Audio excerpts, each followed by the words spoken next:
Skeeters, the designated hitter, number 11, Willie Tavares, number 11. Batting second, center fielder, number 14, Jeff Dominguez, number 14. Hitting in the third position, the right fielder, number 24, Delwin Young, number 24. Batting in the fourth position for the Skeeters, the Pizza Hut K-Man, catcher, number 20, Chris Wallace, number 20. Hitting fifth for the Skeeters at first base, number 16, Travis Scott, number 16. Batting in the sixth position at third base, number 6, Patrick Palmero, number 6. Hitting in the seventh position, the left fielder, number 5, Kevin Russo, number 5. Batting in the eighth position, the second baseman, number 4, Rennie Osuna, number 4.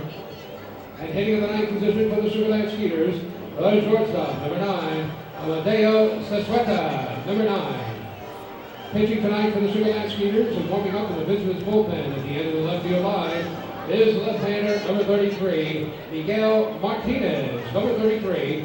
The starting lineup tonight for the visiting Sugar Land Skeeters.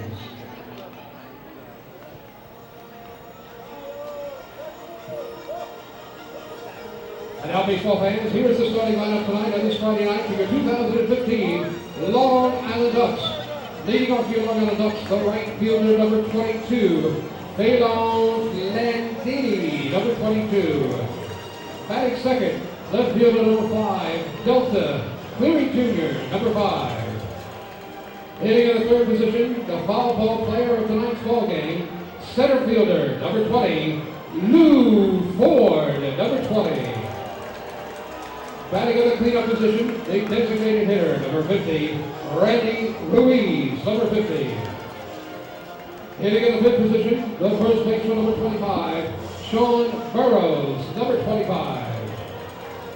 Batting sixth at shortstop, number 12, Dan Lyons, number 12. Hitting seventh, behind home plate, catcher, number 39, Nelfi Zapata, number 39. Batting in the eighth position for Long Island, the third baseman, number 2, Cody Puckett, number 2. And hitting ninth for Long Island, the second baseman, number 11, Elmer Reyes, number 11. Pitching tonight for the Long Island Ducks and warming up with the Ducks bullpen at the end of the right field line is left-hander, number 43, Joe Bircher, number 43. Manager of Long Island Ducks, Kevin Bas. Pitching coach, Marty Jansen. Hitting coach, Randy Ruiz. Bench coach, Lou Ford. And the first base coach is Buddy Harrelson. And that's tonight's National Grid starting lineups. National Grid is here with you, and National Grid is here for you. You know, fans, all season long, the Long Island Ducks of P.C. Richard & Son are once again teaming up to bring you the P.C. Richard & Son Whistle Player of... This is Long Island Ducks baseball. Justin Davies at the plate, the winning run at third. Crowd going nuts. Swung on, bouncing ball left side, off the mitt, up third baseman Brad Strauss. Here comes Willie Rodriguez. Justin Davies has done it again. The Ducks are one quack away from the championship. Jason Johnson makes the catch. He makes the catch, and the Long Island Ducks have swept the Camden River Sharks. They are the 2004 Atlantic League champions. Line bunts up the third baseline. Esquivel charging in. They're not going to have a play, and the Ducks are the champions of the Atlantic League here in 2012. Going back is Adam Bailey. He settles under it. He makes the catch. Adam Bailey makes the catch. And for a second straight year, the Atlantic League trophy will reside on Long Island. The Ducks are the Atlantic League champions. And now it's time for the Long Island Ducks North Shore LIJ Southside Hospital pregame show. We are live here at Bethpage Ballpark in Central Islip, New York. It is time once again for Long Island Ducks baseball. Today the Ducks begin their final home series of the 2015 regular season as they take on the Sugar Land Skeeters in the first of 3 from Central Islip, New York. Well, good evening, everybody. My name is Michael Pollack. I'll be bringing you the play-by-play for all of tonight's action. Thanks so much for tuning in here on your Friday evening, whether on our flagship radio station, 103.9 FM LI News Radio, or on the Ducks official YouTube channel, youtube.com. Michael Pollack alongside David Weiss as the Ducks begin this 3-game series, trying to inch closer and closer to a playoff spot. They remain 2 games behind the Somerset Patriots in the division standings. The Bridgeport Bluefish, who are the biggest threat to the Ducks clinching a playoff berth, still 6 behind the Patriots. And now the Sugarland Skeeters in town for 3, David. Well, the Ducks on the verge of capturing a playoff berth, and it would appear they've got a showdown looming with the Somerset Patriots. But the matter at hand tonight, the Ducks against the Sugarland Skeeters on an absolutely gorgeous night for baseball, a day not unlike one 14 years ago, an emotional day for us all, the day when everything changed. 9/11/2001. There will be special ceremonies on the field as we've had in years past here at Bethpage Ballpark, featuring veterans, a very large American flag unfurled across the diamond, and that will be forthcoming. As for the baseball, Ducks, Skeeters on a gorgeous night, as we mentioned. The Ducks, of course, were floundering about midway through the second half of this 2015 season, but they went on a streak of winning 14 out of 18 that propelled them right back into the mix, and it does appear the Ducks are headed to another postseason berth. Should be a fun series here at Bethpage Ballpark. We'll take a break. When we come back, we'll sit down with Ducks manager Kevin Bas to talk about this upcoming 3-game set and the rest of this 2015 regular season. Hey fans, this is Kevin Bas, manager of the Long Island Ducks, and you're listening to Ducks Baseball on Long Island's home for news, traffic, and weather, 103.9 LI News Radio. North Shore LIJ Southside Hospital in Bayshore is the healthcare heart of our community.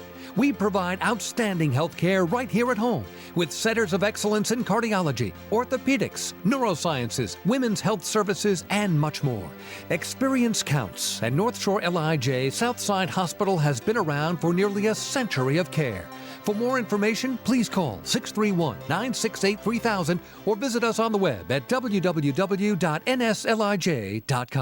Can't get enough of the Long Island Ducks? Well, now you can get even more inside info on your favorite hometown team through Facebook and Twitter. The Ducks are constantly updating fans through social media with scores, transactions, ballpark promotions, and much more. You can even win great prizes. All you'll need to do is make a free account on Facebook and Twitter, and then visit us at facebook.com/LIDucks and twitter.com/LIDucks. Think you're Long Island's biggest Ducks fan? Get connected now.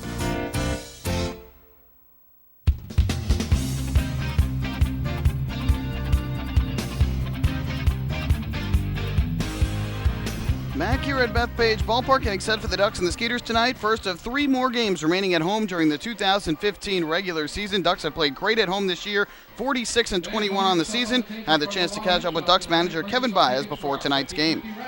Kevin, back here at home for the final time this season. You guys have played so well at this ballpark. What are you guys looking to do here in this final 3-game stretch at Bethpage Ballpark? Yeah, just trying to keep it going.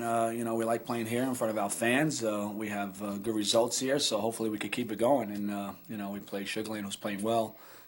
So just kind of keep it going. Got some good news today on your way back here to Long Island that Lou Ford is going to be joining the team back in the starting lineup today. What does that do for your lineup to add his presence back? It adds a veteran, adds length to our lineup. Dan Lyons did an outstanding job in that spot. But bringing Lou back is a huge, for us. Was there any sort of debate or discussion about whether or not to keep Dan Lyons kind of in that top spot of the order in the number 3 spot, or whether you're going to put Lou back there and drop him back down below? Yeah, I thought about it, but Lou is Lou's a 3-hole, and like I said, Dan Lyons is outstanding there. So he did what we needed to have once Lou left, as somebody to step into that role, and he did. Well, Dan, normally earlier this year, he was kind of hitting in that 9 spot, a spot in the order where he's hit almost his entire Ducks career. Yeah. You've got him in the lineup at 6 today. Are you thinking that you're going to keep him kind of up towards that middle part of the order to help him drive some more runs in, or are you thinking about moving him back to that spot he was so familiar with earlier this year? The 9 spot? No. He's not going to be hitting in the 9 spot. So, he's proven this year he's having an outstanding year.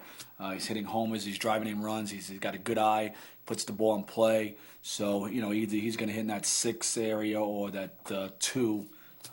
Thinking about that. But, Clary's and Lantini's been doing an outstanding job up in front of the lineup. So, he adds us, some pop in the middle lineup. In addition, you added another player today in left-hander Joe Bircher, who's going to start for you tonight. What's the early scouting reports on him, and how excited are you to add him to your pitching staff? Yeah, nice to get another lefty in there. I've never seen him pitch, but, heard some good things. Looked at his His last outing, he throws strikes. He's not a overpowering pitcher where he's gonna, he puts the ball. The guys will put the ball in play. So without defense, we expect him to have a good outing tonight. He's taking the spot in the rotation that normally would be held by Ian Marshall today. And Ian's a guy who's pitched well for the most part this year, but has struggled of late. What was the discussion with him about moving Bircher into his spot? Just that, struggled out late. And right now, we need to have a strong finish. And we're all about getting ready for the postseason, so we need to get ready. And, Marshall did a great job in the beginning of the year, made the All-Star team, but just last couple outings, just it seemed like 1 or 2 innings just imploded. And, we just thought that right now this was a good move. Doesn't mean it's going to be the end of all, but right now this is what we're doing, moving into the bullpen. Earlier this week, kind of on the last homestand against Southern Maryland, the bullpen was getting used quite a bit, especially with the short starts. Then you go to Camden, back-to-back complete games almost, and then the day off yesterday with the rain out. Yeah. How important was that to have your bullpen as refreshed as it is now going into this series? No, that's huge. I mean, we taxed our bullpen earlier, so to get them some days and get some rest, get their mind, get their body right. It's a big plus for us. So to have our rotation good, and then our bullpen healthy is very, very important. Going down this stretch here, you have 10 more scheduled games here during the regular season, and you guys are getting closer and closer to clinching a playoff spot, but as you mentioned, still some work to do. What do you think is the biggest thing that this team can do right now in terms of improving something? Is there anything that you feel like they can improve upon? I think what comes off the top of my head is, men in scoring position. We're hitting way too many double plays with men in scoring position, first and third. We discussed that today during batting practice, just having better at-bats, putting teams away. I mean, Camden, we had a couple opportunities when we were there the first game, couldn't do it. And even the second game, we only scored 3, but we had a couple opportunities where we just couldn't get things rolling. So, and a little bit of our defense needed to be a little more steady. And we discussed, throwing the ball to the cutoff man. I know the last game it comes to mind too is that we're up by 3-1, and the guy's a base hit, and we're trying to throw the guy out at home. Where Delta did the right thing, but we needed to cut that ball so we don't allow that guy to go to second. So little things like that, but still being aggressive, playing the game and having some fun. Thanks so much, Kevin. Best of luck here in the final homestand of the regular season.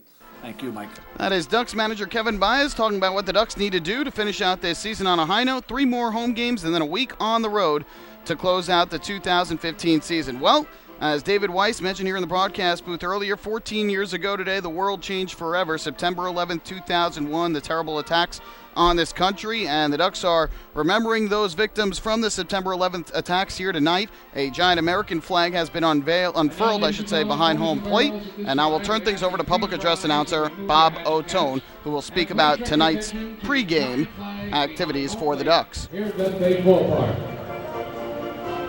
The Long Island Ducks would like now to invite the members of the Sugar Land Skeeters and the Long Island Ducks to join the Long Island Ducks staff in holding the American flag behind home plate.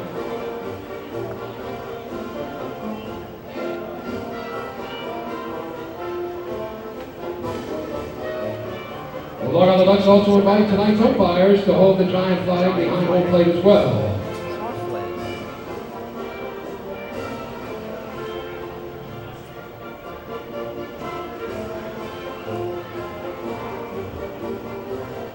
And baseball fans lining up along the first base line and the third base line of various veterans groups from across Long Island. American Legion Wilson Ridge Post 432. American Legion Post 833. And Vets Post 48. And Vets Post 94. Bohemia Post 1146, the American Legion Riders. The Long Island State Veterans Home at Stony Brook. Massapequa VFW Post 7763. The Sons of American Legion Brentwood Post 1006. And VFW Post 10870 from Swingtown. The Long Island Ducks want to thank you for joining us here tonight on this special occasion here at Bethpage Ballpark. And baseball fans, tonight's color guard is the Civil Air Patrol Squadron Number 5, brought to you by the Ridgewood Savings Bank.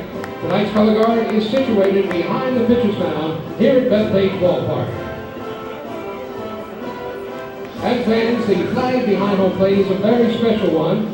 It was led to the Long Island Ducks by Thomas Ronayne of the Suffolk County Veterans Service Agency, who is a World Trade Center survivor and responder.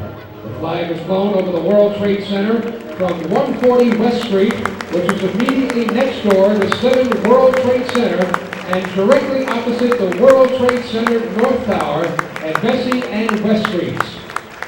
The flag was flown for several days at the site following the attacks before being removed.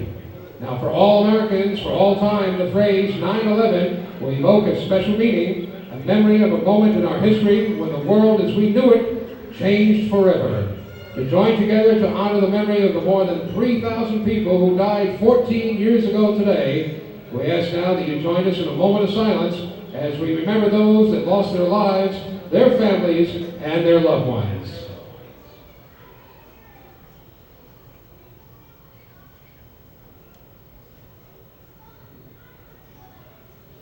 Thank you, fans. We ask you to please remain standing as we are joined this evening by the Hop Hog Chamber Choir for the singing of our national anthem.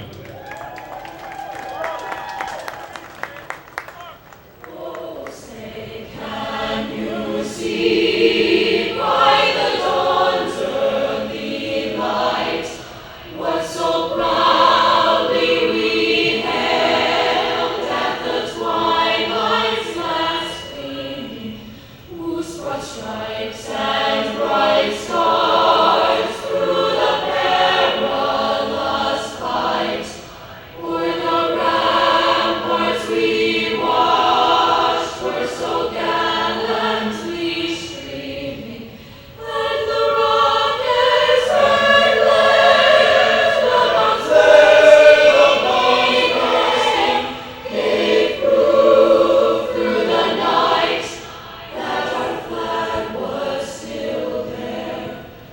Oh, say, does that star-spangled banner yet wave o'er the land of the free and the home of the brave? Wonderful rendition of the national anthem from the Hop Hog Chamber Choir. And you could feel a chill here in the booth and around the stands. All the fans with the American flag unfurled behind home plate. Members of the military, our veterans, the color guard, and memories of the collective show of support and compassion from all Long Islanders and, in fact, all Americans 14 years ago today. Memories once again here at Bethpage Ballpark, and great to see a flag that was flown at the World Trade Center site unfurled here today behind home plate, to see those who have sacrificed for our freedom here out on the field, and both teams taking part in that special pregame ceremony. We will take a break here on the pregame show. When we come back, we will have a look at today's pitching matchup, the starting lineups, and then the first pitch of the series opener between the Long Island Ducks and the Sugarland Skeeters. Hey fans, this is Bud Harrelson, and you're listening to Ducks Baseball on Long Island's home for news, traffic, and weather. 103.9 LI News Radio. North Shore LIJ, Southside Hospital in Bayshore, is the healthcare heart of our community. We provide outstanding healthcare right here at home with centers of excellence in cardiology, orthopedics, neurosciences, women's health services, and much more. Experience counts, and North Shore LIJ Southside Hospital has been around for nearly a century of care. For more information, please call 631-968-3000 or visit us on the web at www.nslij.com. Few places on earth offer the charm and excitement of Fire Island. At Fire Island Ferries, located conveniently at 99 Maple Avenue in Bay Shore, they offer convenient travel to Fire Island 7 days a week. Fire Island is quickly becoming a top destination for families of all ages. Experience the informal, carefree communities, the dazzling night scene, enjoy fine dining, or climb to the top of one of the tallest lighthouses in the United States. But there's only one way to get there, by calling Fire Island Ferries at 631-665-3600 today. For fare and scheduling information, please visit fireislandferries.com.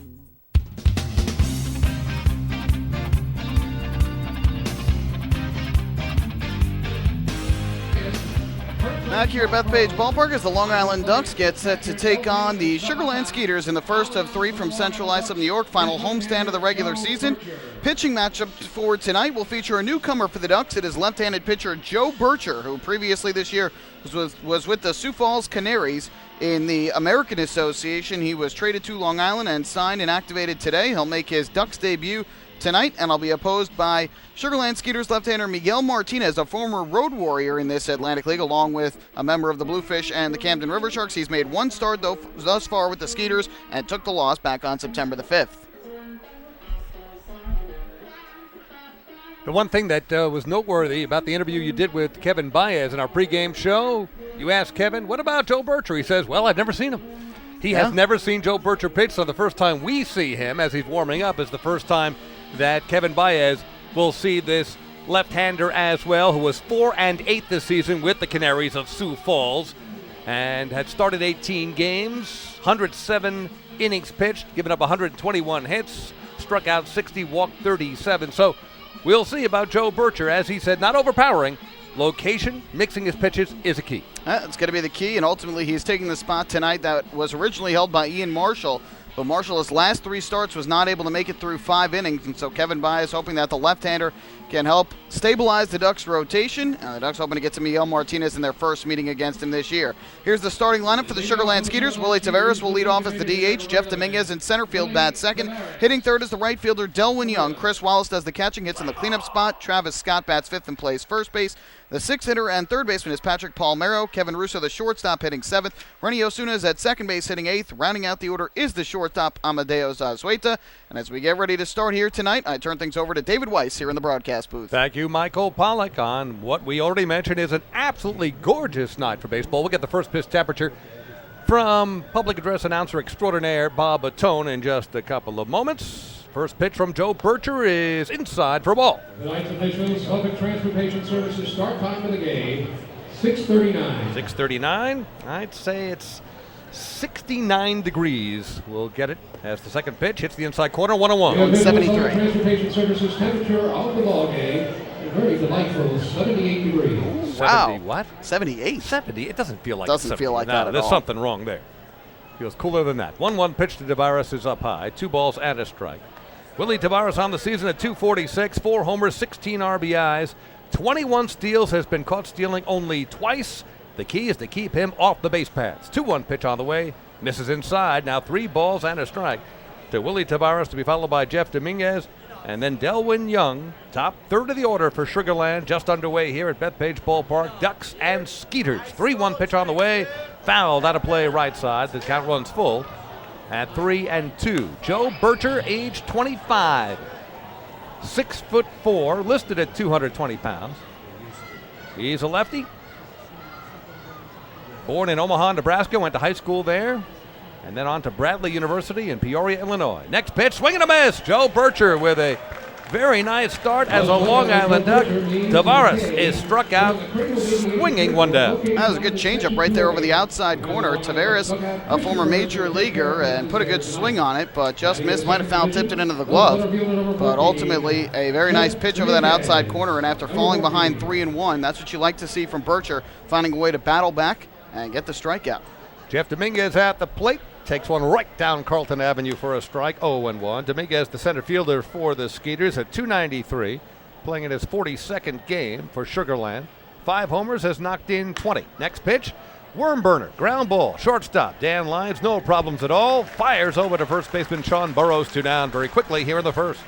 So 2 additions to this roster today, and the Ducks, along with every Atlantic League team, likes to add a couple guys from independent leagues or outside organizations late in the year to hopefully improve their roster, have other teams have to face pitchers they haven't been able to see all year. It's a little bit of an advantage, but really to add Lou Ford back to the lineup, it just makes it that much deeper. The top 7 in the Ducks order, all hitting over 300 with Long Island this year, and Ford just such a welcome addition back to this team. Delwyn Young at the plate. Right fielder takes a strike. Good fastball from Joe Bircher, 0-1. To have Lou Ford back, you can measure it numerically, but it goes beyond that. The impact he has in a lineup, let's put it this way. You might as well call him Lou Cespedes. That's what Lou Ford will mean to the Long Island Ducks. To get him back, I mean, you're talking about the reigning most valuable player of the Atlantic League. And before he left for other pastures, he was on his way to maybe a second consecutive Player of the Year award. Well on his way. Yeah. Well on his way to it. Boy, if he has the impact on the Ducks the rest of the way that Cespedes has had on the Mets, Ducks fans will be very happy this year. Just having Lou patrolling center field once again makes us happy enough. 1-2 to count to Delwyn Young. Came into the game at 285, 10 homers, 44 RBIs. Batting from the right side, fouls it out of play again to right field. So it's 1-2 with 2 down, nobody on. Top of the first, Ducks and Sugarland Skeeters. One thing I like that I've seen from Bircher so far, he's mixing up his pitches. Good fastball. He's used that breaking ball. That last pitch had some nice movement on it, and the changeup for the strikeout to start off the game. 1-2 pitch, fouled again, right side, into the stands. And the count remains 1 ball and 2 strikes. Guys, he has a very free and easy delivery. Doesn't seem to short on the ball. He lets it fly, but a very smooth delivery. Next pitch, swing, foul, right at the plate. Popping in and out of the glove of catcher Nelfi Zapata. Infield for the Long Island Ducks. Sean Burrows at first, Elmer Reyes, second baseman. Dan Lyons at short, Cody Puckett at the hot corner at third. From left to right, in the outfield, Delta Cleary Jr., Lou Ford, and Phelan Lantini. Joe Bircher on the mound. As we said, Nelfi Zapata behind the plate. Giving the signals. He gets ready. The 1-2 on the way to Delwyn Young is fouled straight back to the netting. Good battle here in the first inning between Bircher on the mound and Delwyn Young at the plate. Yeah, Sugarland's not known for their lineup, but Delwyn Young probably the biggest threat in that lineup, aside from Wallace in terms of power, and Young's always been a pesky hitter, especially against the Ducks. Chris Wallace waiting on deck. 1-2 pitch, jamming with Delwyn Young, and he fouls it to the club section of seats above us, and the count remains 1 ball and 2 strikes. So if nothing else, Delwyn Young increasing the pitch count early for Joe Bircher, making his Duck debut here tonight. Good crowd on hand and more filing in on this Friday evening. 1-2 pitch, outside corner, getting a long look at it is home plate umpire J.B. Torres, but didn't even flinch, just outside or low or both. Well, that's okay with a count of 1-2. That was a good pitch, just missed it, borderline call. Come back again with strike 3 here. The 2-2 to Young. Again fouled over everything this time to the right side. The count remains 2-2 with 2 down. As we mentioned, J.B. Torres, the home plate umpire. Frank Urilli is at first base. Dave Speranza, the third base ump tonight. Young back into the batter's box, and the 2-2 pitch just a little high. Now, so far, J.B. Torres squeezing Joe Bircher just a little here in the first inning, so the count now runs full at 3-2. Bircher quickly kicks and deals, and way up and in. Looks like it did hit Delwyn Young, so either way he would have made it to first base via walk or hit by pitch. That did graze his shoulder as he turned away from that fastball up and in. So hit by pitch, Delwyn Young is aboard with 2 down. That's always very tough. You get ahead in the count. And Bircher made several good pitches. Sometimes you got to tip your cap, and in that case, you got to tip it to Delwyn Young for fighting off so many tough pitches, battling to stay alive in the at-bat, and he finds the way to reach base. And here comes the dangerous Chris Wallace. Playing in his 120th game of the season. He's at .252, 16 homers, 72 RBIs, leading Sugarland in multiple offensive categories, including homers and RBIs. First pitch, catching the outside corner for a strike. Good fastball. 0-1. So Delwyn Young, who is 4 for 4 in the stolen base department, is aboard, being held on at first base by Sean Burrows. Wallace being played to pull slightly in the infield and outfield. Next pitch, low and away, 1-1 to Wallace. The one thing that at bat did by Delwyn Young really did drive up the pitch count. He's now up over 20 here in the first inning, and has only allowed one guy to reach, and that was Young. But again, 6 foul balls there with 2 strikes in that at bat. Coming set, 1-1 pitch on the way to Wallace. Nips the outside corner for a strike. 1 ball and 2 strikes. We should also mention that Chris Wallace is the Pizza Hut K-Man here tonight. So if Wallace strikes out at any point during the game, that means free breadsticks for those here on hand when they visit their local Pizza Hut. Well, when you're second in the league in strikeouts and the guy who leads the league isn't in the lineup, you're the K-Man. Next pitch just inside. Came within a whisper of breadsticks there. At some point during the game, you'll hear the breadsticks chant. It's early. Crowd just settling in. No chant yet, but we'll get there. Meantime, I'm already drooling up here in the booth. Love those breadsticks. 2-2 the count. Pitch to Wallace. Well inside. A good grab by catcher Nelfi Zapata, preventing any advance by Delwyn Young at first base. So once again, we have gone full of the 4 men to face Joe Bircher here in the top of the first. We have had 3 full counts. We'll see what happens here with Wallace at the plate. Good lead for Young at first.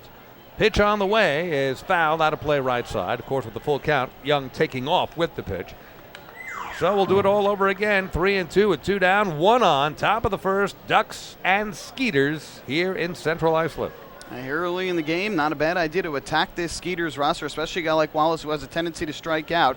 Can't give in to him and make him try and chase pitches. Next pitch on the way is high. A check swing. And did Wallace hold up? Yes, he did. First base umpire Frank Urilli says Wallace did not swing, as the home plate umpire J.B. Torres checked with him. So Chris Wallace, rather than striking out for the Red Sticks, works his way aboard with a walk. Delwyn Young, who was hit by a pitch moments ago, advances to second base. 2 on with 2 out. And Travis Scott is aboard in a key moment early in this ballgame. You can't give guys free bases, especially with 2 out. The hit by pitch, the walk both times after getting ahead in the count at 1 ball and 2 strikes, not the way Bircher wants to start. Lefty-lefty matchup here. The southpaw, Bircher, missing outside to Travis Scott, batting from the left side. The first baseman for the Sugarland Skeeters at .256 has knocked 8 out of the park, driven in 46. Slightly open stance being played to pull, infield and outfield. Not an overshift, though. 1-0 pitch as Scott hits it in the air, foul over our heads and out of play. And the count now 1-1. 2 down, 2 on. Ducks and Skeeters here at Bethpage Ballpark. One of the big problems for Ian Marshall was that he would sometimes lose his control, walk a few too many hitters. That's something that the Ducks are hoping Bircher, who doesn't walk many at all, can avoid here with the Ducks. And again, I think the key for him is getting this first inning out of the way. 1-1 pitch from Bircher, and that is ripped to right field. Phelan Lentini is going back, jumps, and makes the grab. What a catch by Phelan Lentini, who was just about to run out of room. Made it to the warning track. That thing was taking off. He jumped and made a great catch right in front of the Geico sign in right field. In the inning for the Sugarland Skeeters, they threaten but do not score. No runs, no hits, a hit by pitch, a walk, 2 men left. We finished a half inning of play here at Bethpage Ballpark. The score, Sugarland nothing, Ducks coming up. Hey fans, this is right-handed pitcher John Brownell, and you're listening to Ducks Baseball on Long Island's home for news, traffic, and weather. 1039 LI News Radio. Beautify your patio, walkway, driveway, or pool surround with Nicoloc paving stones and walls. Nicoloc's specially formulated paver shield offers extra surface wear protection and color enhancement throughout the thickness of the paver. Paver shield guarantees that your pavers will look great for years to come. Bring home the elegance with Nicoloc. Visit the Nicoloc Design Center, Sunrise Highway, Lindenhurst, or Nicoloc.com. Let Nicoloc pavers pave your way. Enjoy the ultimate VIP fan experience at Bethpage Ballpark this season by taking in a Ducks game from the brand new Trout Town Fan Can. Presented by Roscoe Beer Company, the Fan Can is available for rental at all Ducks home games. It features 12 Dream Seat theater-style padded seats, beverage holders, an air-conditioned atmosphere, and an incredible view of the game. Packages are now available with food and beverage included. To reserve your Fan Can outing today, call the Ducks Group Sales Department at 631-940-3825. The Trout Town Fan Can at Bethpage Ballpark. Your VIP experience has arrived.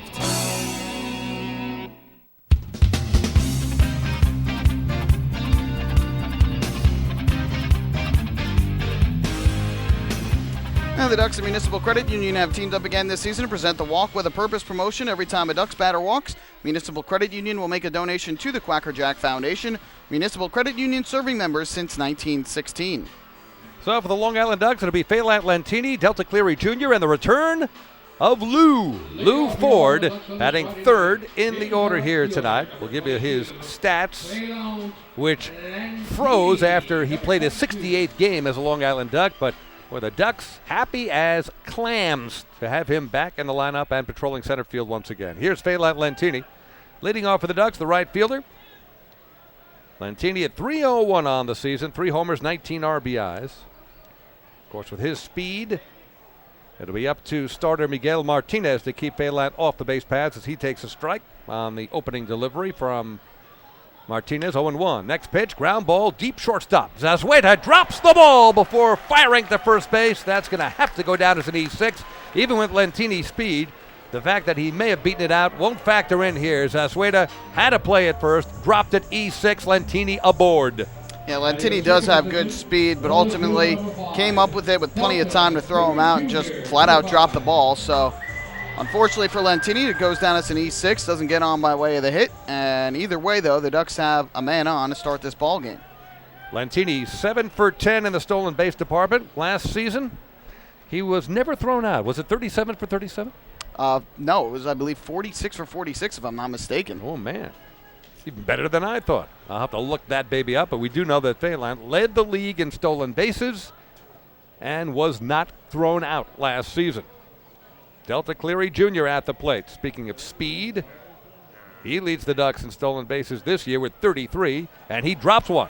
Bunting. Miguel Martinez picks it up and will fire it to first baseman Travis Scott just in time. So that goes 1-3. Cleary looked like he was bunting for a base hit there, but it will go down as a sacrifice, 1-3, and Lentini advancing to scoring position at second base. It's now 21 sacrifice bunts on the year for Delta Cleary Jr., and that's just something he frequently does. The leadoff man gets on, he'll come up, try and sacrifice him over, and ultimately he loves to try and beat it out for a hit because he has got such great speed, but either way, he'll take the sacrifice, move the runner into scoring position. And here comes Lou Ford. Vacated a couple of months ago, but is back. And he's aboard with a chance to drive in the first run of the game. Takes a strike inside corner from Miguel Martinez. 0-1. Ford, through 68 games before leaving the team this season, at .364, was leading the league in hitting. 8 homers, 58 RBIs in 68 games. Next pitch, ground ball, base hit right up the middle. Lou Ford picking up right where he left off. Coming in to score, Phelan Lentini. Louie. Oh, he is back. Yeah. 1-0 Ducks. Well, not a bad way to start off your return to Long Island. That's just what he does. And that's why it makes the lineup so much deeper. Comes up to the plate and immediately, right away, delivers the RBI single up the middle of the plate. Lentini, the Ducks are able to take advantage of the error, and they get the early lead.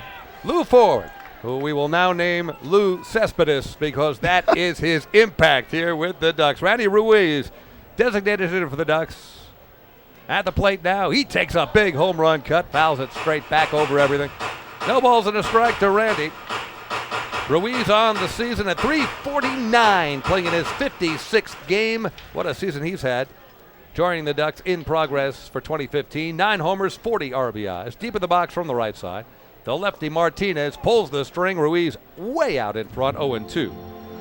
Lou Ford, among everything else that he has done for the Ducks this season, 1 for 2 in the stolen base department. Being held on by Travis Scott at first base. Ducks breaking out on top early against Sugar Land. Have a 1-0 lead on the RBI single by Lou Ford. Next pitch is ripped down the left field line, and it's a fair ball just inside the line into the corner. Lou Ford streaking toward third base, and now he'll pull up there. And that will go as a ground rule double as it got lost down there in the patio section. Kicked right onto the patio, so with the ground rule double, Randy Ruiz is aboard with the extra base hit. Lou Ford stops at third base, which he would have anyway. Runners in scoring position at second and third. The Ducks in business here with just 1 down, leading 1-0, looking for more. Yeah, an unfortunate break for the Ducks there that ball got stuck in the corner, either in the fencing or might have skipped around and gone past the fencing somehow, but that ball stays in the field of play. Lou Ford, with his speed, is probably able to score from first. Either way, now they have second and third with 1 out, and up to another guy who has been very good in the RBI department since joining the Ducks, Sean Burrows. Burrows playing in his 30th game as a Duck, hitting just .410. Nah, it's not that good. 48 for his first 117, a homer and 22 RBIs. Lefty-lefty matchup here. Martinez coming set. Infield is in. Pitch to Burrows high and tight. Chin music, as the saying goes. 1 ball and no strikes to Burrows. Sean Burrows was 1 for 4 with an RBI 2 nights back in the series concluding game at Camden against River Sharks. Ducks won at 3-2. Of course, Ducks were rained out last night. Next pitch, a ground ball, first base, nabbed by Travis Scott in foul territory. That one with a little English on it, just kicking foul.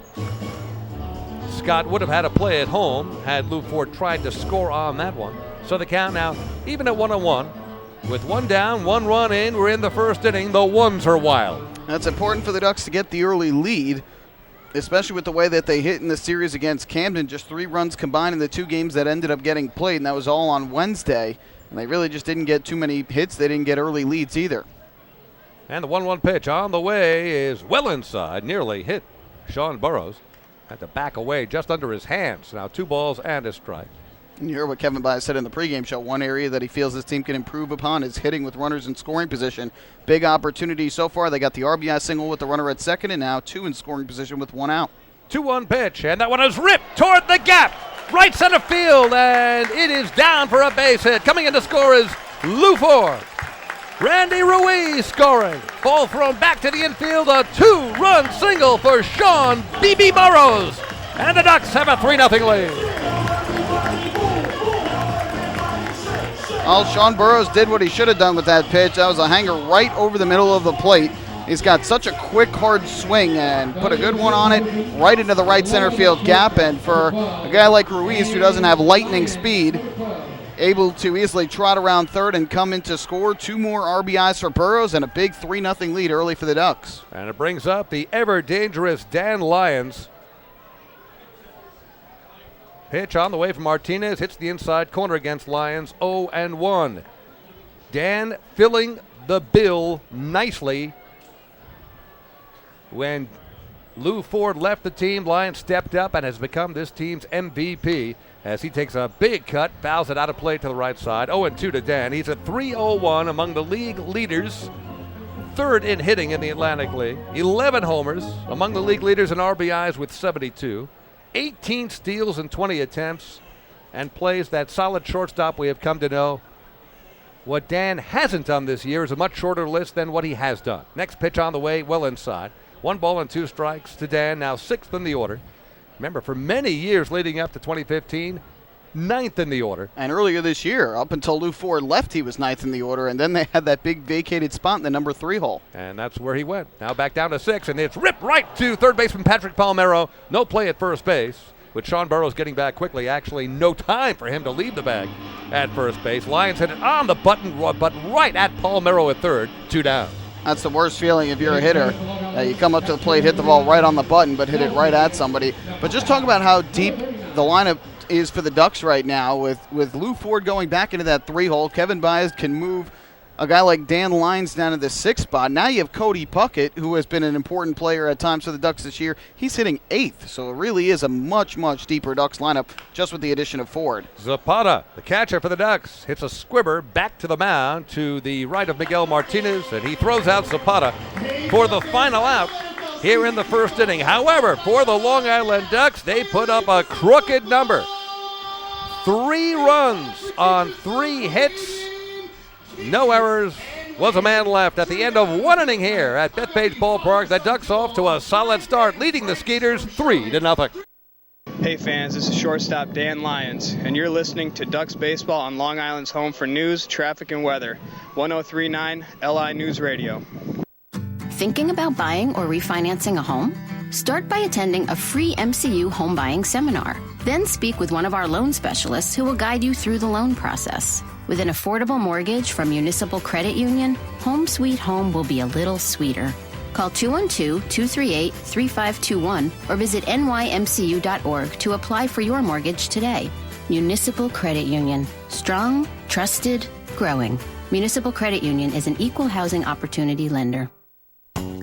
M&V Limousines is the official bus company of the Long Island Ducks. Family owned and operated, they've been in the business for over 23 years. M&V Limousines offers coach buses with Wi-Fi and restrooms, party buses, exotic limousines, and so much more. Whether you're looking for transportation for weddings, proms, corporate outings, or long-distance trips, they've got the right vehicle for you. Visit their showroom in Comac or check them out online at mvlimo.com. M&V Limousines, the official bus company of the Long Island Ducks.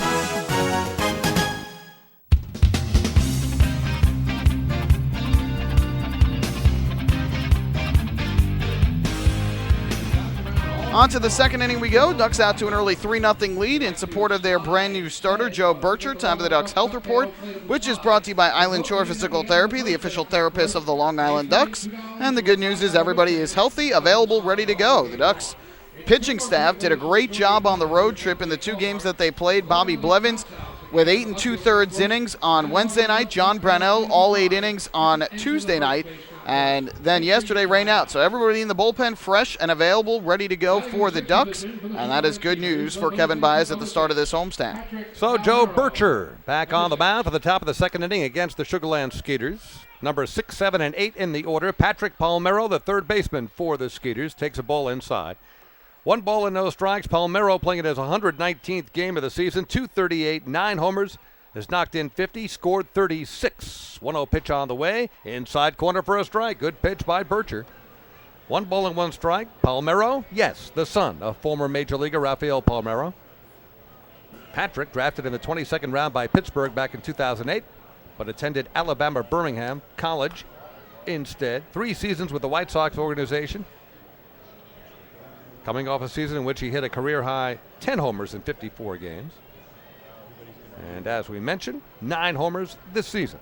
2-1 pitch on the way. A strike on the outside portion of the plate. Bircher mixing it up in terms of speeds and location. 2 balls and 2 strikes. Had some difficulty with control in the first inning. 3 full counts. Hit a batter, walked a batter, but got out of it unscathed. 2-2 pitch. Foul at the plate. Count remains 2-2. Ducks putting up 3 runs. In the bottom of the first inning, a welcome back RBI single by Lou Ford, followed by 2 batters later, a 2-run single from Sean Burrows. And the Ducks giving their new hurler, Joe Bircher, an early 3-run lead. 2-2 to count to Palmero at the plate. Pitch on the way, outside corner, just missing. Good fastball. Heard the pop of the mitt from up here, and the count once again running full at 3-2 as Bircher running that pitch count up once again early on. Palmero batting from the right side. 3-2 pitch on the way. Jammed. Hits it in the air. Foul. It's going to be out of play. That's going to land above us in the club section of seats. Count remains full. It's tough. Bircher's throwing strikes for the most part. When he's missing, he's not missing by much. Just battling, firing him in there, and the Skeeters doing a good job of wasting a lot of these tough pitches. Bircher with an easy delivery, kicks and deals, and this one is ripped deep left field. Delta Cleary Jr. going back, and that one clears everything over the NYIT sign as Patrick Palmero is heading back to school, matriculating around the bases. Home run number 10 for Palmero. The Ducks now lead 3-1. That ball left over the plate there, and Palmero put a very good swing on it and drove it over that left field wall. Bircher again getting into another full count, having a couple of 2-strike foul balls. He's just been having some trouble putting some of these hitters away, and this time left one over the plate that Palmero didn't miss. So Bircher gives up his first run as a Long Island Duck. Kevin Russo at the plate. Left fielder for Sugarland takes high and tight with a fastball 1-0. Russo at 242, couple of homers, has knocked in 25. Palmero with his 51st RBI. And this one ripped by Russo to left field, falls in front of Delta Cleary Jr. So a base hit for Russo following the homer from Palmero. 2 consecutive hits by the Skeeters here to open up the top of the second. And part of the question was going to be how Bircher would react after having that long top of the first inning, but getting out of it without giving up a run, and then having to sit on the bench for the long bottom half where the Ducks put up a 3 spot. And so far, having trouble as the Skeeters have gotten back-to-back hits, including a home run, to get on the scoreboard. Brings up Rennie Osuna, second baseman for the Skeeters, with Russo taking a short lead. Catching the outside corner is Bircher, 0-1 with a fastball. Osuna is at 277, no homers. Has knocked in 14, scored 16. Standing deep in the batter's box, holding the bat straight across his shoulder from the right side. Next pitch, again outside corner for a strike, 0-2. As Bircher quickly gets ahead of Osuna. 3-1, Ducks lead. 3 runs for the Ducks, bottom of the first. Leadoff home run from Patrick Palmeiro here in the top of the second for Sugar Land. Coming set, Bircher looks right at the runner. Next pitch, tapped, second base. Could be 2. Elmer Reyes over to Dan Lyons for 1. Back to first, not in time. Not sure if it just was late or if Sean Burrows, first baseman, was dragged off the bag by that throw, which was slightly wide from Lyons. And now the case, they go as a fielder's choice, 4-6. They do get 1 out of the deal. And Rennie Osuna will replace Kevin Russo on the base path. That was a tough play. The ball was not hit all that hard, and so Elmer Reyes did a good job to get to it and get the out at second. Lyons' throw over to first wasn't all that far offline. I think Burrows might have kept his foot on the bag, but just a little bit late. And Osuna does have some pretty good speed running up the first base line. Shortstop Amadeo Zazueta for the Skeeters at the plate. He takes inside for a ball, 1-0. Zazueta at 261, 2 homers, 27 RBIs. So Osuna is aboard. Has some speed, 4 steals, has been caught stealing 3 times, as Zazueta fouls it above us, once again upstairs, and the count now even at 1 ball and 1 strike. Zazueta, native of Mexico, spent plenty of time in the minors. And if nothing else, I'm fairly sure that if you put all Atlantic League players in alphabetical order, he'd be last. 1-1 pitch on the way, ripped down the right field line, will make it into the stands. Slicing away, it's 1 ball, 2 strikes. I'm trying to even think about it. If there's anybody else I can think of, the next closest would probably be Nelfi Zapata of the Ducks, and he would be right above him. I can't think of any other guys that might be below him. That's exactly what I thought of. Zapata, Z-A-P, but Zazueta, Z-A-Z. Right. If anyone listening to us can do better, give us a call. I'm sure you have better things to do. It's 1-2. Pitch to Zazueta.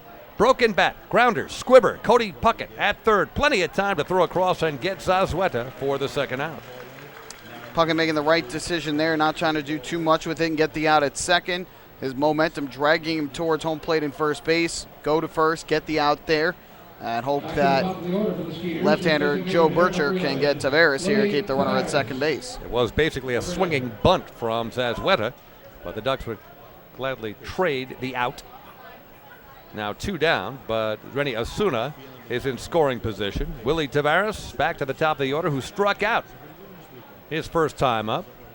He was the first batter Joe Bircher faced as a Long Island Duck, making his first start as a Duck.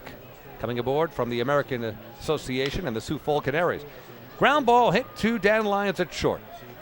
Spins it over to Sean Burrows at first, and that will do it here in the second inning for the Sugar Land Skeeters. In the inning, 1 run, 2 hits. The run coming across on the leadoff homer from Patrick Palmeiro, and 1 man left at the end of an inning and a half here at Bethpage Ballpark. The score now, the Ducks 3, Sugar Land 1.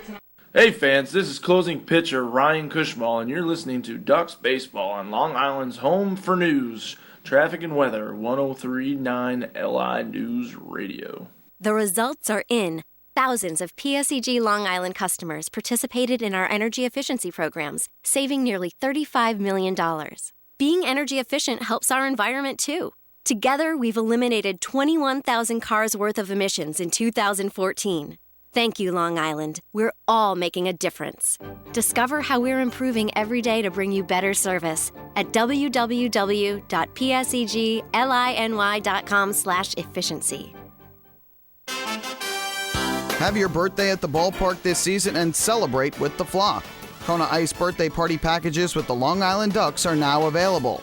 Each package includes 10 box seats, a commemorative birthday t-shirt and autographed baseball, a pizza and Kona Ice party in the Hebrew National Picnic area, and so much more. Best of all, the birthday child will stand on the dugout while the entire crowd sings happy birthday. Reserve your party today by calling the group sales department at 631-940-3825. Kona Ice birthday parties with the Long Island Ducks, a once-in-a-lifetime experience.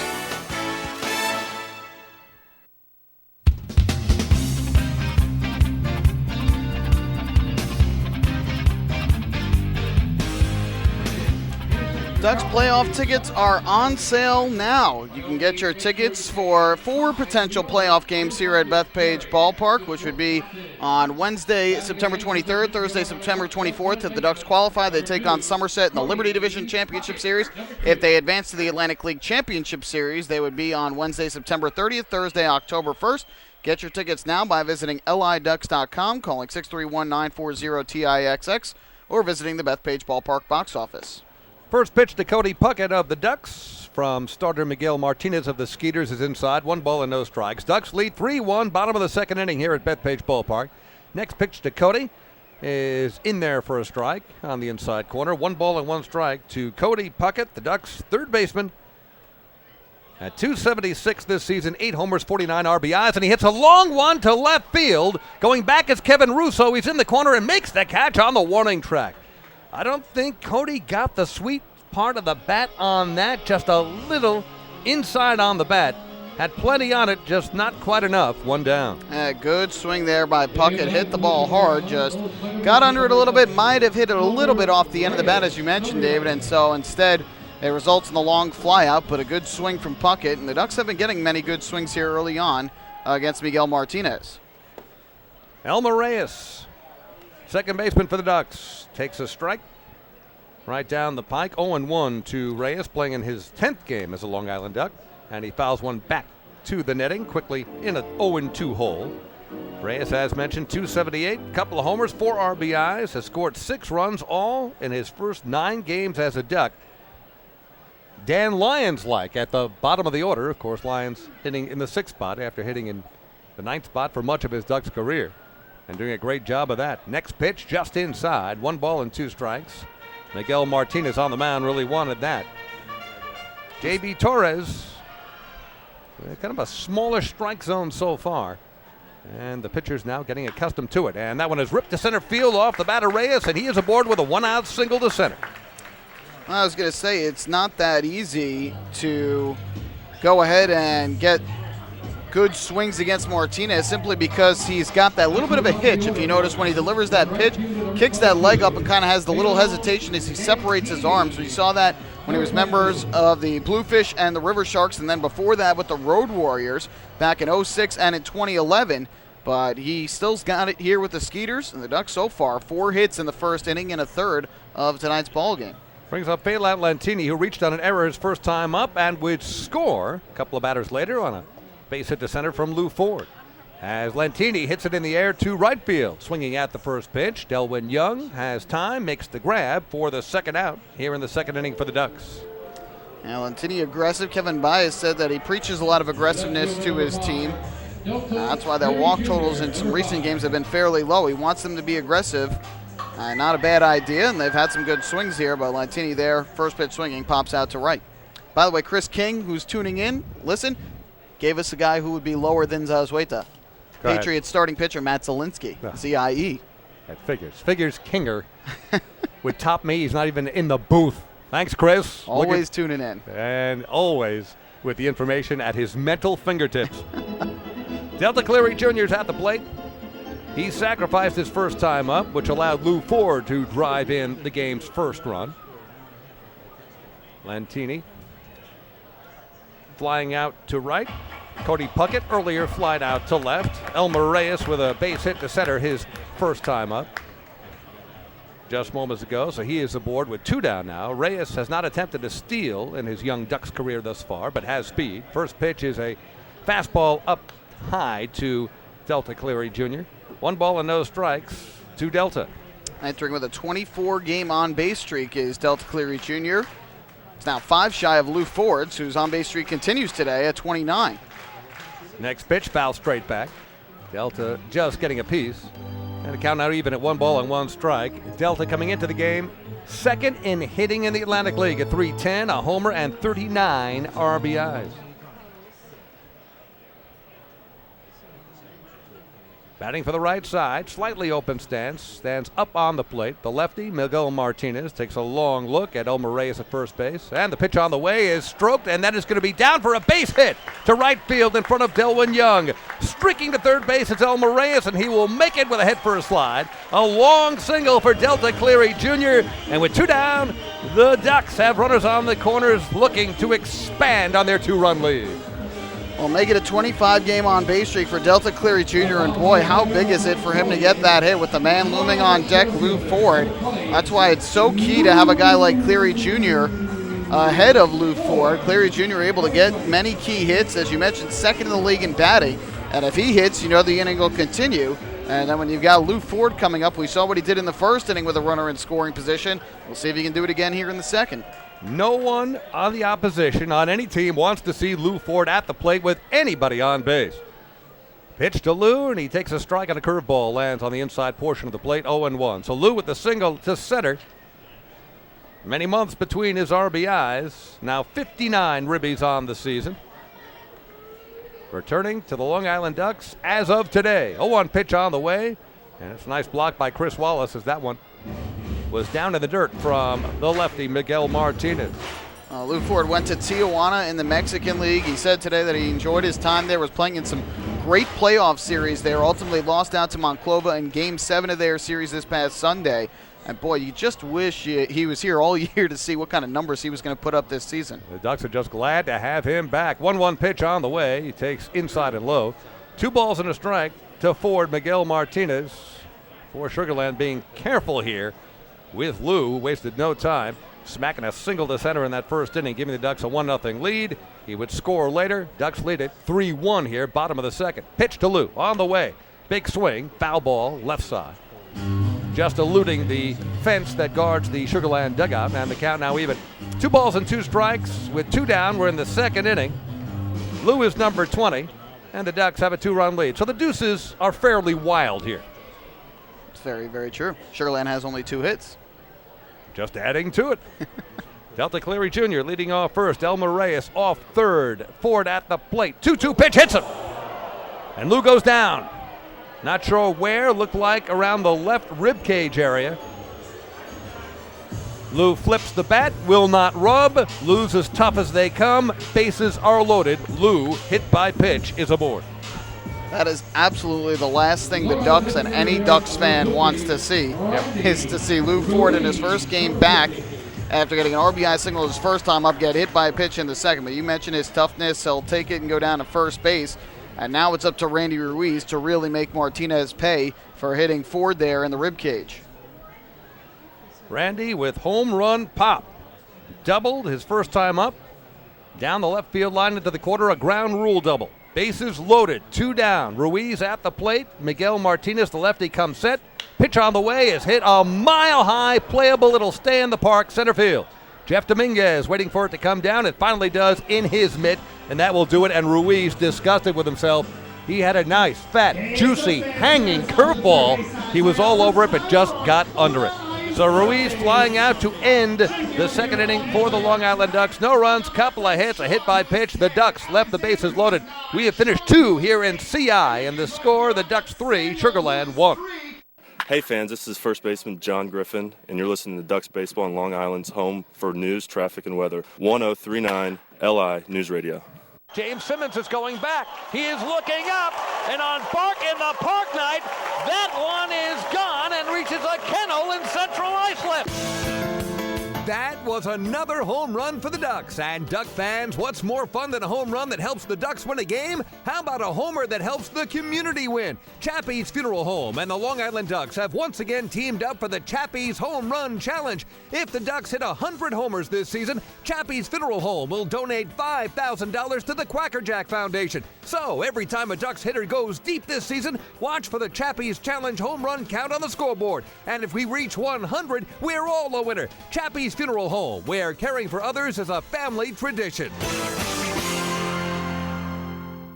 Can't get enough of the Long Island Ducks? Well, now you can get even more inside info on your favorite hometown team through Facebook and Twitter. The Ducks are constantly updating fans through social media with scores, transactions, ballpark promotions, and much more. You can even win great prizes. All you'll need to do is make a free account on Facebook and Twitter, and then visit us at facebook.com/LIDucks and twitter.com/LIDucks. Think you're Long Island's biggest Ducks fan? Get connected now.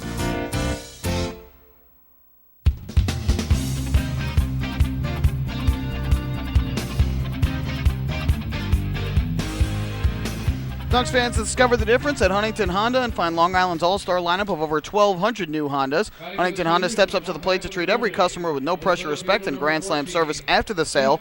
Discover the difference in a winning buying experience at HuntingtonHondaCars.com. Jeff Dominguez facing Ducks starter Joe Bircher here, top of the third inning. First pitch on the way. Just slices over the outside corner. Off-speed pitch from Bircher. 0-1. Dominguez bounced to short his first time up. Ducks lead 3-1, top of inning number 3. Dominguez batting for the right side against the lefty Bircher, who misses with a fastball outside. 1 ball and 1 strike. So the Ducks threatened in the bottom of the second, loading the bases, but Randy Ruiz flying to center, and they did not score. 1-1 pitch. That's a broken bat. Liner left field up to Cleary Jr. Over to his left, just a few steps. Makes an easy catch. 1 down. And by the way, you can also visit at Huntington Honda on Jericho Turnpike, just east of Route 110. I'll tell you what, though, getting a guy like Lou Ford also gives the Ducks, which already had a very speedy, very good outfield, an even better outfield. I think Lou Ford is one of the best at judging baseballs of any of the outfielders. And now, with him in center, you get to move Cleary Jr. back to left. You keep Lentini in right, and Anthony Vega, who's been kind of up and down at the plate, goes to the bench. And the first pitch to Delwyn Young. He swings at the first pitch. It's bobbled momentarily by Dan Lyons, but plenty of time to pick it up and throw out Delwyn Young very quickly. 2 up, 2 down. It was not the easiest of baseballs for Lyons. It was hit almost right at him, but it was hit kind of on a low line drive just above the grass, and just able to knock it down, keep it in front of him, and a good job to stay with it and make the accurate throw for the out. You know, we throw out all these accolades to Lou Ford, all of us just absolutely giddy about the fact that he's here. We talk about his speed and his savvy and his talent and everything else. He turned 39 on August 12th. It's unbelievable. I'm telling you, it's unreal. I'll have what he's having. Chris Wallace at the plate, and he is the Pizza Hut K-Man here tonight. Nearly struck out his first time up, worked the count full, and then worked out a walk. 2 out, nobody on, 1 ball, no strikes. Pitch from Bircher is downstairs. And 2 balls and no strikes to Chris Wallace, who does lead Sugarland in homers and RBIs. 16 homers, 72 RBIs. Came in to the game batting at .252, hitting in the cleanup spot. Again, he did walk his first time up. Next pitch, 2-0. He's swinging. Fastball to his liking, but fouls it straight back, 2-1. So one thing I said about Lou Ford last year, everybody looks at his stats when he was Player of the Year and had great numbers all across the board. But I think the one stat that jumped out at me was 140 games. He played every single game last year at 37 and then 38. 2-1 pitch, fouled out of play right side. The count now even at 2 balls and 2 strikes. It was a stat that I talked about as a trivia question earlier, with the whole anniversary of Cal Ripken, 20th anniversary of Cal Ripken Jr.'s Ironman streak. Only one player in Major League Baseball played every game this year. That was Manny Machado of the Orioles. So to see a guy play every game here in the Atlantic League and do it at 37, 38 was quite impressive. Incredible. Wallace hits it in the air down the right field line as Phelan Lantini is giving chase. Even with his spade, couldn't reach it. It was actually in play in foul territory, right up against the stands, but just too long a run for Lentini, as all the outfielders are playing Wallace slightly around to pull, batting from the right side. So the count at 2 balls and 2 strikes with 2 down, nobody on. Top of the third. The sun has set, the lights are on. Gorgeous night, low humidity. According to Bob Atone, our public address announcer, the first pitch temperature was 78, but it does not feel anywhere near that warm. I think the low humidity is why it feels much cooler. Next pitch is smashed down the left field line, a fair ball that will go all the way to the wall, being chased down by Delta Cleary Jr. Chris Wallace will cruise into second base with a stand-up 2-out double for Sugarland. So Skeeters have a man in scoring position with 2 down here in the top of the third. Sugarland's getting some good swings here against Joe Bircher. Again, they've been able to drive up his pitch count here in the early going. He's already at 58 for the game, but he's thrown a lot of strikes. 38 of those 58 have been for strikes. The problem has been Sugarland has just been fighting off a lot of tough pitches there.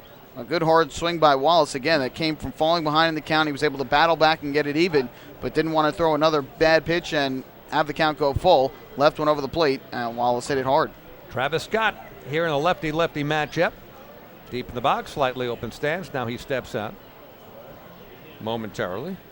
So Chris Wallace at second base after smashing one down the left field line. Let's see what Joe Bircher does here. Trying to clean it up in the top of the third and maintain a 2-run lead for the Ducks. Big overhand curve just missing downstairs. 1 ball and no strikes to Travis Scott. Bircher, for the 2015 season, 4 up and 4 down for the Sioux Falls Canaries of the American Association. 85 2/3 innings pitched, 80 hits. Struck out 48, walked 26. 1-0 pitch on the way, catches the outside portion of the plate. Another off-speed pitch, 1-1. Ducks have done well against the Skeeters this year here at home. They're 5-1 against Sugar Land at home. They went 4-6 on the road in Texas. This is the first time they're facing the Skeeters here at Bethpage Ballpark since June the 18th. Lead the season series to this point, if you add all of that together, given to you by Michael Pollock, 9-7. And a foul just above us. That one looked like it had eyes for our booth, but a little high. So you're going to have to try a little harder here, Travis. Travis Scott fouling it off. It's 1-2 with 2 down. Win for the Ducks tonight. We guarantee themselves yet another season series win against a team in the Atlantic League. Right now, they are over 500 against every team in the league, with the exception of the Bridgeport Bluefish, who is the only team they lost the season series to. 1-2 count to Scott. Runner on second, 2 down. Pitch downstairs. That count now even at 2 balls, 2 strikes with 2 down. Yes, the Bluefish have been a thorn in the side of the Ducks this season. Usually that's reserved for Somerset. But I'll tell you about the Ducks and the Patriots, should they face each other.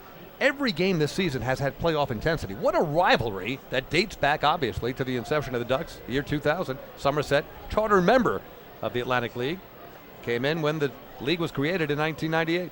2-2 pitch on the way and a half swing and a miss. Ball pops out of the mid of Zelfi Zapata, but he throws across to first base in time.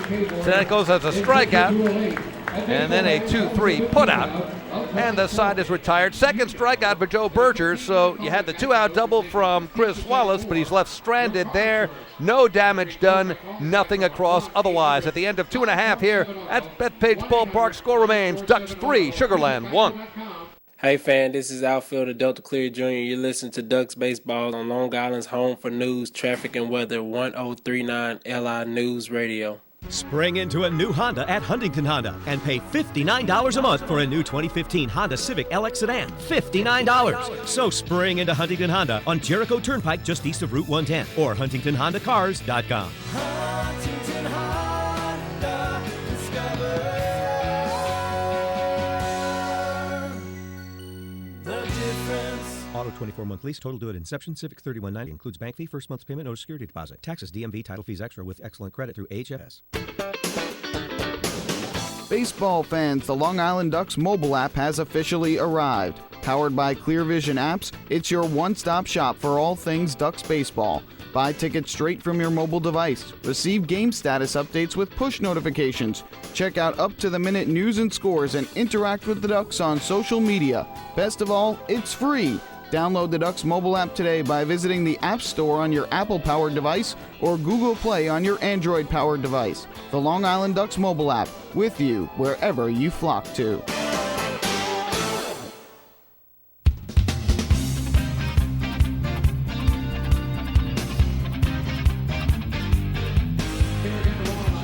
Ducks fans with Travis Scott struck out to end the top half of the third inning. That was the 15th out of tonight's ball game. Did you know that a 15-minute phone call to Geico could save you 15% or more on your car insurance? Get a free quote today. Call 1-800-947-AUTO. That's 1-800-947-AUTO or visit geico.com.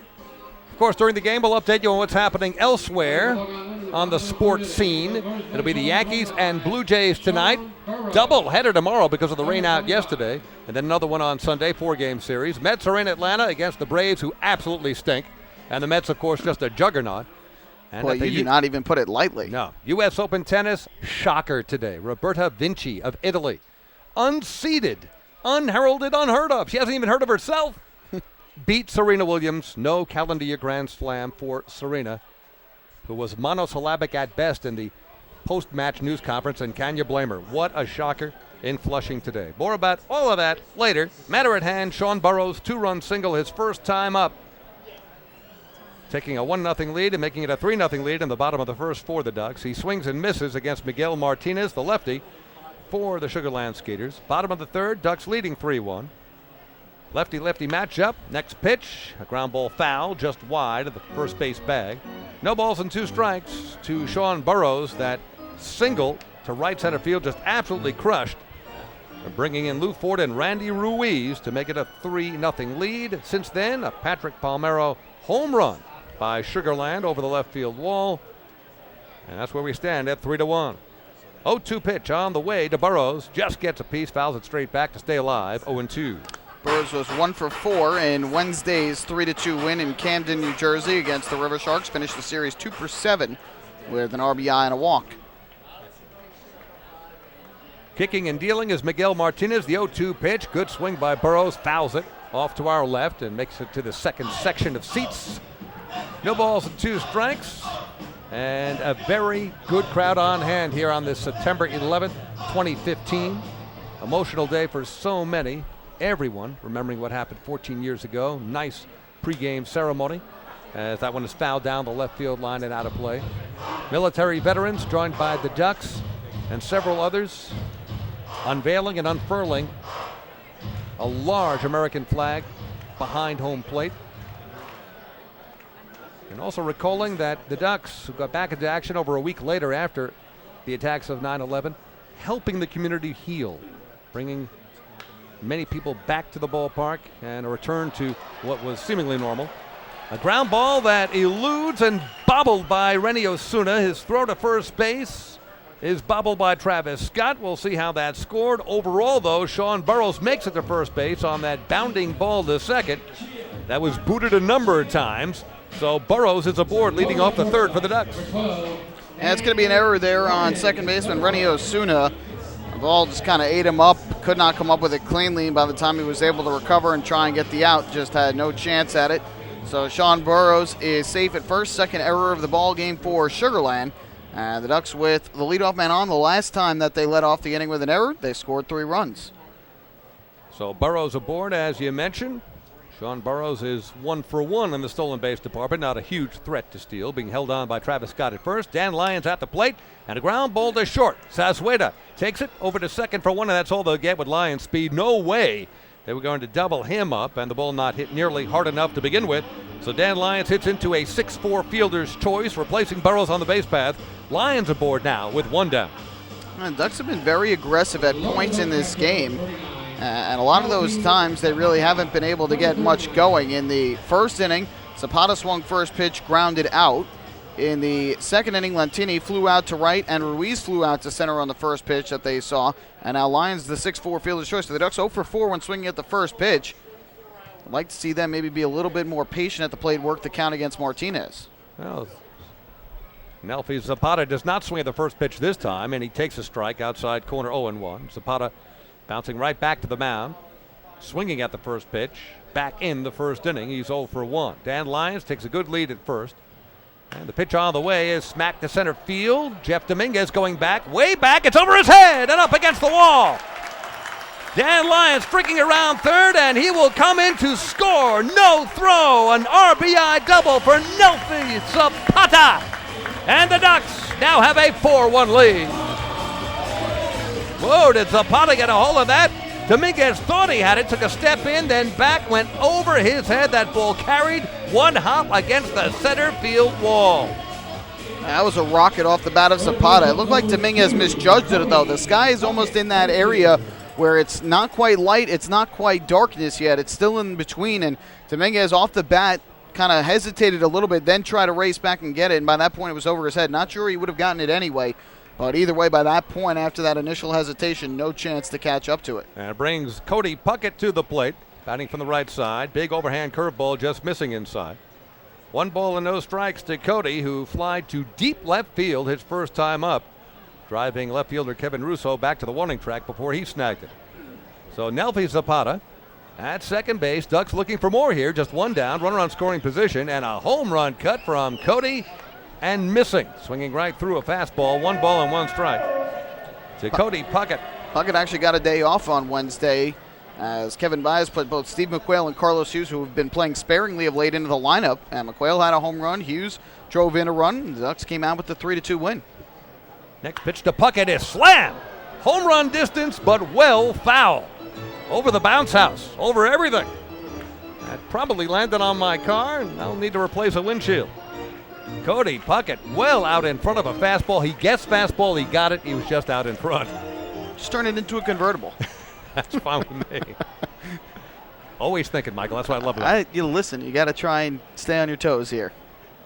1-2 to count to Cody Puckett. At the plate, Zapata takes his lead at second base. Puckett gets under one. Let's see if it's playable. Hit to the right side. Nope, that's going to drift into the stands. In fact, lands on the concrete between the sections. Takes a big rebound. Back to the concessions. 1 ball and 2 strikes to Cody Puckett. Number 9 man in the order, Elmer Reyes, waiting on deck. As the Ducks well know, in this league, as it is virtually anywhere, you can never have a lead that's too big, especially in the Atlantic League. And it's still early. Ducks leading 4-1 and wouldn't mind adding a few more. Puckett crouching at the plate, holds the bat low. Coming set, Miguel Martinez, the 1-2 pitch on the way. Big overhand curveball and a called strike 3. That is the first strikeout registered for Miguel Martinez. Puckett not thrilled with that call. Turned around, had a couple of words for J.B. Torres, and now retreats to the dugout, 2 down. That might have been the best pitch that I've seen from Miguel Martinez tonight. That had some nasty movement on it. Buckled the legs of ready hitting Cody Puckett, and the pitch was borderline right over that outside part of the plate, but close to take with 2 strikes, and ultimately Puckett just wasn't guessing curveball there, and that was the best pitch I've seen from Martinez in this game. And it's Elmer Reyes way out in front of a curveball, swinging through. It's no balls and a strike. Reyes had a single up the middle his first time up in the second inning. So Nelfi Zapata, who drove in a run with a long double to dead center field, still at second base, now 2 down. Reyes trying to bring him in. 0-1 pitch is driven to right field. Elwin Young has to race over to the warning track, makes the grab, no, drops it, and goes down and stumbles back up. Coming in to score is Nelfi Zapata. Over to third is Elmer Reyes. And the Ducks have their 5th run up on the board. We'll see how it's scored, but overall, the Ducks score run number 5 and lead it 5-1. Boy, Reyes hit that hard. It'll go down as a hit, so that goes down as a double. It just seemed Elwin Young. Triple. He made it to third there. Wow. Yeah, that ball was very tough for Dominguez to make the catch. Fortunately, he seems to be okay, but he hit into that wall hard, drove it deep the opposite way to right. Long run for Young to get it. It ended up hitting off of his glove and landing on the grass, but boy, he had to go a long way to get that ball. Reached up to make the catch, and it just hit off his glove and landed there. All of these runs unearned anyway because of that error to open up the inning, and a good effort made there by Young to catch it, but Reyes got it deep enough to make it very difficult for Delwin Young to make the catch. So a triple down the right field line. Delwin Young unable to hold on to it and stumbling to come after it. Elmer Reyes made it all the way over to third, unbeknownst to me, but he is at third base, and Phelan Lentini is up now with 2 down, trying to bring Reyes home. Lentini batting from the right side is 0 for 2, has reached on an error and flied to right. And he takes a fastball just missing the outside corner. 1 ball and no strikes to Phelan. So Elmer Reyes with an RBI. 2 runs have come across here in the bottom of the 3rd for the Ducks, increasing their lead to 5-1. Coming set Martinez, the 1-0 pitch is ripped to center field, base hit. Phelan bringing in Reyes. And the Ducks now lead at 6-1 on the RBI single from Phelan Lentini. This is exactly what Kevin Bas was talking about during the pregame show, coming up with these big hits with runners in scoring position. And the Ducks are doing it here for the 2nd time in this game. They have put up a 3 spot after an error opened up the inning, and that's what you like to see. A team makes a mistake, gives you an opportunity, gives you an extra out. You take advantage of it. The Ducks did it in the 1st inning with 3, and they've done it again here in the 3rd.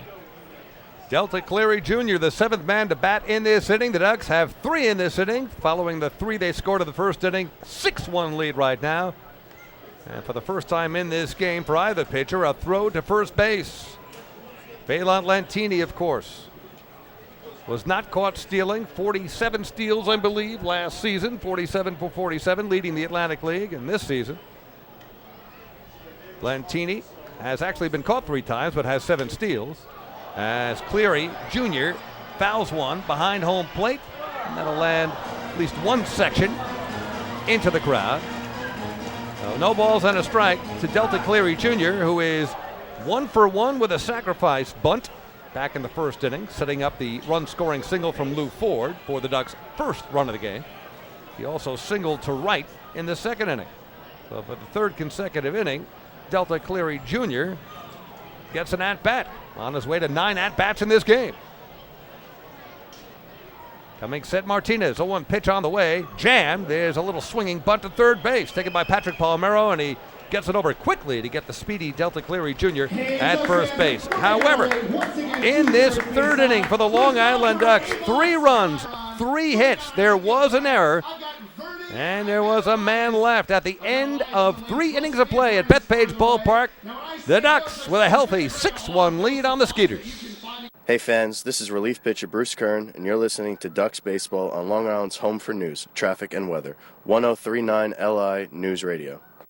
Few places on earth offer the charm and excitement of Fire Island. At Fire Island Ferries, located conveniently at 99 Maple Avenue in Bay Shore, they offer convenient travel to Fire Island 7 days a week.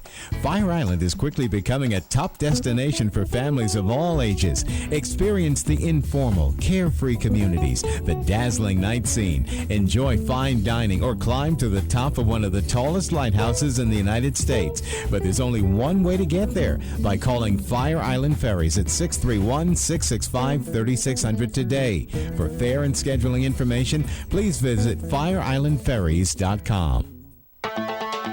Hey Ducks fans, stay up to date with Long Island's hometown team by visiting Quack of the Bat, the official blog of the Long Island Ducks. Quack of the Bat will bring Ducks fans beyond the headlines with in-depth feature articles, breaking news stories, game previews, post-game wrap-ups, and so much more. Interact with the team during the entire season through quotes directly from the players and coaches, as well as exclusive video clips and photos. Check out the blog today at quackofthebat.wordpress.com. Quack of the Bat, the official blog of the Long Island Ducks.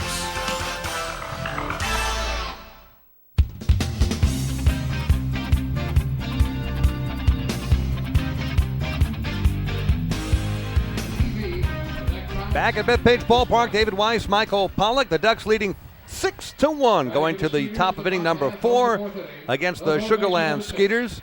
We do have a 4th inning trivia question that we'll pass along in just a moment, but we will turn it over for the next 4 innings of play-by-play to my buddy Michael Pollock. Thank you very much, David Weiss. We go to the 4th inning. Ducks have gotten the offense going here in the early start of this game against Miguel Martinez. Joe Bircher's first pitch of the inning is a breaking ball just outside. For ball 1 to Patrick Palmeiro, who's driven in the only run of the game thus far for Sugarland, a solo home run to left on a 3-2 pitch back in inning number 2. The 1-0 from Bircher. Not fastball, right on the outside corner for a strike. Evens things up at 1-1. Bircher, a former Houston Astros draft pick. 10th rounder back in 2012 out of Bradley University. The 1-1. That's down to the dirt. Skips away from Zapata for ball 2.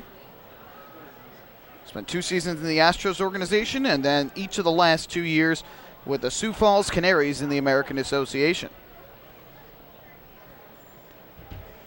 Out of the windup, the 2-1. And this ripped into left field on another hit for Palmeiro. Base hit in front of Cleary Jr., who will fire it back in. So 2 good swings for Patrick Palmeiro tonight, and that's the 4th hit of the game for Sugarland. Leadoff man on in the 4th. All right, a very easy 4th inning trivia question. Of course, in the 4th inning, we always test your knowledge of the Long Island Ducks and baseball as a whole. This is a layup in basketball terms. It's a Lou Ford question. And very simply put, Lou Ford has played with 2 major league teams in his career. Name both teams. All right, fair enough. High fly ball in the air to left center field. The man you just spoke of, Lou Ford, in the gap will camp under and make the catch. First time Lou Ford has had the ball hit to him tonight, and that's the first out of inning number 4.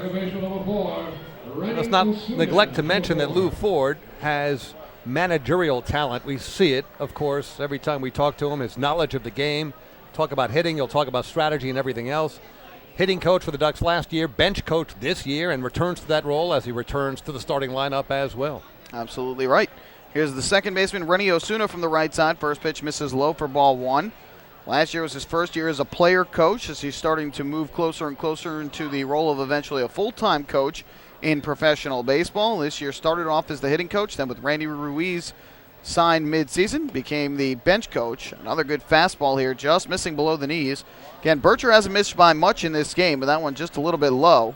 You can tell Kevin Bas and Marty Jansen in the first base dugout unhappy with the strike zone from J.B. Torres tonight.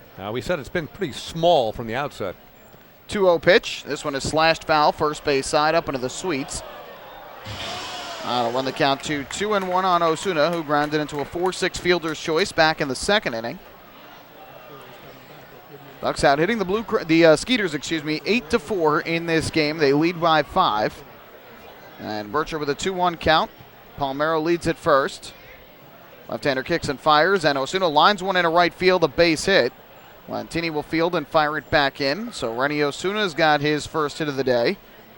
Second hit of the inning.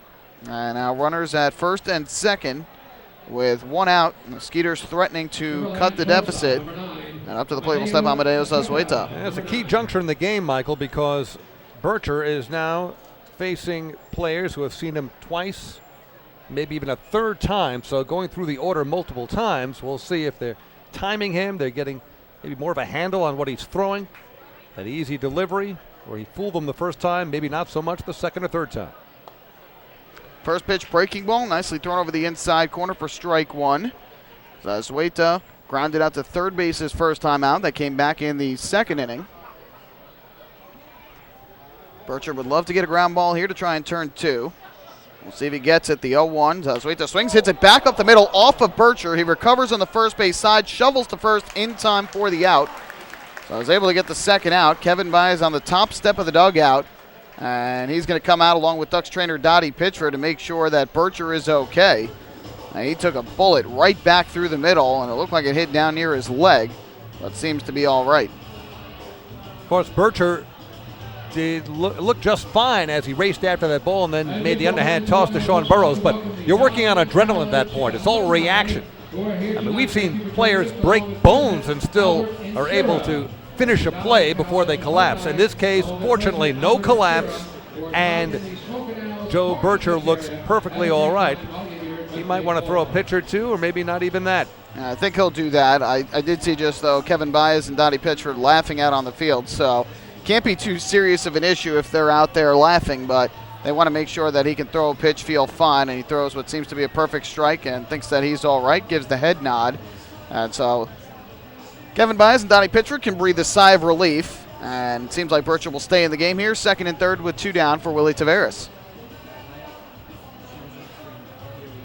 You never like to see a hard hit ball right back through the middle hit somebody. We had a game here last homestand where Matt Ianazzo of the Bluefish had 2 baseballs in a row hit right back through the middle. One hit him square, and he was shaken up on it, but was able to stay in the game after a lengthy delay.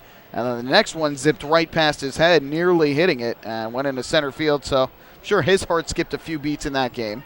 First pitch here to Taveras is a breaking ball low. Good block at the plate by Zapata. And the count 1-0. Taveras 0 for 2 so far tonight. Worked the count full in the first and struck out swinging. Then on the first pitch, swung in the second and grounded out to the shortstop. We have a long way to go here, so this is a key batter in the game for Joe Bircher. And for the Ducks, you don't want to give Sugar Land any notion that they're able to come back and make a dent in this 5-run lead. Here's the 1-0. Fastball misses again, this time up and inside.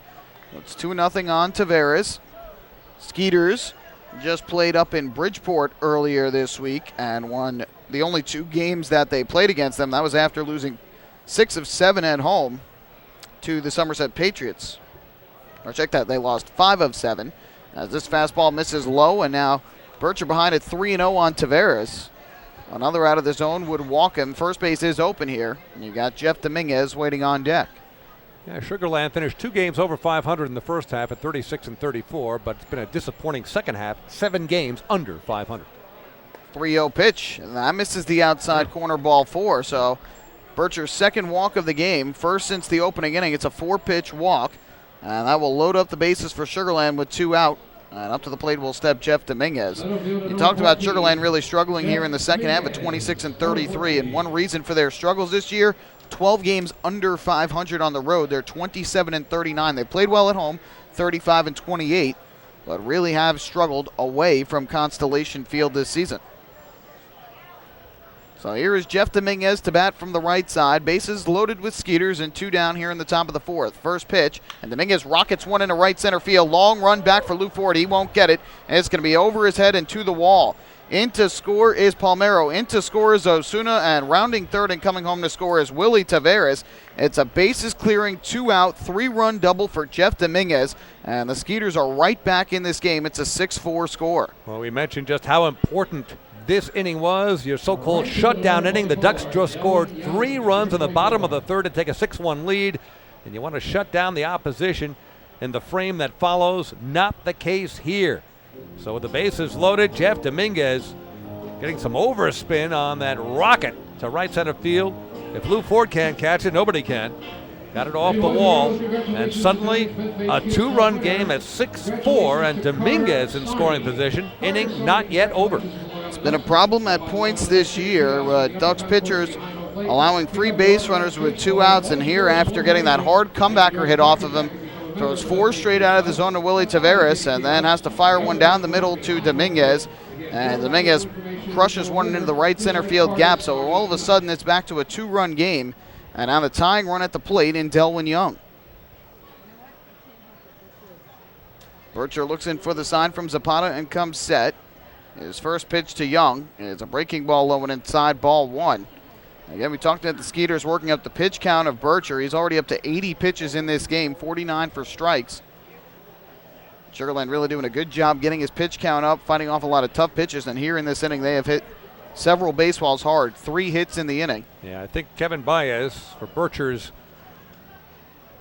confidence, would like to see Joe finish this frame and then maybe take your chances with the bullpen after that.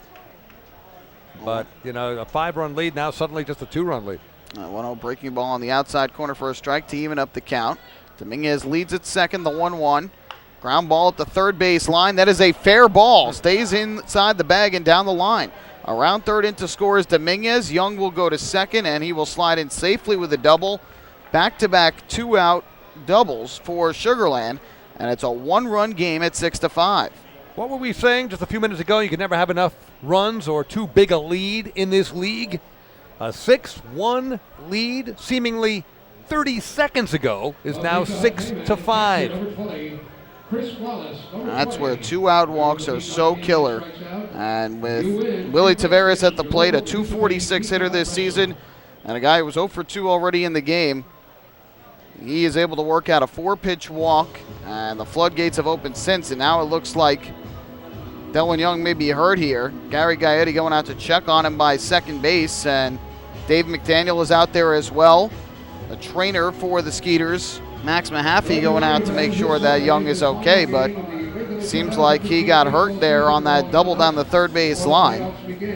Whether it was a hamstring problem or something else as he scooted into second base, we'll find out shortly. Well, it must be me, David. First 3 innings, Bircher allowed just 1 run. He's allowed 4 already here in the 4th inning since I took over the play-by-play. Maybe it's you.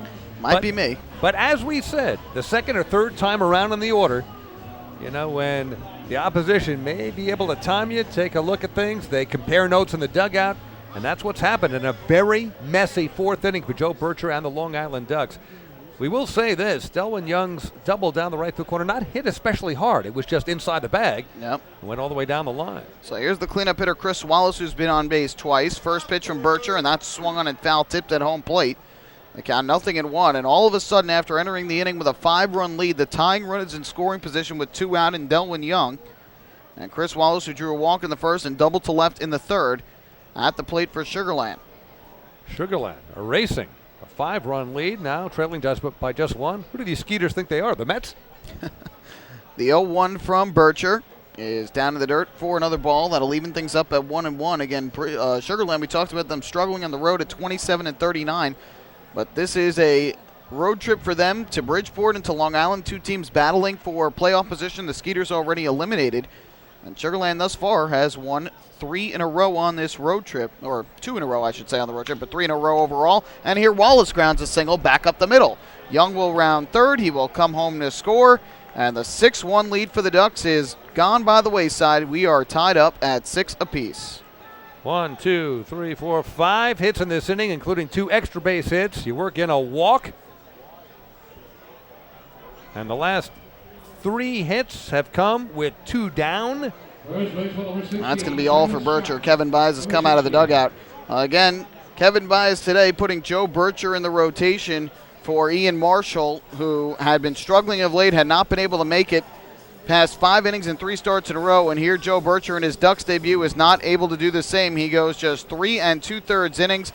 The Skeeters have batted around in the inning, and a new pitcher coming out of the bullpen for Long Island. The Skeeters have rallied back with 5 in the 4th, and they have tied up this game at 6 apiece.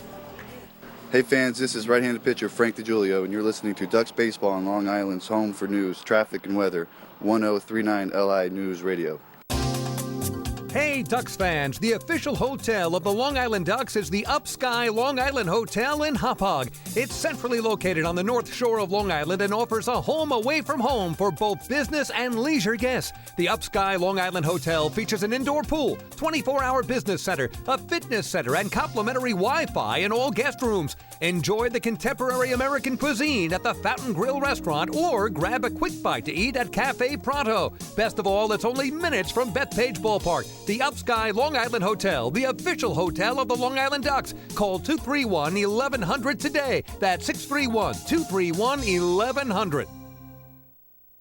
Family fun every time. Beautiful evening for baseball. Big action every time. He reaches up, it's gone! Great value every time. And the Ducks have won it 7-1. The Ducks schedule is loaded with new promotions this season, and with an average ticket price of just $10 and free parking, there is no better value on Long Island. For game times and tickets, visit liducks.com. Long Island Ducks Baseball. Good times every time.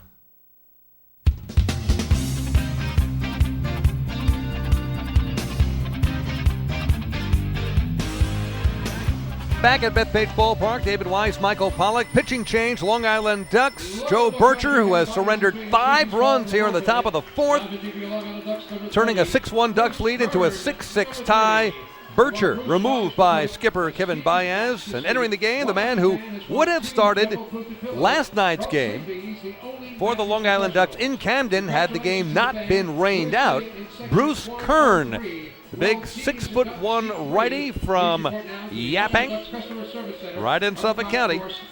Bruce Kern making his first relief appearance of the season after starting 11 games, 95 2/3 innings pitched, 87 hits given up.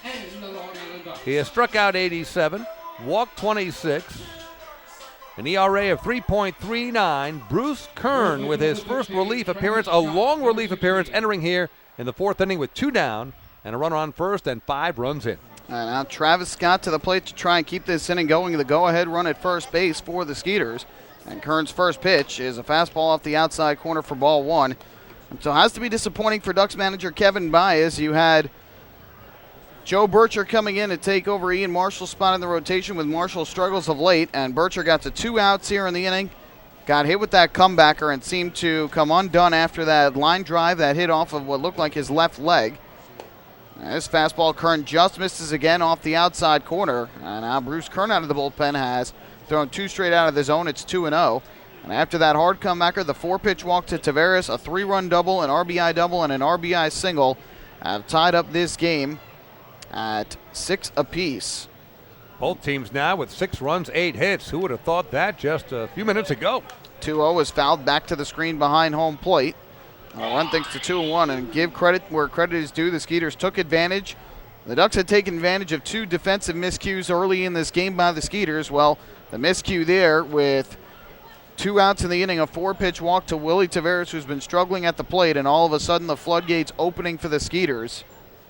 That's what good teams do, is they take advantage of mistakes, and the Skeeters have not been a great team this year, but taking advantage tonight. The 2-1. And Scott swings, pops one up in the air down the left field line. Long run back for the third baseman, Cody Puckett, along the line, and 3 Ducks players all in the vicinity, but nobody able to get to it. It falls right in between third baseman Cody Puckett, shortstop Dan Lyons, and left fielder Delta Cleary Jr. And so Scott's at bat still alive. The count 2-2. Yeah, those three kind of formed a Bermuda Triangle down there, but we're unable to get a mitt on it. So Scott's still at the plate. So we are still in the 4th inning here with 2 down, top of the 4th. Total of 12 runs on the board and 16 hits. We're not even midway through this one. Well, it was back on September 6th last Sunday when the Ducks beat Southern Maryland here at Bethpage Ballpark 16-14, a football score. We could be on the way to something like that here tonight. So that'll be a 2-2 from Kern to Scott, trying to get out of Dodge here in the 4th. Here's the pitch, and Scott takes the breaking ball low and inside, would not chase. And the count full at 3-2. This Skeeters team, despite having the top 2 hitters in the league in terms of strikeouts, not chasing a lot out of the zone tonight. And when the Ducks have left pitches over the zone, especially here in this 4th inning, they have been hitting the ball hard. So Scott works his way on. Up next would be Patrick Palmero, who started the inning with a single. And the 3-2 from Kern, runner goes, and this is grounded through the right side, a base hit in a right center field. Around second base and heading for third is Wallace. A single into right center out of the vacated hole by Elmer Reyes, and now Travis Scott is on. And they make that 4 straight hits for the Skeeters, and they have runners at the corners with 2 down for Palmero. And that means we have to make an adjustment on our score sheet here, our scorecard, move everything over as the Sugarland Skeeters have batted around. 9 men to the plate, and batter number 10 coming up, that's Palmero. Well, the Ducks starting pitching at Camden was lights out between Brownell and Blevins. Brownell got a loss, and Blevins nearly blew the game on Wednesday, but ultimately they both combined to pitch a total of 16 2/3 innings, as this pitch misses up and inside for ball 1. And really did a good job to help out the bullpen, but Bircher tonight, after starting off okay through the first 3, really struggling in the 4th, and now Kern allowing a hit to the first man he faces, and now behind on Palmero 1-0. Kicking the pitch, and Palmero takes this breaking ball low and outside. It skips past Zapata back to the backstop. In to score from third is Wallace. Scott goes to second. The Ducks crowd is getting a little bit testy here at Bethpage Ballpark as the Skeeters now lead it 7-6. Whether it's wild pitch or pass ball, take your pick, doesn't matter. 6 runs in, a half dozen for the Skeeters here in the top of the 4th. They have taken a 6-1 deficit and have taken their first lead of the game at 7-6. How about that? That's a wild pitch, and that'll end the line for Bircher. All 7 runs earned charged to Bircher tonight. Now runner at second with 2 away. It'll be a 2-0 from Kern, and Palmero grounds this one to third. Cody Puckett is there, and his throw across the diamond is in time thanks to the good stretch from Burrows. And that will end the inning, but not before. The Skeeters rally for 6 runs on 6 hits, all 6 runs scoring with 2 out, and they leave just 1 on base. We will head to the bottom of the 4th. The Ducks trailing now for the first time in this game, 7-6. Hey fans, this is Marty Jansen, and you're listening to Ducks Baseball on Long Island's home for news, traffic, and weather. 1039 LI News Radio. North Shore LIJ, Southside Hospital in Bayshore, is the healthcare heart of our community. We provide outstanding health care right here at home with centers of excellence in cardiology, orthopedics, neurosciences, women's health services, and much more. Experience counts, and North Shore LIJ Southside Hospital has been around for nearly a century of care. For more information, please call 631-968-3000 or visit us on the web at www.nslij.com. The results are in. Thousands of PSEG Long Island customers participated in our energy efficiency programs, saving nearly $35 million.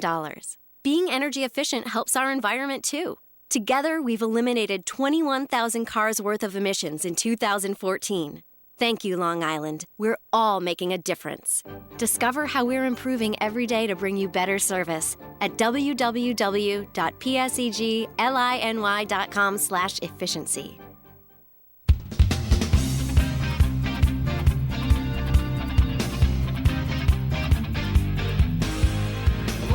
Back at Bethpage Ballpark,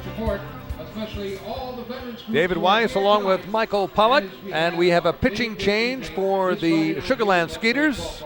Former major leaguer and now manager of the Skeeters, Gary Gaetti, pulling the plug on the starting lefty Miguel Martinez. So he's out. And is it James Parr? It is James Parr. Thank you very much. I'm getting everyone nodding in the booth here. And James Parr entering the game, the 6'1" righty from Celebration, Florida. Number 10, James Parr. James Parr on the season. Let's take a look at his numbers. Making his 39th appearance, all in relief, 42 2/3 innings pitched, has given up 42 hits, struck out 47, walked 17, ERA of 4.22, has one save as well. But James Parr, right-hander, replacing Miguel Martinez, the left-hander.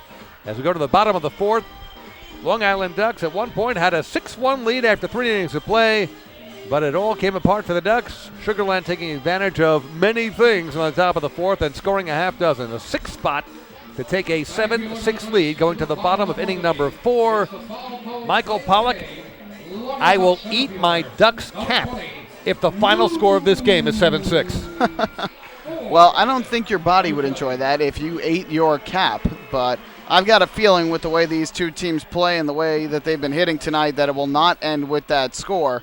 The bottom line, though, it's got to be very frustrating for Kevin Bas and for the Ducks to have the lead that they had and not come away with the lead after 4 innings as Lou Ford takes ball 1 and be up 6-1 going into the 4th, and everything came apart with 2 outs. Really everything after that line drive comebacker that hit off of Joe Bircher. As here Ford takes a strike, fastball at the knees. And the count 1-1, but plenty of game to go, and this is a Ducks team that has come from behind time and time again. We'll have to do again here tonight. The 1-1, and Ford hits a high fly ball to shallow left along the line. Long run back for the shortstop, Zazueta. Sliding in left field, Russo can't make the catch. Ford will turn first, will hold on right there, and he will be on with a leadoff single. So that's a bloop single for Lou Ford, who is now 2 for 2, has reached base 3 times in his return to the Long Island Ducks from Tijuana, Mexico. Lou's single, driven in a run in the first inning, hit by a pitch in the second inning, now a bloop single leading off the 4th inning for the Long Island Ducks. So, if the Skeeters, who are near the bottom in terms of team batting average in the Atlantic League, can overcome a 5-run deficit, I think it's possible for the Ducks, who lead the league in team batting average, to overcome a 1-run deficit. So Ford with his second hit of the night. He's been on base all 3 times he's come to the plate. Randy Ruiz takes the first pitch outside from Parr. And the count 1-0. And Gary Gaetti seeing that Miguel Martinez did not have his best stuff early on, although only 2 runs against him were earned thanks to the 2 Skeeter errors. The Ducks hit him hard and gets him out after the Skeeters take him off the hook. Foul ball here, first base side by Ruiz, up and out of play. That'll even things at 1-1. Ruiz 1 for 2 tonight.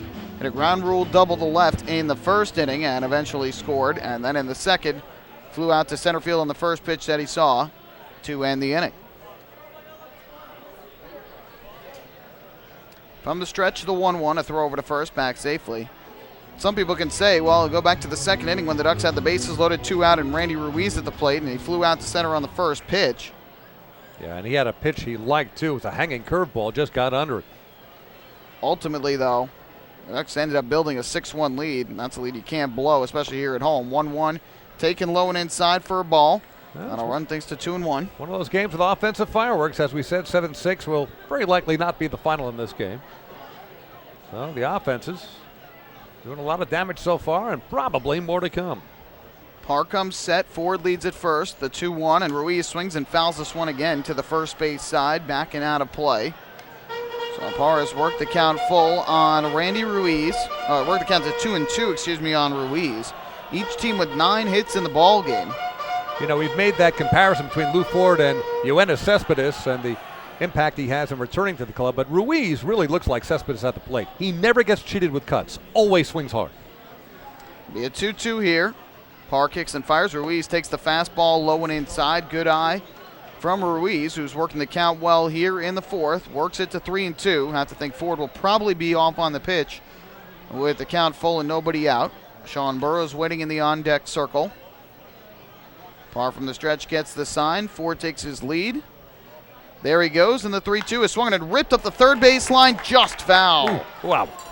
Right along the line, and home plate umpire J.B. Torres made the call that it was foul, despite Kevin Bas pointing fair down that third base line. It was close.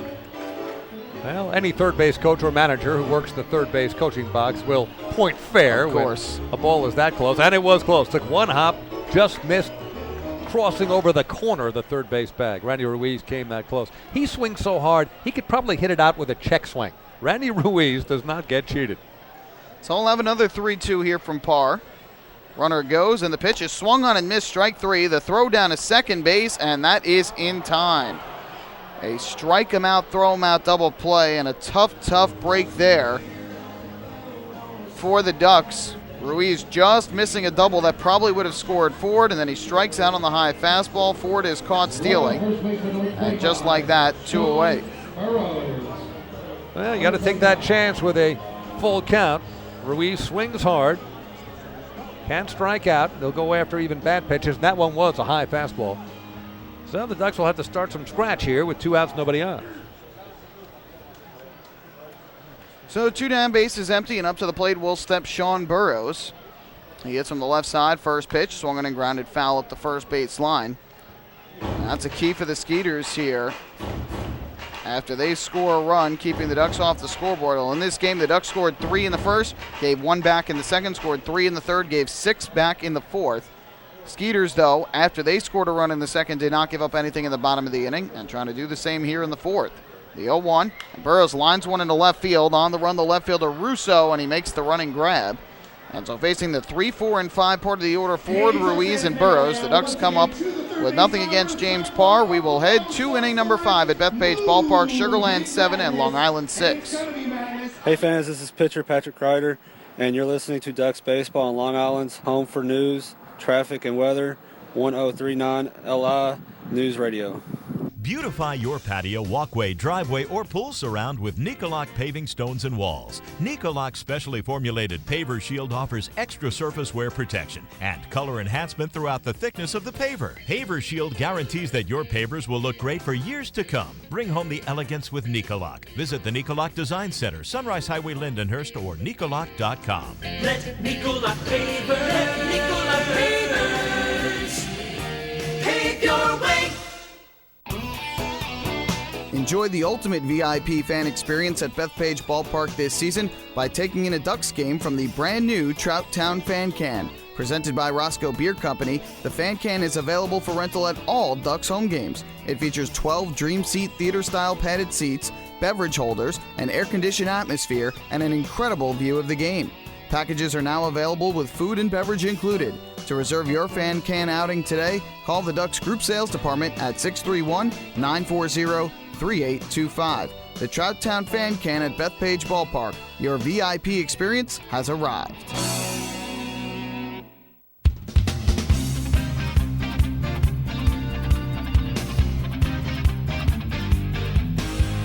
Back at Bethpage Ballpark, David Weiss along with Michael Pollock. A reminder, don't forget to stop by the Waddle & Shop on your next visit here to Bethpage Ballpark, otherwise known as the Duck Pond.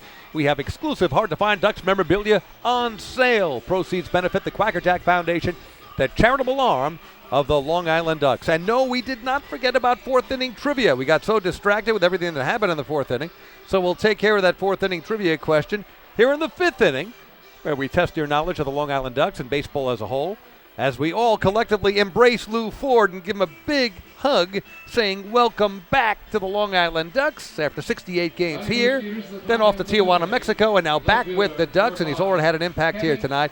What 2 major league teams has Lou Ford played for in his incredible career? Well, that would, of course, be the Minnesota Twins and the Baltimore Orioles. There you go. The Twins first in 2003 and joined the Orioles and actually played in the playoffs as well in the 2012 season. First pitch to Kevin Russo, line into left field, base hit. So the Skeeters hit parade continuing here. Their 10th hit of the ball game already, as Kevin Russo drills the first pitch into left, his second hit of the game, and the first man on against Bruce Kern, who stays in to pitch the fifth. It's the kind of advantage that the Ducks have with the fact that yesterday's game got rained out, and they had Bircher ready to start today on his normal rotation and Kern available out of the bullpen. As his first pitch, bunted at foul, first base side by Rennie Osuna, the count 0-1. In the instance that Bircher was unable to give the Ducks length, they had Kern that they could go to and give him some length out of the bullpen and hopefully save some of the other arms, although the Ducks bullpen is well rested entering today. And Kern has to try and settle down the Sugarland offense that has all of a sudden caught fire. Yeah, the mindset is Kern has to more or less pretend he's starting. Be an 0-1. And this is hit in the air to center field. Well hit to right center. Going back Lou Ford in deep right center field. He'll make the running catch. Having to retreat all the way back to first base, and getting there is Kevin Russo. A deep drive off the bat of Osuna, and Ford able to track it down for out number 1. And Russo did what you're supposed to do when you have a fly that deep to right center field. Russo actually went all the way to the second base bag, actually turned after crossing the bag, and then came all the way back and had time to do it. The ball was hit to deep center field, just in front of the 400-foot sign. So 1 out, and up to the plate steps Zazueta. First pitch, runner going, pitch is taken for a ball. The throw down to second in plenty of time. Yes. And tagged out at second base is Kevin Russo on the caught stealing. 2-4 on the putout, 2 away. Great throw from Nelfi Zapata. I mean, right in there, the tag made easily as Russo trying to get himself in scoring position, providing a little cushion for the Skeeters, who lead by 1, but the Ducks snuffed that one out for a second out. So each side's had a runner caught stealing in this game. The 1-0. Kern fires, and this is fouled right back to the screen behind the plate to even the count at 1-1 on Zazueta, who is 0 for 2 in this game. And he is the only Skeeter that has yet to reach base safely here tonight. Grounded out to third and grounded back to the mound, the 1-1. And he takes the breaking ball in for a strike. Nice pitch here. And he had probably the most game-changing at bat of this game, that hard line drive that hit off of the leg of Bircher back up the middle. And after that, in which Bircher made the second out, didn't seem the same after that and ended up giving up the lead. Foul ball here to the first base side, keeps things at 1-2. Yeah, we emphasized that Bircher looked okay when he scrambled after it and tossed it to first. He threw a couple of pitches. Seemed okay, seemed fine, but the Skeeters really took it to him after that. Yep, so it might have affected him in ways we don't know. 4-pitch walk, 3-run double, RBI single, and that was it. Here, a ground ball left side, third baseman Cody Puckett there. Let's throw across in time, and a much better inning here in the 5th for Kern as he works around the leadoff single. No runs, 1 hit, nobody left on base. We've gone halfway through here on this Friday night. Ducks trailing the Skeeters by 1, 7-6 the score. Hey fans, this is pitcher Ian Marshall, and you're listening to Ducks Baseball on Long Island's home for news, traffic, and weather. 1039 LI News Radio. Thinking about buying or refinancing a home? Start by attending a free MCU home buying seminar. Then speak with one of our loan specialists who will guide you through the loan process. With an affordable mortgage from Municipal Credit Union, Home Sweet Home will be a little sweeter.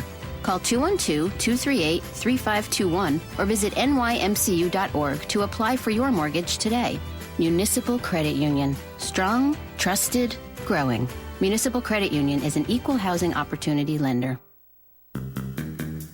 Take your group out to the ball game this season and enjoy all the fun of Ducks baseball at discounted prices with the Hebrew National Picnic Area, luxury suites, the Smokin' Owls Party Deck, the Trout Town Fan Can, and so much more. Bringing your group to the game will be an unforgettable experience. The Ducks even offer opportunities to sing the national anthem, serve as the Ridgewood Savings Bank color guard, be the Nicolak Dream Team, put on a pregame performance, or shag fly balls during Ducks batting practice. To book your outing today, call 631-940-3825 and ask for the group sales department. Long Island Ducks Baseball. Good times every time.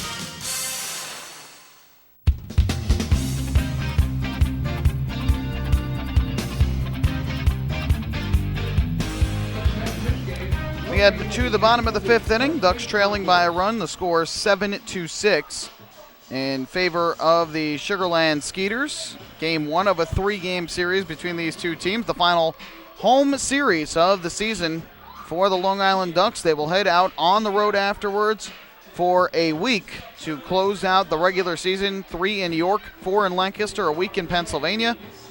And then by that point, hoping that they will be able to return home for some postseason baseball.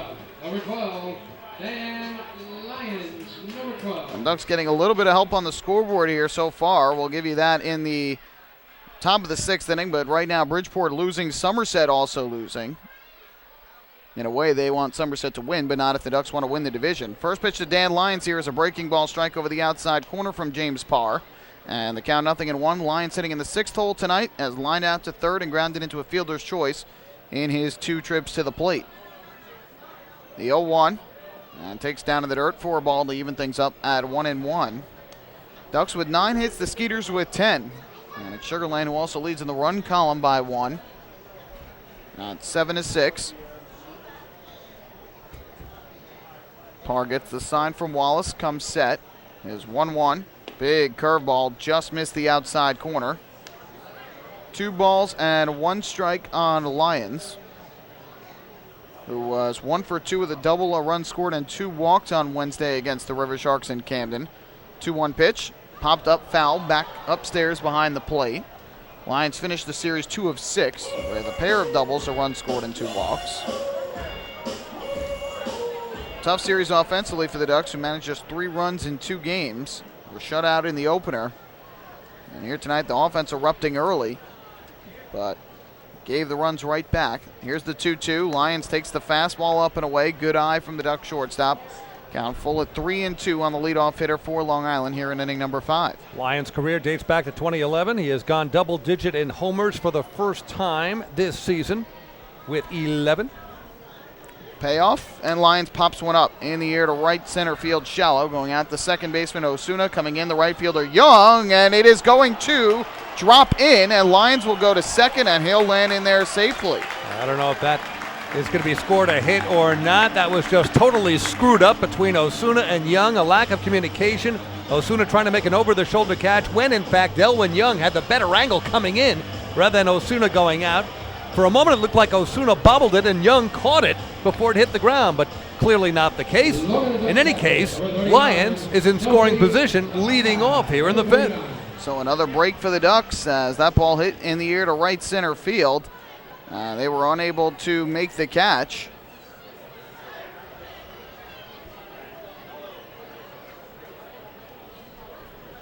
Still nothing official as to whether that's going to be an error or ruled a bloop base hit. First pitch is in for a called strike. The count 0-1. It's actually going to be a double because it was never touched. Wow. Looked at the replay. Second baseman just missed it. Tried to reach back and get it. Did not come up with it. Boy, from here it looked like it went off his mitt. Guess not. Here, ground ball to short. Lions will go to third. The throw to first to retire Zapata is in time for the out. So a bloop double for Dan Lyons. He crosses over to third on the ground out by Nelfi Zapata.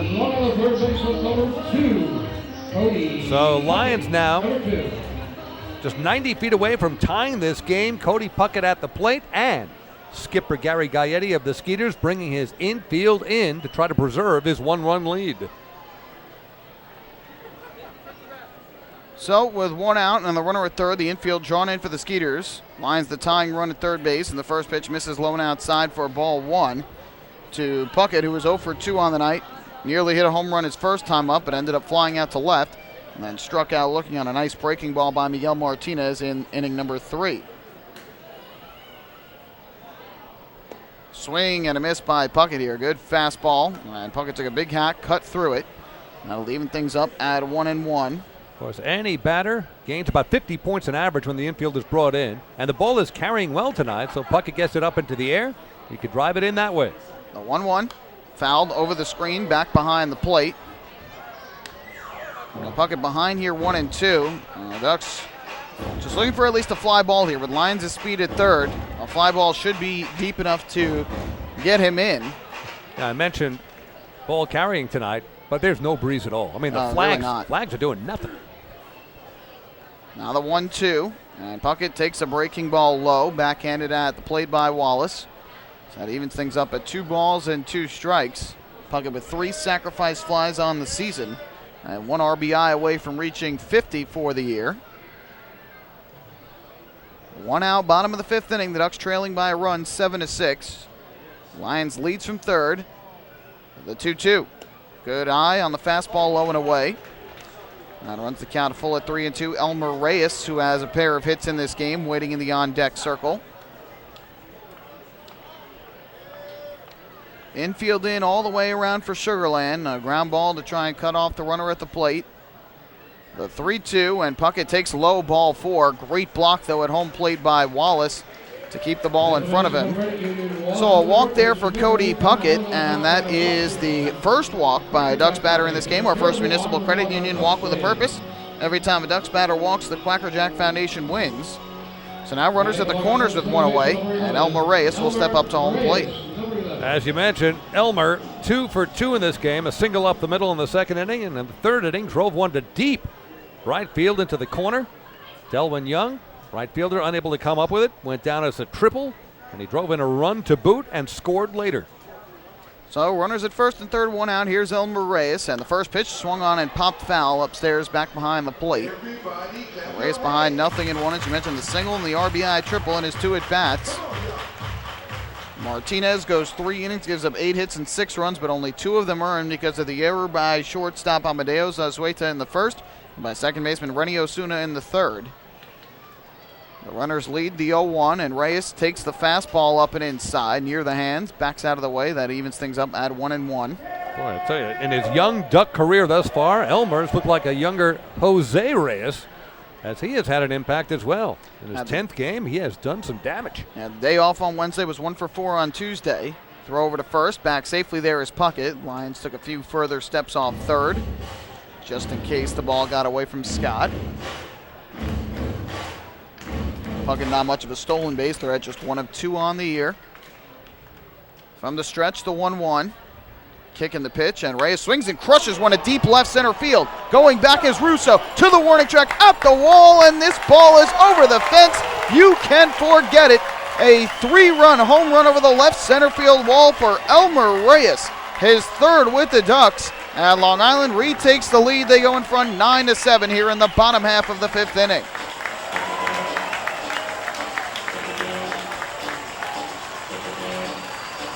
Well, we predicted that 7-6 would not be the final score in this game. No need for me to eat my Ducks cap as the Ducks leapfrog over the Skeeters, trailing 7-6. A 3-run dinger from Elmer.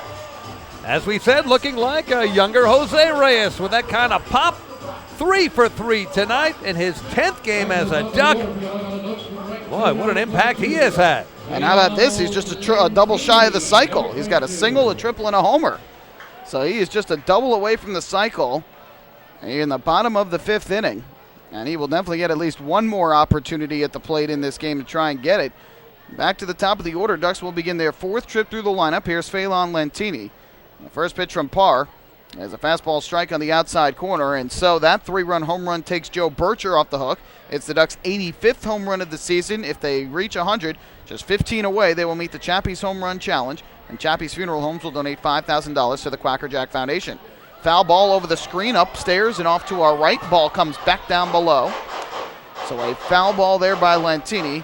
And the count now 0-2. And a youngster in the front row of section 202 hopping up and down, smiling from ear to ear as he has gotten the souvenir.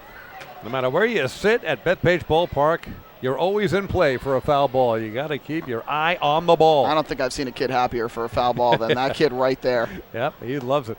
0-2 breaking ball up and inside, ball 1 to Lentini. So the Ducks taking advantage of that walk to Puckett. Good at bat there by Puckett to reach base, and then Elmer Reyes works the count and drills one over the fence right in front of the scoreboard. The 1-2 breaking ball chopped on the ground at the third baseline, foul right to Ducks manager Kevin Bas. So as we mentioned, the Ducks coming from behind yet again this year, entering today 37 come from behind victories this season for Long Island. Yeah. It's something that they have done so well, and that could certainly benefit them if they reach the postseason. But you want to have that ability even when you fall behind in games, even in a game like this one where you give up a 6-1 lead, to come back and retake the lead. The 1-2 popped up in the air along the right field line near the stands, going over Travis Scott. He'll run out of room. This will be about 6 rows back into the crowd. Do it again at a ball and 2 strikes. Yeah, Ducks came into this game number 1 in terms of team batting average at .282. That's now 85 homers, as you mentioned. Lead the league in RBIs as well. They're never out of it. There's no lead too large to overcome. They've been the cardiac quacks, waddle off victories, come from behind victories, and they have bailed their pitchers out on more than a few occasions. 1-2 from Parr, misses inside under the hands for ball 2. Lentini finished 2 for 8 in the 2-game set at Camden with a stolen base. His 7th steal of the year. Tonight, 1 for 3 with an RBI and a run scored. The 2-2. Swinging a tapper foul back behind the plate. Big cut from Lentini, but just got a hair of the baseball.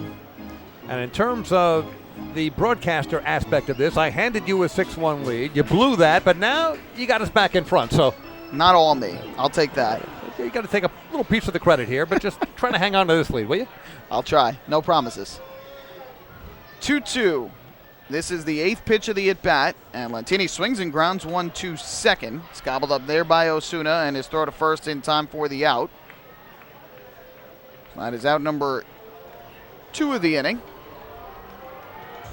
And with the bases empty, that will bring up Delta Cleary Jr. I'd say we mentioned earlier the flags aren't doing anything, but you can feel how cool it is outside. There's no humidity to speak of. After the deluge yesterday, wasn't a constant deluge. We had the bouts of drenching downpours and the thunderstorms that rolled through the area. When it rained hard, that's for sure. It did, but nice night tonight. First pitch to Delta Cleary Jr. misses up high for ball 1. I think one of the things I was most surprised was that they were able to play in Atlanta last night, the Mets and the Braves. Kevin Plawecki, their catcher, tweeted a picture of a waterfall cascading down the steps of their dugout, center field. Incredible. The whole outfield looked like a lake. The 1-0 here to Cleary Jr. low and outside for ball 2. And they had multiple power outages as well. The lights went out. A bank of lights went out. They had to take care of that problem as well. I think all of us were shocked when we tuned in later last night and said, hey, they're actually playing. And, of course, the Mets, between Bartolo and some good hitting, went on to another victory. 2-0 fouled off third base side out of play. The count 2-1. The Yankees got, as we mentioned earlier, postponed last night, so they'll have the doubleheader tomorrow. We'll go through the out-of-town scoreboard in the 6th inning and get you caught up on the action around the Atlantic League and the major leagues. Delta Cleary Jr. with a count of 2-1 digs back in from the left side. Kick in the pitch, and Cleary Jr. swings and lines one in a right. On the run, Delwyn Young. He'll have to play it on a hop. Raced after it hard, then put on the brakes immediately, and that's a big 2-out hit for Delta Cleary Jr., his 2nd of the game. And that'll bring up Lou Ford with a runner on and 2 down in the 5th. Yeah, that was like a overhand smash in tennis. Delta Cleary Jr. had overspin on that. It was not going to stay airborne long enough for Delwyn Young, even with his speed, to come in and make a shoestring catch. So Delta's aboard. Here comes Lou again, and a major summit meeting on the mound. I was going to say, Cleary Jr. has kind of one of those swings sometimes where it looked like it would be a good backhand smash in tennis. And it kind of waits and then delivers that backhand smash. Well, Gary Gaetti's going to take the ball here from James Parr. We'll have a pitching change for the Skeeters here in inning number 5. The Ducks with a runner at first, 2 down. Lou Ford coming to the plate. The Ducks have rallied back and taken a 9-7 lead. Looking for more here in inning number 5. Hey fans, this is Marty Jansen, and you're listening to Ducks Baseball on Long Island's home for news, traffic, and weather. 1039 LI News Radio. North Shore LIJ Southside Hospital in Bayshore is the healthcare heart of our community. We provide outstanding healthcare right here at home with centers of excellence in cardiology, orthopedics, neurosciences, women's health services, and much more. Experience counts, and North Shore LIJ Southside Hospital has been around for nearly a century of care. For more information, please call 631-968-3000 or visit us on the web at www.nslij.com.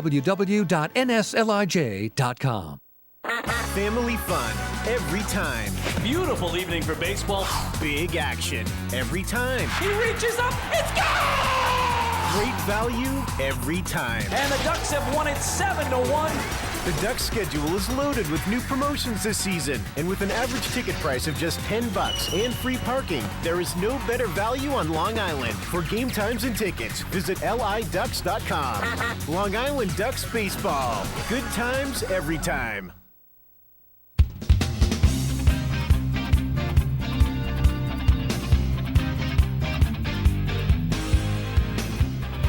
Back at Bethpage Ballpark.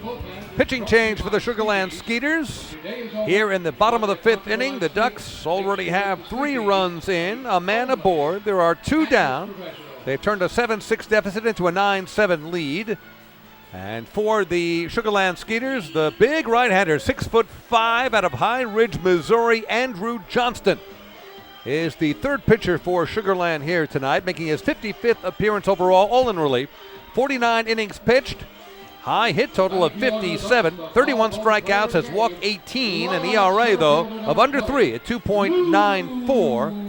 And Andrew Johnston, no time to rest, has to face the reigning most valuable player of the Atlantic League, Lou Ford, making his first game return to the Long Island Ducks as he begins and continues this 5th inning. He's been on base all 3 times he's come up tonight. He takes low and outside for ball 1, 2 singles, an RBI, a run scored, and was hit by a pitch in the 2nd inning. On a hard fastball from Martinez into the left ribs. The runner goes from first. The 1-0 is hit high in the air to center field. A mile-high fly ball by Ford. Jeff Dominguez moves in, camps under it, makes the catch. And Johnson able to work out of further trouble. Not before the Ducks get 3 runs on 3 hits, including the 3-run home run by Elmer Reyes. They leave 1, and after 5, it is now the Ducks 9 and the Skeeters 7. Hey fans, this is Blake Davis, and you're listening to Ducks Baseball, Long Island's home for news, traffic, and weather. 103.9 LI News Radio.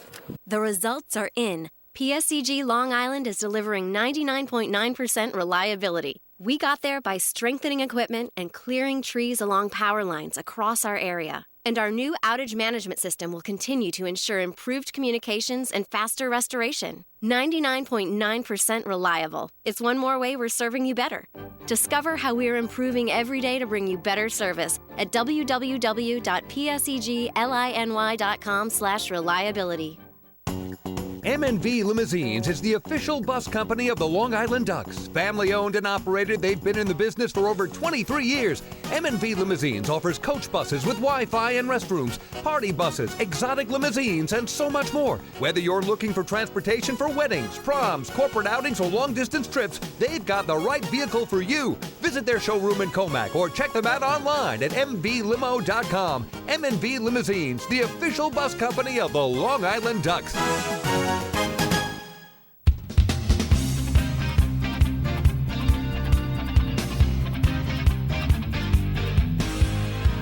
Back at Bethpage Ballpark, David Weiss along with Michael Pollock. Ducks leading the Sugarland Skeeters 9-7. And we remind you that you can follow all season long as the Long Island Ducks try to meet the Chappie's Home Run Challenge. If the Ducks reach 100 home runs, Chappie's Funeral Homes will donate $5,000 to the Quackerjack Foundation. Chappie's Funeral Homes, where caring for others is their family tradition. And the Ducks do have 1 homer tonight.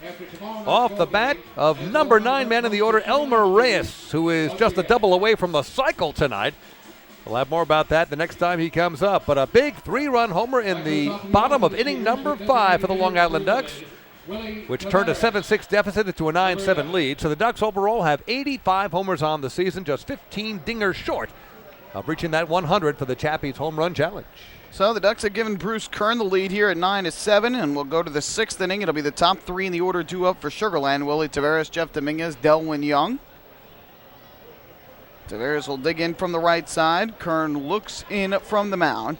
And the first pitch of inning number 6 is a fastball down the middle for strike 1. We also told you we'll go through some of the out-of-town scores here in inning number 6. Ducks getting some help from the Camden River Sharks in Camden, New Jersey. Bottom of the 6th inning, the River Sharks have a 1-0 lead over the Bridgeport Bluefish. 0-1. Kern just missed low. That'll even things up at 1-1.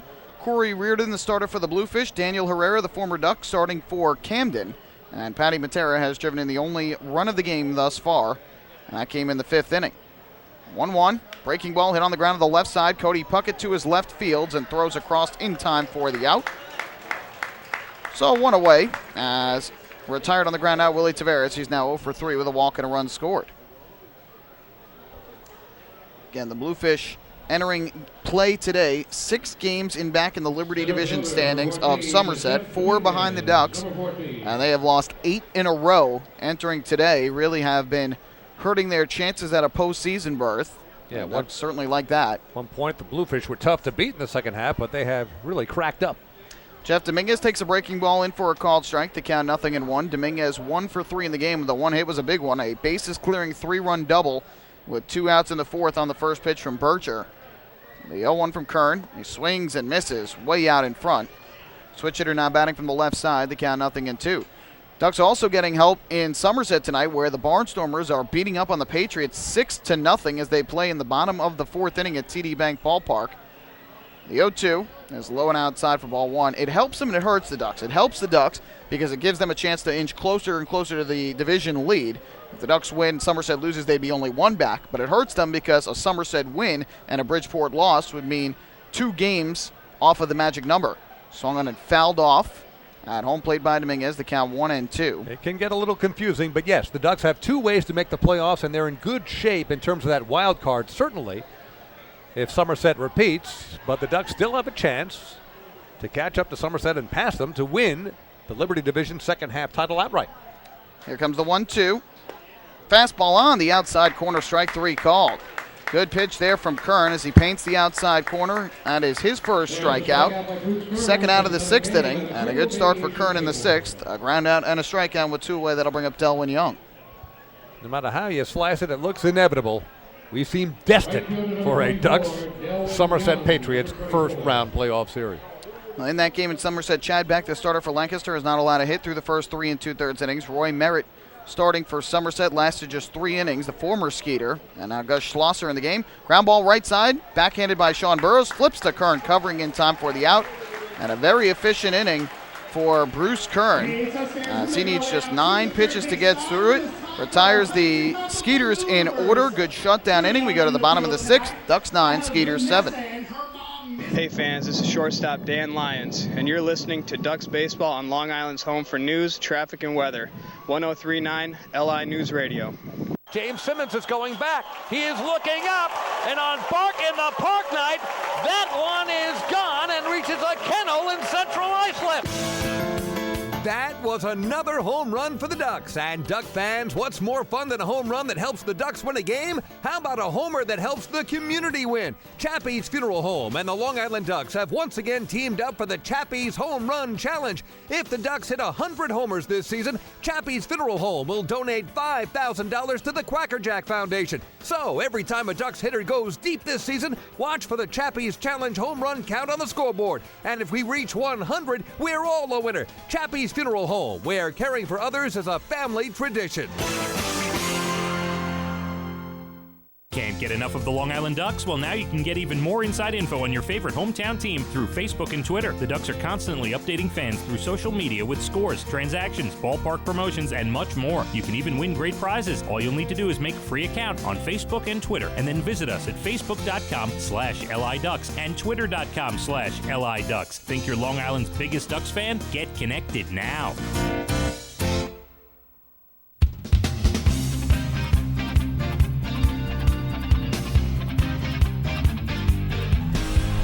A reminder that this is only the first of 3 against the Sugarland Skeeters here tonight at Bethpage Ballpark. Tomorrow night we've got a 6:35 contest and then a 1:35 start for Sunday afternoon. Of course, there are always a number of ways to get your Ducks tickets, and great seats always available right here at the Bethpage Ballpark box office in Central Islip. You can go online at liducks.com or via the Ducks mobile app to get your tickets. And, of course, the old-fashioned way, your phone. If you got a rotary phone at home, you could dial it up at 631-940-8499. That's 940-TIXX. You're a little young for this, Michael Pollack, but yes, I grew up with a rotary phone. And for those of us who were in a rush to call somebody, we hated phone numbers with high digits, the 8 and the 9. You would actually stick your finger in there, and you would help it along to try to get it to go as quickly as possible. Forget it. I'm dating myself. I've used a rotary phone before. Actually, one of my friends when I was a kid, his grandparents, who I would often go over to their house after school, they had a rotary phone. Grandparent. You're comparing me to your friend's grandparent. Thank you very much. I feel much better now. The first pitch of the bottom of the 6th inning is swung on and missed by Randy Ruiz for strike 1. You've got me totally off my game now with this rotary phone business. Good. The 0-1, swinging a foul tip into the glove of the catcher, Chris Wallace. And Ruiz quickly in an 0-2 hole. He's 1 for 3 in the game. A ground rule double and a run scored in the first. Since then, though, has flown out to center and struck out swinging. 9-7 Ducks, bottom of the 6th inning. They are out hitting the Skeeters 12-10. Sugarland has committed the only 2 errors. And the 0-2 is a fastball off the outside edge. 1 ball and 2 strikes on Ruiz. Double back in the first inning, his 11th of the year. Johnston kicks and fires, and Ruiz takes low. Good eye. That'll even things up at 2-2. Finishing up on the out-of-town scoreboard, York won the opener of a doubleheader today against Southern Maryland. The first game was the continuation of a suspended game, and York winning that game 6-3. 2-2 pitch, and Ruiz takes a fastball just low. Close pitch, but he's worked the count from 0-2 to 3-2. Matt Neal, the win, improved to 3-8. Brian Grunning, the loss, fell to 4-9. Mike DeMarc picked up his third save of the year. Telvin Nash, his 8th home run of the season. Here's the payoff, and Ruiz lines one into right center over the leaping try of Osuna. Second hit of the game for Ruiz. Now 4 different Ducks with multiple hits tonight. Leadoff man on for the Ducks in the 6th. We assume eventually you'll get around to the Mets and Yankees. Many of us I are will. wondering. A lot of action going on right now. You do. Everything going on today. The actual game that was scheduled to be played is going on right now. York leads at 1-0 top of the second. John Lester going for the Blue Crabs. Rami Lewis for the Revolution. And Andres Perez has driven in the only run. I've been delaying on the Yankee score because Yankee fans do not want to see it or hear it. Oh, my. This is the first, again, of 4 games with a doubleheader tomorrow, and the Yanks are in quite a hole. First pitch up coming from Johnston to Burrows, and he swings and lines it foul, third base side into the seats. Bottom of the 4th at Yankee Stadium, it's been all Blue Jays. 8-1 they lead it over the Yankees. Luis Severino started for the Yankees and made it just 2 1/3 innings. Chris Martin has come in out of the bullpen. David Price cruising so far in the early going for Toronto. Brett Gardner's driven in the only run for the Yanks. Lots of home runs for the Blue Jays. No surprise there as Burrows takes the 0-1 outside. Josh Donaldson, MVP candidate, his 38th of the year. Edwin Encarnacion hit his 31st, and Justin Smoke hit his 15th. As David White takes care of some business in the booth, it'll be a 1-1, and Burrows grounds it to the right side. Fielded by the first baseman, Scott, goes to short for 1, back to first. Not in time. Burrows beats it out. So 3-6 fielder's choice. Hit into by Sean Burrows, who is now 1 for 4 on the day. I made a mess of everything on my broadcast table because a moth flew in here, and I killed it. I'm very happy that I did away with it. I know all creatures, large and small, are deserving of life, but not this moth, not this time. Well, now that that's taken care of, we can continue here in the bottom of the 6th. What do you want? The thing attacked me. What am I going to do? You know, that's the one thing about what has happened after all the storms yesterday. You would think, you know, we'd be left with a nice, pleasant night. But with the standing water and everything else, with the rain, mosquitoes, not the Skeeters were playing tonight. Actual mosquitoes are all over the place on Long Island. And moths, and I've got a camel cricket problem in my basement as well. They count 1-1 on Lyons, who took a breaking ball strike and then takes upstairs for ball 1. They're called camel crickets because they have a hump on their back. They're very ugly. They eat their own legs when they get hungry. I'm not kidding. I looked this up. They're disgusting creatures. They can only be killed from above. They don't have any eyesight going straight up. So I use big, heavy books to drop straight down on them.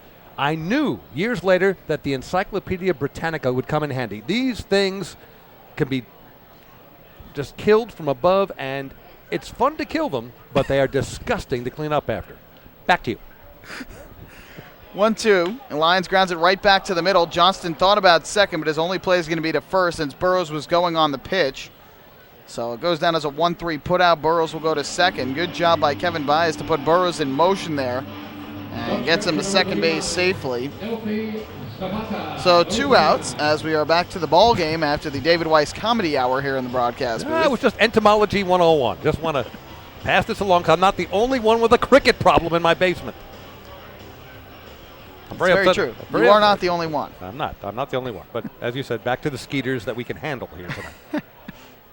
9-7 Ducks, bottom of the 6th inning. Runner at second with 2 down. First pitch to Nelfi Zapata, and he'll take a fastball up high for a ball to count 1-0. As for the Mets, they lead at 1-0, bottom of the 4th against the Atlanta Braves down at Turner Field. Steven Matz, the starter for the Mets. Matt Whistler going for the Braves. The 1-0.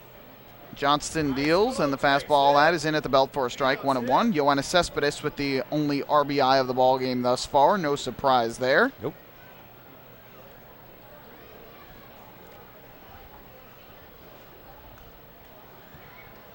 Looking in for the sign, coming set is Johnston. It'll be a 1-1. Burrows takes his lead at second base. The kick and the pitch. Zapata swings, breaks his back, grounds one weakly here to short. Zapata tosses the bat away in anger, almost hits Elmer Reyes, who was in the hole in the dugout. And so on the 6-3 putout, the side retired, and that will end the 6th inning. No runs, 1 hit, 1 left for the Ducks. We will take this game to inning number 7 as the Ducks lead the Skeeters 9-7. Hey fan, this is outfielder Delta Clear Jr. You're listening to Ducks Baseball on Long Island's home for news, traffic, and weather, 1039 LI News Radio. Spring into a new Honda at Huntington Honda and pay $59 a month for a new 2015 Honda Civic LX sedan. $59. So spring into Huntington Honda on Jericho Turnpike just east of Route 110 or HuntingtonHondaCars.com. Huntington Honda, discover the difference. Auto 24-month lease, total due at inception. Civic $31.90 includes bank fee, first month's payment, no security deposit. Taxes, DMV, title fees extra with excellent credit through HFS. Have your birthday at the ballpark this season and celebrate with the flock. Kona Ice birthday party packages with the Long Island Ducks are now available. Each package includes 10 box seats, a commemorative birthday t-shirt and autographed baseball, a pizza and Kona Ice party in the Hebrew National Picnic area, and so much more. Best of all, the birthday child will stand on the dugout while the entire crowd sings happy birthday. Reserve your party today by calling the group sales department at 631-940-3825. Kona Ice birthday parties with the Long Island Ducks, a once-in-a-lifetime experience.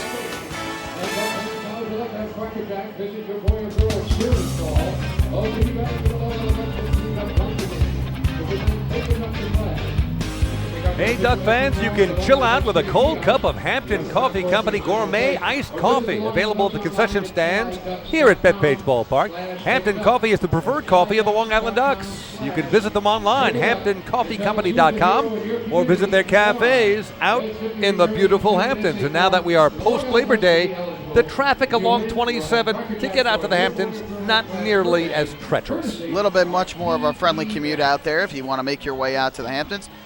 One more score on the out-of-town scoreboard, then we are wrapped up for it. It is in the 85th minute at Red Bull Arena, and the Red Bulls have come back from a 2-0 deficit to lead the Chicago Fire 3-2 on goals from Bradley Wright Phillips in the 28th minute, Mike Grell in the 38th minute, and the go-ahead goal in the 71st minute on a penalty kick from Sasha Kluschin. Congratulations on becoming a Red Bulls season ticket holder. I'm proud of you. Hey, very affordable, very good deal that they have there, and really one of the nicest places to go, aside from this ballpark here, and watch a game. It's very affordable and fun times, and they've had a great season. First pitch here to Chris Wallace, misses low and outside, and the count 1-0 on the cleanup hitter and catcher for Sugar Land. In fact, Michael Pollock is such a big soccer fan that for the entire game to this point, he has not used his hands. 1-0. That breaking ball is in for a strike over the inside corner, 1-1. You got to respect the game, David. You know, they have to play without their hands except for the goalies. You got to learn how to score and type and do all that without. I just wish, you know, in writing with your feet, you would have kept your socks on. I'm sorry. Just an easier grip, you know. 1-1, breaking ball, cut on and missed. Way out in front of it was Wallace. He's been on base all 3 times tonight. A walk back in the first inning, a double in the third, and then an RBI single and a run scored in the fourth. His run on the wild pitch was a go-ahead run back in that 6-run fourth inning, but the Ducks have since erased that deficit. And now the 1-2. Breaking ball swung on and missed for strike 3. The Pizza Hut K-Man has struck out. There you go. And so some free breadsticks for the fans in attendance here tonight. Everybody who has a game ticket can redeem it at a participating Pizza Hut location on Long Island for a free order of breadsticks. You know, public address announcer Bob Atone usually leads the crowd in a breadsticks chant. This kind of took everyone by surprise here. It kind of snuck up on us, but everybody getting breadsticks.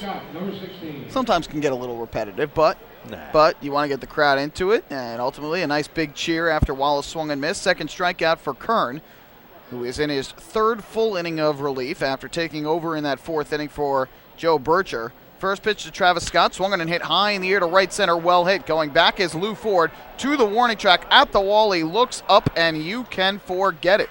A solo home run over the right center field wall for Travis Scott, his 9th of the season.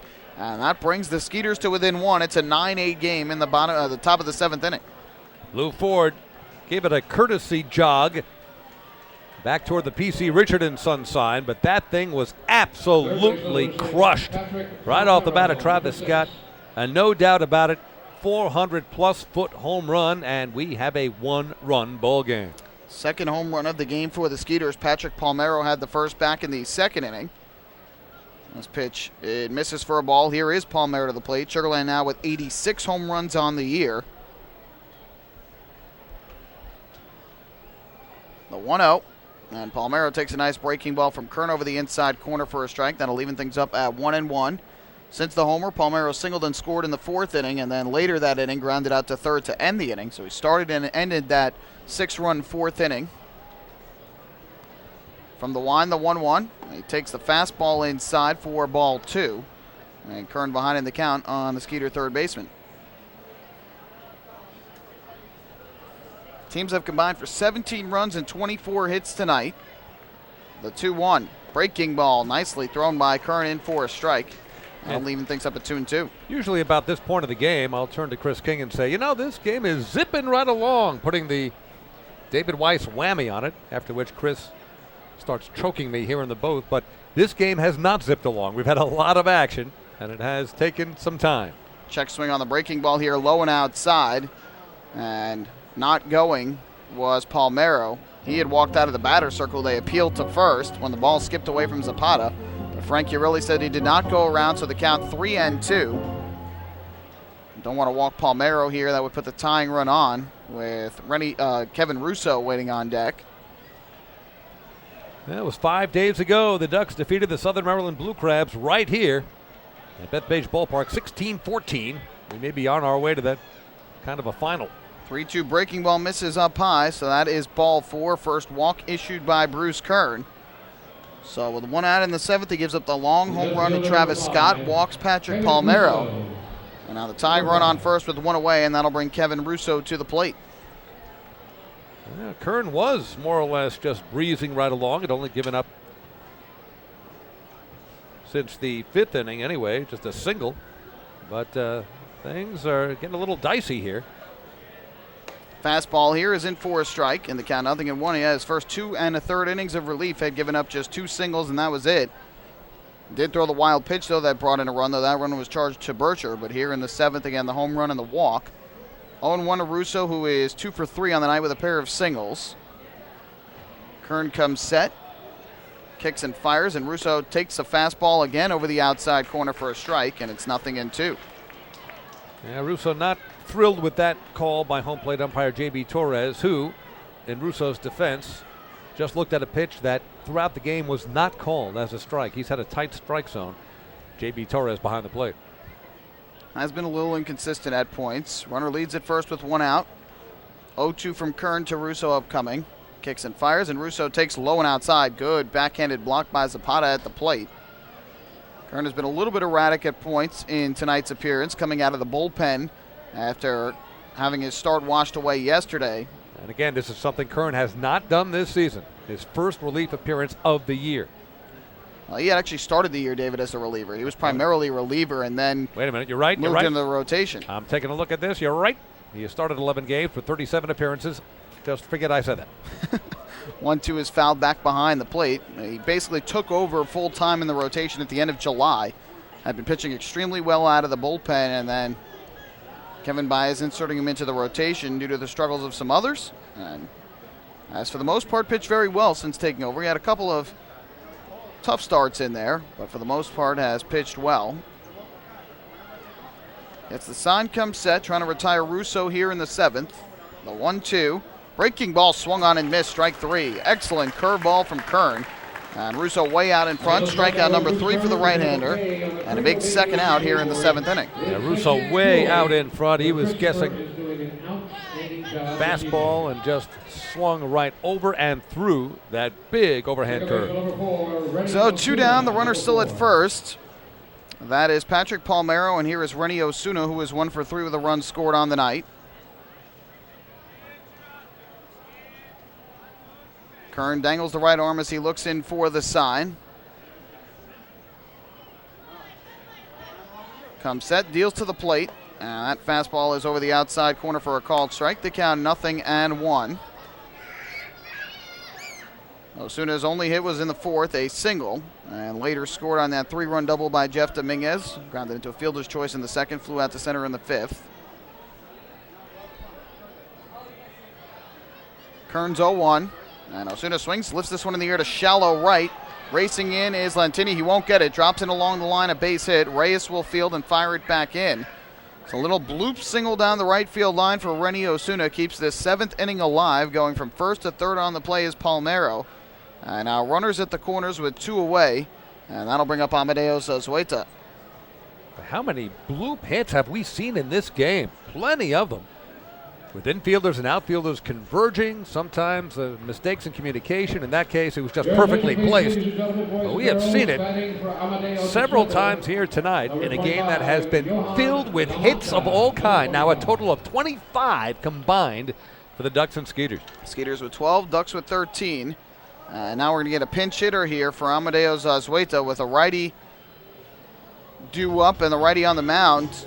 Gary Gaetti goes to the lefty in Johan Lamanta. And after that move, Kevin Bas comes out of his dugout and it looks like he's going to go to a lefty in his bullpen to try and get the final out here in the top of the 7th. So Bruce Kern's night is done. He will head back to the dugout. Skeeters threatening. They've added 1 in the inning and have runners at the corners with 2 out. Trailing by a run, Kevin Bas will go to a left-hander here to try and get out Lamanta and keep the Ducks in front here in the top of inning number 7. Hey fans, this is Marty Jansen, and you're listening to Ducks Baseball on Long Island's home for news, traffic, and weather. 1039 LI News Radio. North Shore LIJ, Southside Hospital in Bayshore, is the healthcare heart of our community. We provide outstanding healthcare right here at home with centers of excellence in cardiology, orthopedics, neurosciences, women's health services, and much more. Experience counts, and North Shore LIJ Southside Hospital has been around for nearly a century of care. For more information, please call 631-968-3000 or visit us on the web at www.nslij.com. The results are in. Thousands of PSEG Long Island customers participated in our energy efficiency programs, saving nearly $35 million. Being energy efficient helps our environment too. Together, we've eliminated 21,000 cars worth of emissions in 2014. Thank you, Long Island. We're all making a difference. Discover how we're improving every day to bring you better service at www.psegliny.com/efficiency.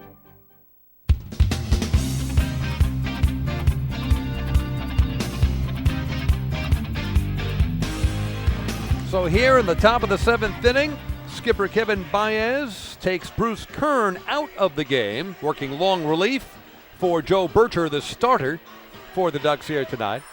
And Ricardo Gomez will make his second appearance as a Long Island Duck. 1 inning pitched thus far as a Duck. 2 strikeouts, no walks, has not given up a run.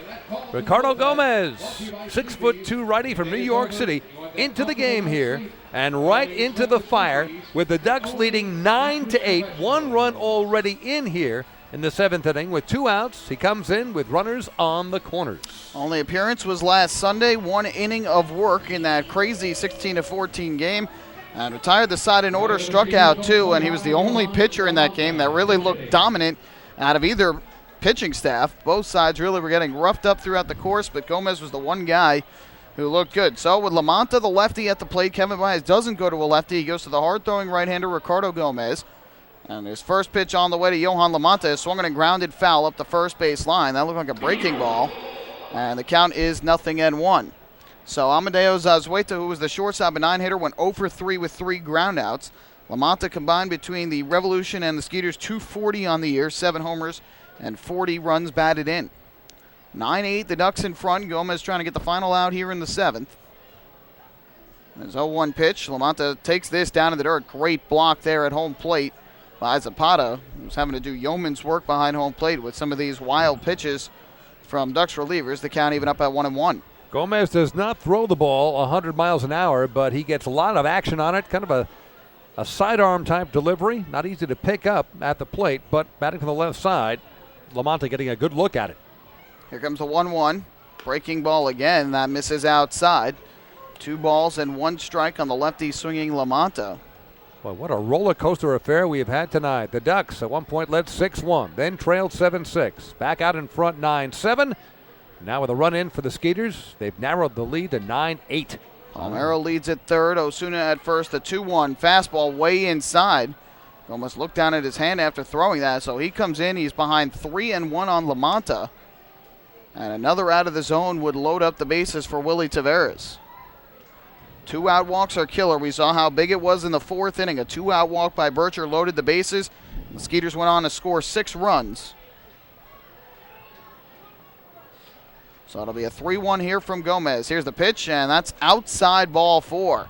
So Ricardo Gomez comes out of the bullpen. He walks Yohan LaMonta on 5 pitches, the pinch hitter for the Skeeters. And now the bases are loaded with 2 down for Willie Taveras. That almost looked like an intentional walk. Nelfi Zapata set up way off the plate outside, as if they didn't want any part of LaMonta, and they'll decide to go at Willie Taveras at the top of the order. Bases loaded, Ducks with a 1-run lead and 2 down. What a key moment in this game right here.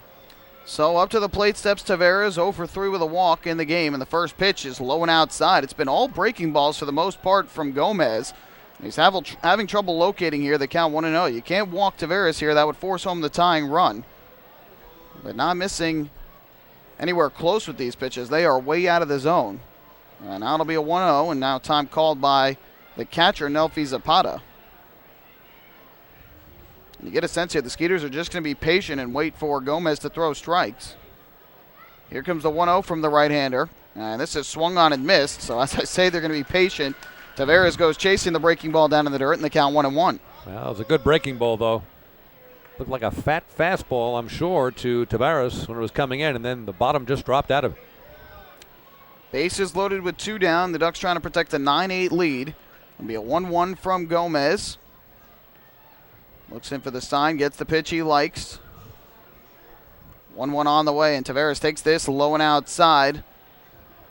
Taveras not chasing that time, and Gomez behind it, 2-1.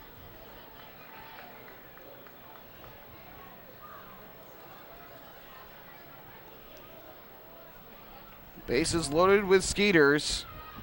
Gomez trying to get strike 2 here, the 2-1 pitch, and Taveras takes a breaking ball. That misses just low.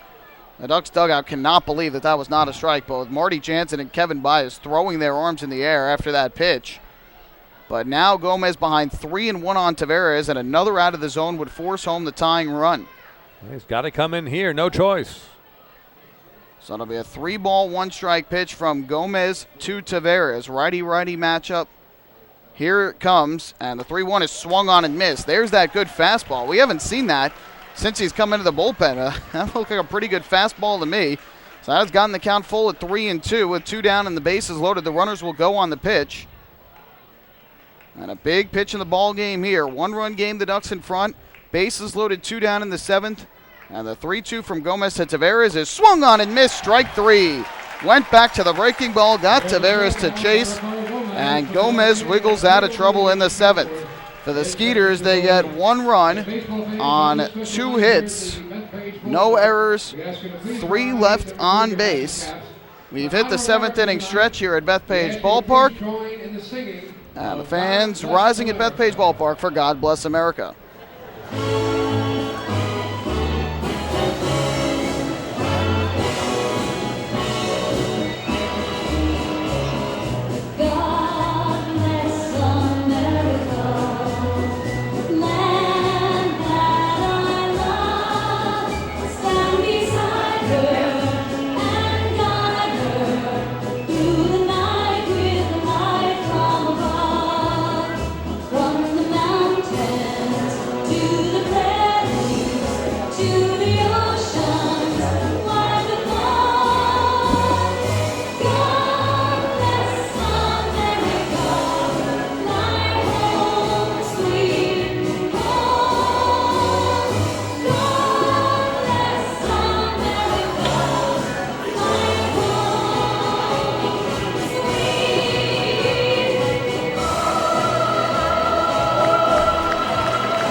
On this important anniversary in American history, God Bless America here at Bethpage Ballpark. We will take a break and come back. We go to the bottom of the 7th, Ducks 9 and the Skeeters 8.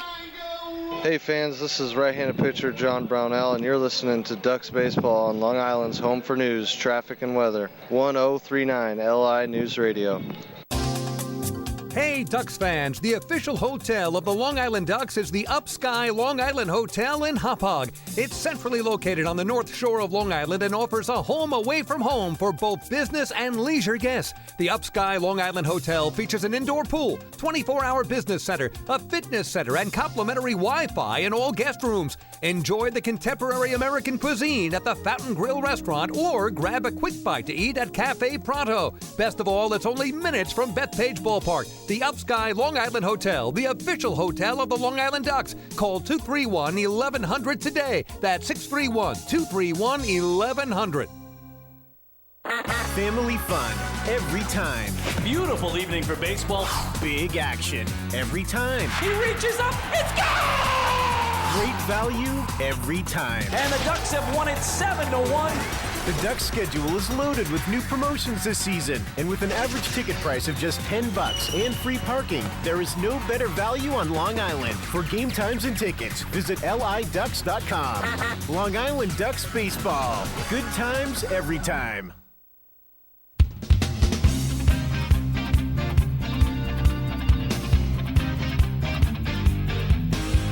We're back at Bethpage Ballpark, and guess what? We have yet another pitching change for the Sugarland Skeeters. They bring in their fourth pitcher of this game tonight, 6-foot right-hander from Tampa, Florida, Adrian Martin, making his 39th appearance. 38 of them have been in relief. He has one start to his credit. Numbers, 37 2/3 innings pitched, has given up 49 hits. 23 earned runs, has struck out 35 and walked only 5. Control the name of the game for Adrian Martin. He does have an ERA of 5.5, however. Adrian Martin on to face Cody Puckett, Elmer Reyes, and then back to the top of the order, Phelan Lantini, with the Ducks leading by 1, 9-8, bottom of the 7th. Trying to get some insurance runs here, and the first pitch to Cody Puckett is swung and popped up in the air down the right field line. Long run out for the first baseman Scott, in for the right fielder Young, and it's going to land in fair. Base hit. Puckett around first will go to second. He's in there safely. How many bloop hits have we had tonight? It has been unbelievable, and a big break for the Ducks there. Down the right field line, right along the line. It could have been caught. It could have gone foul, and it ends up landing in fair, and Puckett with good base running makes it to second. So he joins the hit party, every Duck with at least one hit in the game, and for Puckett, his 22nd double. Again, you had a Bermuda Triangle out there, trying to triangulate a catch with the right fielder, the second baseman, the first baseman, all running after it, and it fell between them. Well, baseball literally does not want to find a glove. It wants to find the grass for both teams in this game. So here's Elmer Reyes, a double shy of the cycle. He comes up with a runner at second and nobody out. And the shortstop, Zazueta, crept in behind second, waiting for a throwback, but it never came from the right-hander Adrian Martin, a former Duck, who, like Gomez, was with the Ducks back in 2010. So here is Reyes, a single, an RBI triple, and a 3-run home run tonight. First pitch on the way, and Reyes swings and fouls this one off down the right field line. And the count 0-1. A member of the Skeeters had a cycle earlier this year, Jeff Dominguez, first player ever in a Skeeters uniform, did it on September the 5th, hit 4 of the cycle. From the stretch, the 0-1 from Martin. Kicks and deals, and Reyes swings and grounds this one to third, fielded on a hop by Palmero, looks the runner back to second and throws to first in time. So Reyes unable to get the fourth and final piece to the cycle, unable to move the runner either. That's the first out of this 7th inning, and that will send us back to the top of the order for Phelan Lantini. With a 1-run lead, you know the Ducks really want to push this run across however possible. And you go back to the top of the Ducks order. Again, the team that's leading the league in average, among other categories. Lantini, Cleary Jr., then the reinstituted Lou Ford. It doesn't get any easier for the opposition. It was a tough call from Kevin Bas. You have your 9-hitter at the plate. You get a leadoff double, a chance to move him to third base with less than 2 outs to try and get an insurance run. But at the same time, you have your best hitter of this game at the plate, and Elmer Reyes, who is 3 for 3 with 2 runs and 4 RBIs. First pitch to Phelan Lantini here is a fastball strike over the outside corner from Martin, 0-1. That's a very good point. In any normal circumstance, you would ask a number 9 hitter to lay down a sacrifice, get a runner over to third with less than 2 out, but the Ducks through the years, whether it be Dan Lyons or Elmer Reyes, you don't have normal number 9 hitters. No, not the way Reyes has hit in this game. Be an 0-1. Martin deals and Latini swings, lifts this one in the air to shallow center. Coming on, Jeff Dominguez. He is there to make the catch. So a leadoff bloop double by Puckett, but a ground out and a fly out since have not been able to move the runners. With 2 down, that will leave it up to Delta Cleary Jr. Left fielder number 5, Delta Cleary Jr., number 5. This is where Kevin Bas was talking, was the desire to get some big hits with runners in scoring position. Now the Ducks are ahead by a run, but of course would like to add some insurance.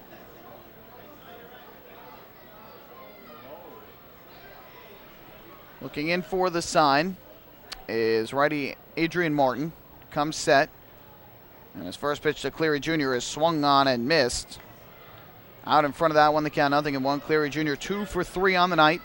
With a pair of singles to right, one in the second, one in the fifth. He bounced to third in the third and laid down a sacrifice bunt in the first inning.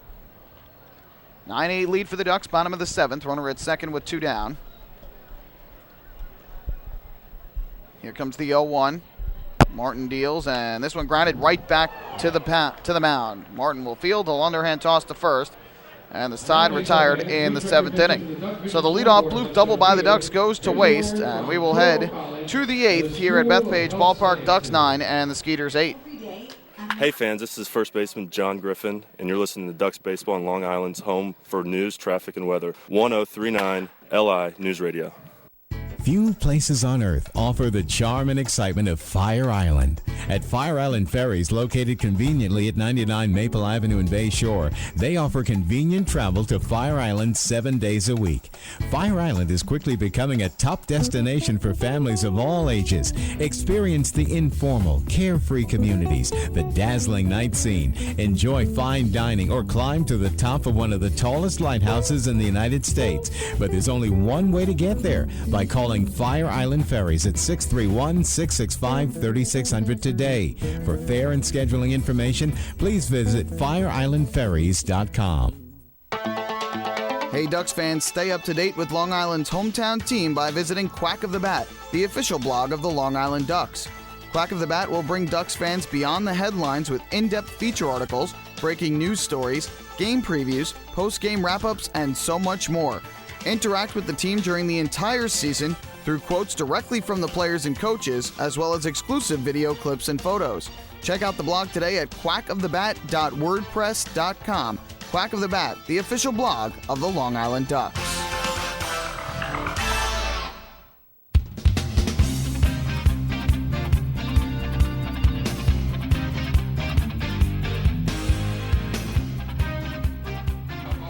Here in the top of the 8th inning, the Ducks have a 9-8 lead over the Sugarland Skeeters. Ricardo Gomez is done after getting, to this point, the biggest out of the game after walking Johan Lamont, the pinch hitter, with 2 outs to allow the inning to continue. He struck out Willie Taveras after falling behind 3-1 to get out of the jam and keep the Ducks in front. And now left-hander J.C. Romero will come into the ballgame. He enters at 0-1 with a 2.10 ERA in 30 games this year. And he will face the 2, 3, and 4 hitters for the Sugarland Skeeters, Jeff Dominguez, Delwyn Young, and Chris Wallace. And as we head to the 8th inning, I turn things back across the broadcast booth to David Weiss. Thank you so much, Michael Pollack. It's been a wild one from the get-go. The Ducks have 9 runs up on the board based on 3 3-run innings. First inning, third inning, fifth inning. In the 7th inning, they did not score to keep that sequence going.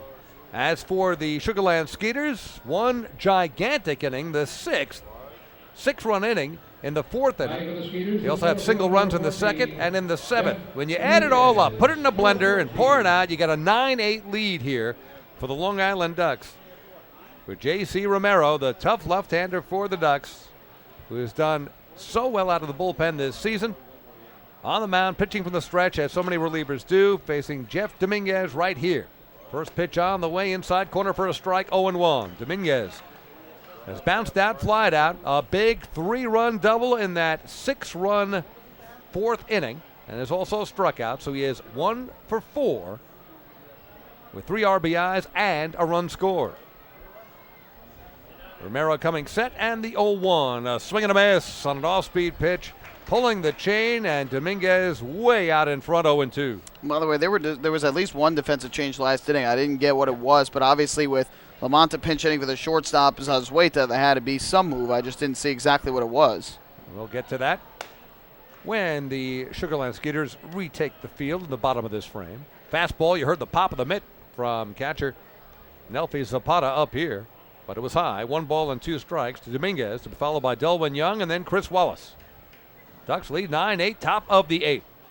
Next pitch is downstairs and in the dirt, and the count now evens up at 2 balls and 2 strikes. And that's the thing, logistically, that Kevin Russo would come in from left field to play shortstop, and Lamonta would stay in the game and play left, but trying to get confirmation on that. Either way, big inning here for Romero with a 1-run game, trying to get through a tough part of the order and keep your team in front.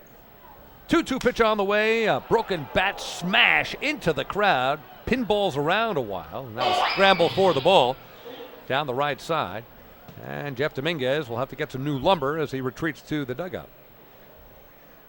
I'm looking down that right field line to make sure everybody is okay. Hopefully everybody is, but that was a screamer. Yeah, I think it skipped like a rock on a lake off the top of the Ducks dugout and then skipped a few more times in the crowd. Either hit the top of the Ducks dugout or the railing above the camera well, but either way, a bullet off the end of the bat. So Dominguez, who is 1 for 3 with that 3-run double, comes back to the plate. Romero trying to get him for the first out of the inning.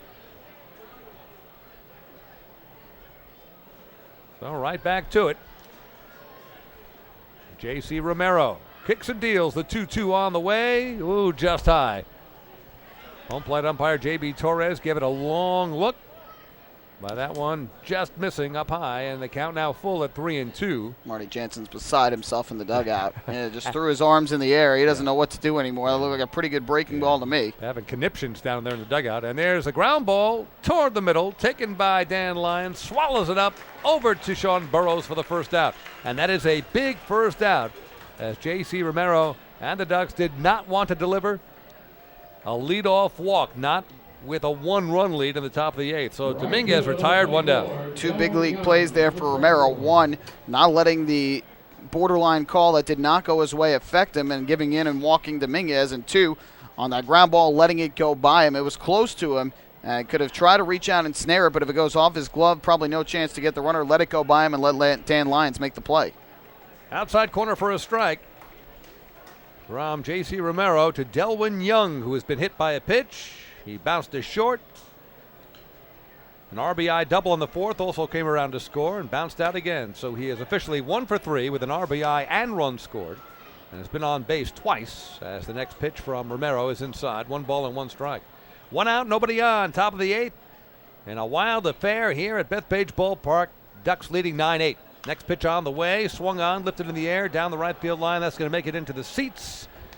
And that is going to be swallowed up and gobbled up by a bevy of fans down the right field line. The count now 1-2 to Delwyn Young. And so Kevin Bas doesn't go with the lefty Romero last inning when left-hander Johan Lamonta came up as a pinch hitter, but goes to him as his setup man here in the 8th with 2 switch hitters and a righty due up, trying to turn around Dominguez and Young. 1-2 pitch, another bloop. Short right field coming in very hard and sliding and making a great catch is Phelan Lantini. Highlight web gem for Phelan. And there are 2 down here in the 8th, using his speed and making a basket catch as he slid to a stop. Well, when that ball went in the air off of Delwyn Young's bat, the first thought that ran through my mind was, my goodness, another blue pit. It looked like it was ticketed for shallow right for a base hit, but Lantini got a good jump on it, made a very nice sliding catch, a big second out there to retire Young. And now Chris Wallace coming to the plate. Yeah, if there's anybody in the outfield in this league who can make a sliding catch using their speed, it's Phelan. Chris Wallace at the plate as the first pitch, fastball skips on by catcher Nelfi Zapata. 1 ball and no strikes. Wallace has walked, doubled, had an RBI single and a run score in that 6-run 4th inning for Sugar Land, and has also struck out. When he did strike out in the 7th, he was the Pizza Hut K-man of the game, and that meant Brett Sticks for everybody. And that one is driven to center field. Turning the wrong way is Lou Ford and makes the catch anyway. Lou Ford turned to his right, had to do a 360 around to his left, and had enough time and presence of mind to get it to land into his glove. Great catch by Lou Ford, despite turning the wrong way. So 2 fine plays in the outfield in the 8th inning and a 1-2-3 inning for J.C. Romero. We go to the bottom of the 8th with the Ducks looking for some insurance. Ducks 9, Sugarland 8. Hey fans, this is Bud Harrelson, and you're listening to Ducks Baseball on Long Island's home for news, traffic, and weather. 103.9 LI News Radio. Beautify your patio, walkway, driveway, or pool surround with Nicoloc paving stones and walls. Nicoloc's specially formulated paver shield offers extra surface wear protection and color enhancement throughout the thickness of the paver. Paver shield guarantees that your pavers will look great for years to come. Bring home the elegance with Nicoloc. Visit the Nicoloc Design Center, Sunrise Highway, Lindenhurst, or Nicoloc.com. Let Nicoloc pavers pave your way. M&V Limousines is the official bus company of the Long Island Ducks. Family owned and operated, they've been in the business for over 23 years. M&V Limousines offers coach buses with Wi-Fi and restrooms, party buses, exotic limousines, and so much more. Whether you're looking for transportation for weddings, proms, corporate outings, or long-distance trips, they've got the right vehicle for you. Visit their showroom in Comac or check them out online at mvlimo.com. M&V Limousines, the official bus company of the Long Island Ducks. Hey fans, this is right-handed pitcher Frank DiGiulio, and you're listening to Ducks Baseball on Long Island's home for news, traffic, and weather, 1039 LI News Radio. Few places on earth offer the charm and excitement of Fire Island. At Fire Island Ferries, located conveniently at 99 Maple Avenue in Bay Shore, they offer convenient travel to Fire Island 7 days a week. Fire Island is quickly becoming a top destination for families of all ages. Experience the informal, carefree communities, the dazzling night scene, enjoy fine dining, or climb to the top of one of the tallest lighthouses in the United States. But there's only one way to get there, by calling Fire Island Ferries at 631-665-3600 today. For fare and scheduling information, please visit fireislandferries.com.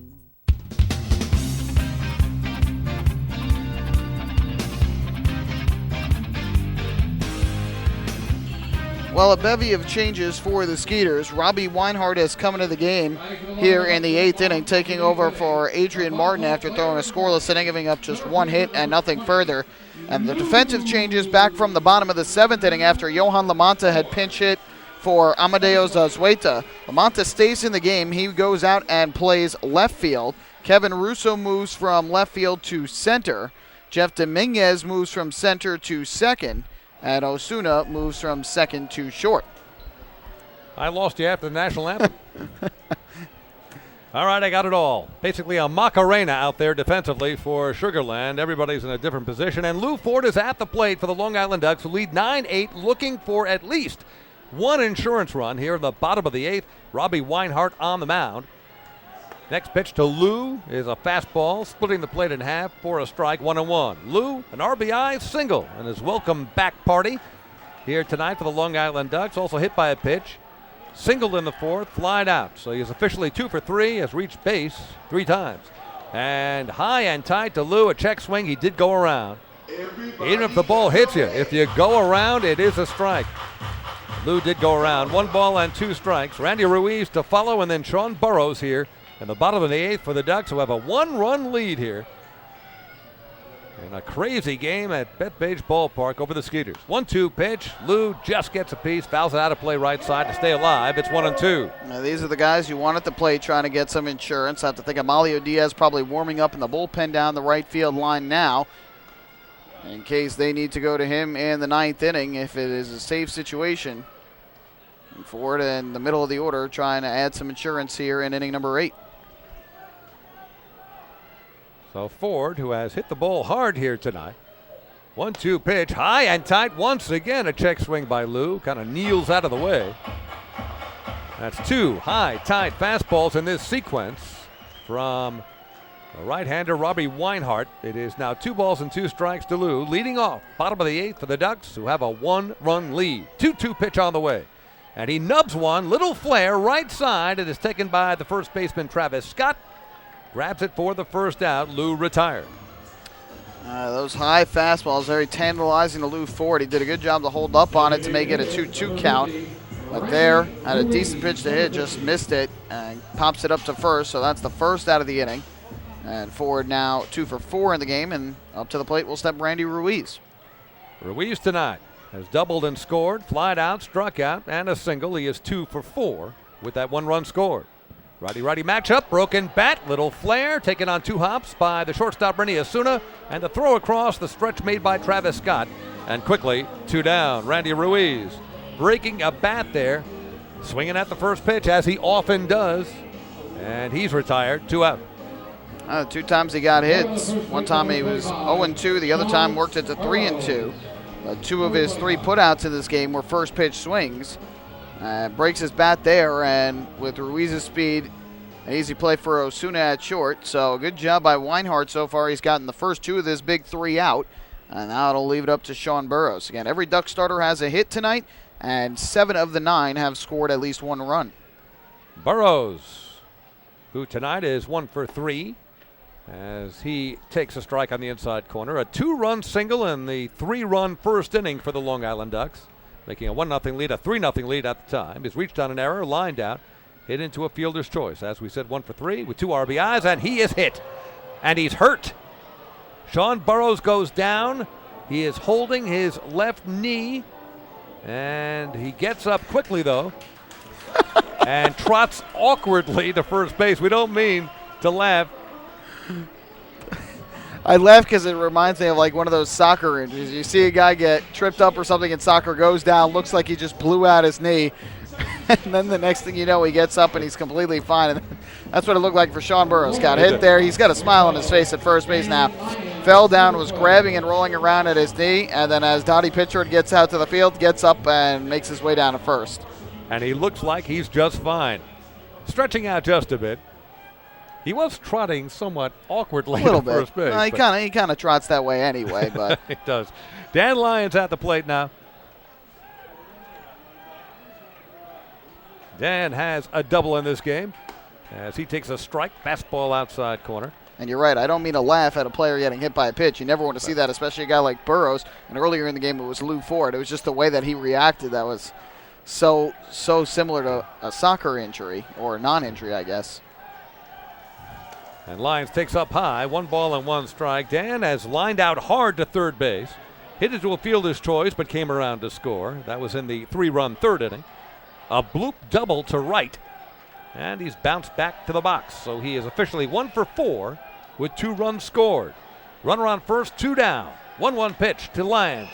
Hit, a chopper, right back to the mound. Taken by Robbie Weinhardt, the pitcher, and a throw across to first baseman Travis Scott. And that will do it. So in the inning for the Long Island Ducks, no runs, no hits, a hit, batter, and 1 man left. We go to the top of the 9th. Ducks trying to close this one out. It has been a wild one. Ducks leading the Skeeters 9-8.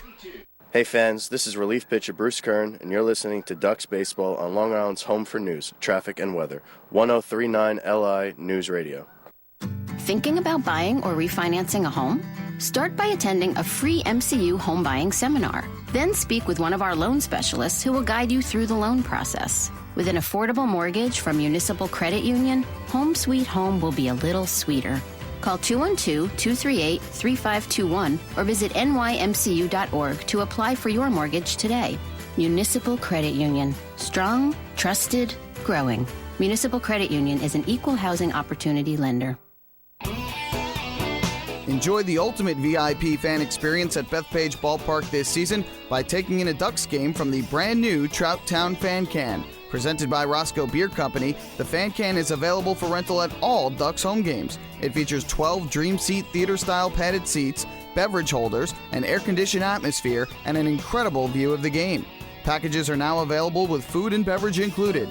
To reserve your Fan Can outing today, call the Ducks Group Sales Department at 631-940-3825. The Trout Town Fan Can at Bethpage Ballpark. Your VIP experience has arrived. Spring into a new Honda at Huntington Honda and pay $59 a month for a new 2015 Honda Civic LX sedan. $59. So spring into Huntington Honda on Jericho Turnpike just east of Route 110 or HuntingtonHondaCars.com. Huntington Honda, discover the difference. Auto 24-month lease, total due at inception. Civic $31.90 includes bank fee, first month's payment, no security deposit. Taxes, DMV, title fees extra with excellent credit through HFS. Have your birthday at the ballpark this season and celebrate with the Flock. Kona Ice birthday party packages with the Long Island Ducks are now available. Each package includes 10 box seats, a commemorative birthday t-shirt and autographed baseball, a pizza and Kona Ice party in the Hebrew National Picnic area, and so much more. Best of all, the birthday child will stand on the dugout while the entire crowd sings happy birthday. Reserve your party today by calling the group sales department at 631-940-3825. Kona Ice birthday parties with the Long Island Ducks, a once-in-a-lifetime experience.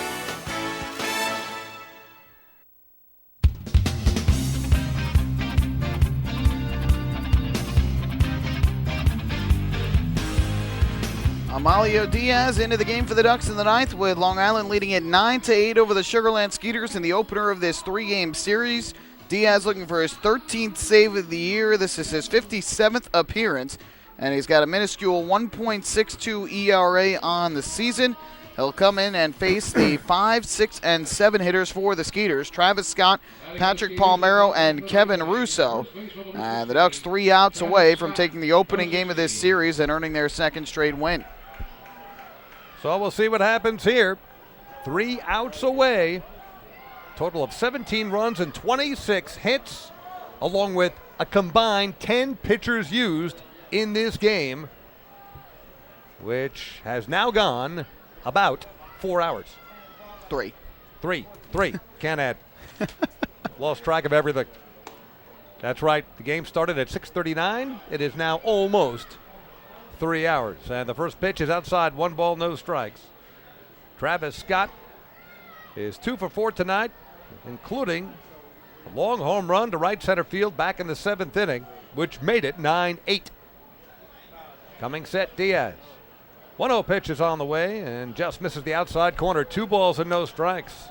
And again, strike zone is tight again here, and the Ducks dugout not happy with it. Diaz is going to have to try and challenge some of these guys, but you don't want to leave a pitch right over the plate. We saw what Scott did one of those in the 7th inning, so you got to be careful. But that was a good fastball over the outside corner, and Diaz did not get the call. You're right, Michael. A lot of chirping from the Ducks dugout.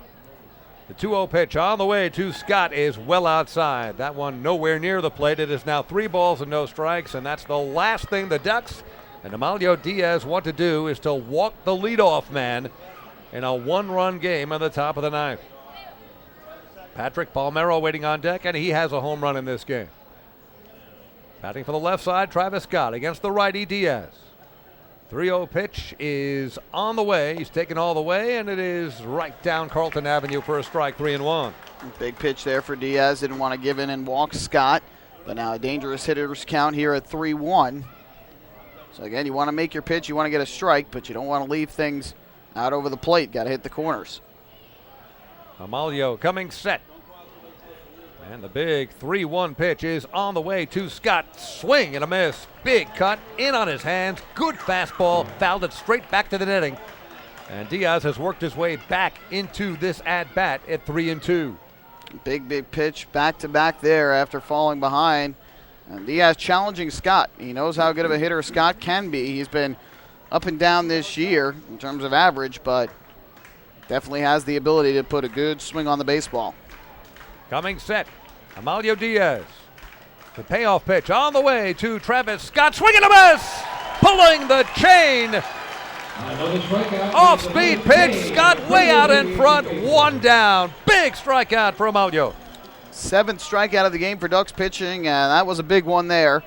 Falling behind 3-0, he comes back with 2 good pitches, and then after throwing 2 hard fastballs, drops the hook on him, and that was a nasty breaking ball from Amalio Diaz. And Scott tried to time it right, but swung right through it for the first out. Patrick Palmero at the plate. He has a couple of hits tonight, including a home run way back in the 2nd inning. First pitch is outside. 1 ball and no strikes. A homer to left field back in inning number 2. which at the time made it 3-1 Ducks. Also a single in the fourth. He has scored twice. Also walked. 1-0 pitch on the way. Off-speed pitch, inside corner strike, 1-1. Ducks in no doubles defense here. Cody Puckett, the third baseman, right along the line at third. Sean Burrows, the first baseman, exact same across the diamond. Playing right along the line. They will give up the single, but they do not want to allow an extra base hit. Coming set, Diaz, and the 1-1 pitch on the way to Palmeiro, and he fouled it off. Tried to check his swing, tried to get out of the way. That thing was high and tight, but fouled it off inadvertently. And a break for the Ducks. Not a good break for Palmeiro. It's 1 ball and 2 strikes. That is a big, big break for Diaz. The pitch was coming up and in, could have potentially hit him on the hand, but fortunately hits the knob of the bat, or at least the handle of the bat goes foul. And so Diaz gets a strike and is ahead 1-2. Duck fans offering their encouragement to Amalio Diaz. Ducks 2 outs away from a victory. Coming set, Amalio. 1-2 pitch on the way to Palmeiro. Swings and fouls it up above us to our right. Up to the second section, it's 1 ball, 2 strikes. Count remains. Good hard fastball there from Diaz over the outside corner, trying to get Palmeiro to swing through it. And Palmeiro did well enough to foul it off and stay alive at the plate. Now we'll see if he tries to do what he did against Scott and hang the breaking ball that Palmeiro would swing through after throwing him hard fastballs. Amalio has the sign from Zapata. And the 1-2 pitch on the way to Palmeiro. Swing and a miss! Swinging right through a fastball. 2 up, 2 strikeouts, 2 down. The Ducks 1 strikeout away. Diaz wasn't going to go with the hook. He was going to rear back and throw a hard fastball. That one, no doubt, had to be in the low to mid-90s. A hard fastball there. He challenges Palmeiro. And Palmeiro swings right through it. So good back-to-back strikeouts for Diaz, and now 1 out away. Kevin Russo, last chance for the Sugarland Skeeters. He's 2 for 4, couple of singles. First pitch on the way, and that looked like it had the plate, but apparently downstairs. 1 ball and no strikes. On the season now, Amalio Diaz with 65 strikeouts. He has walked only 10 in more than 56 innings of work. It's incredible. Incredible strikeout to walk ratio. 1-0 the count to Kevin Russo. Coming set, Diaz. And the pitch on the way. That's a slow curveball catching the inside portion of the plate. Nice looking curve. 1 ball and 1 strike. Diaz had to come into Wednesday's game after Blevins allowed back-to-back 2-out hits that produced runs, intentionally walked the batter, and then got Joel Guzman on a little shallow fly to center that Dan Lyons made an excellent running catch on to end the game. 1-1 count. Diaz to Russo. Swing and a miss. It's a ball and 2 strikes.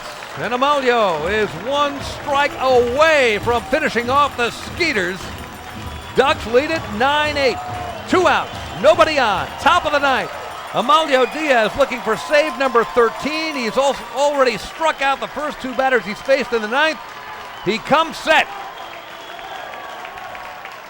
The 1-2 pitch on the way to Russo. Oh, it looked like it had the plate, but just missed. Home plate umpire J.B. Torres looked like he was ready to punch out Russo, but it was not to be. The count now even at 2 balls and 2 strikes with 2 down. I go right back to that same pitch. Excellent pitch, just missed the corner. 2-2 pitch.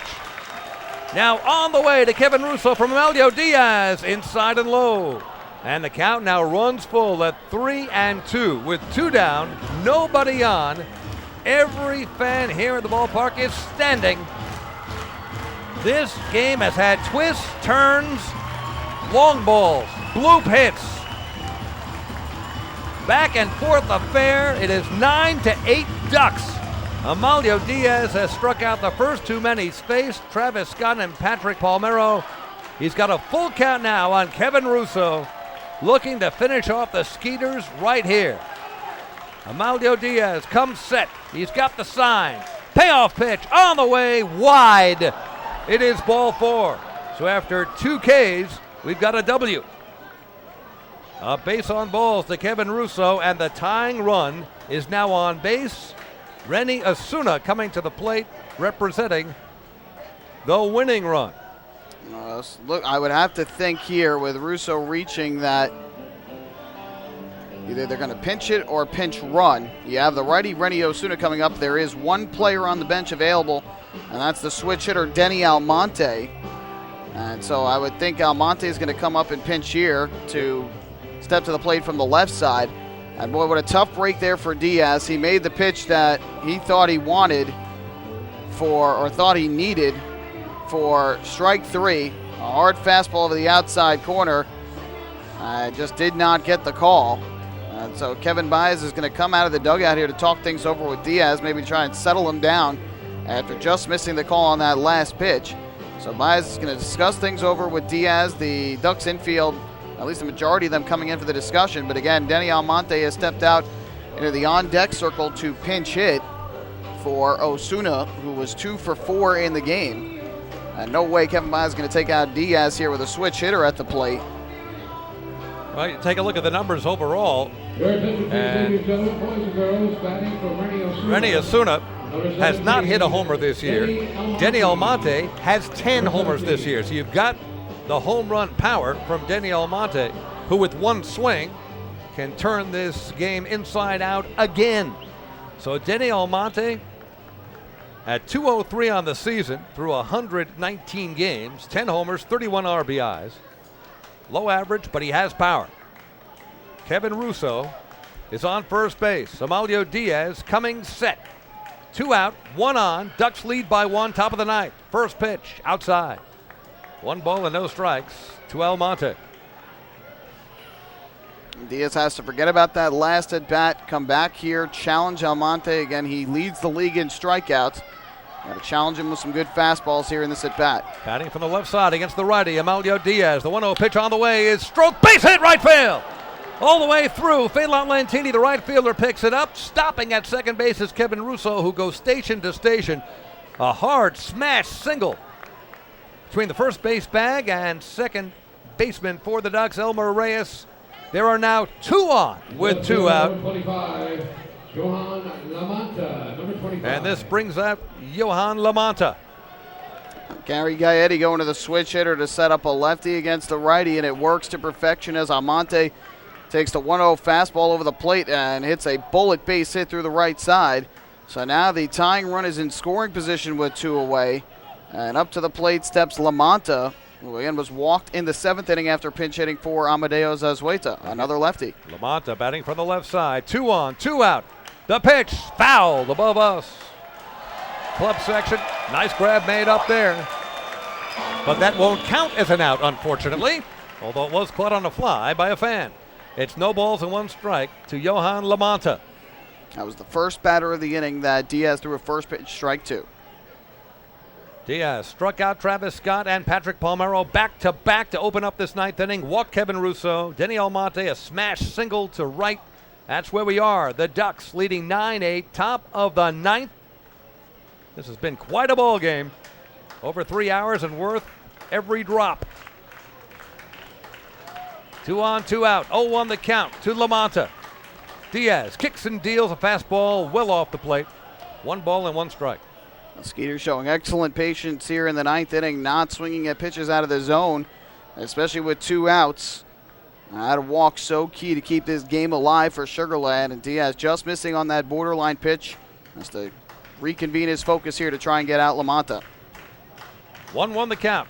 Diaz has the sign. And the pitch is on the way to Lamanta. It skips away from catcher Nelfi Zapata. Both runners move up. Kevin Russo to third, Denny Almonte to second. The tying and go-ahead runs are now both in scoring position. What more could you ask for in this game?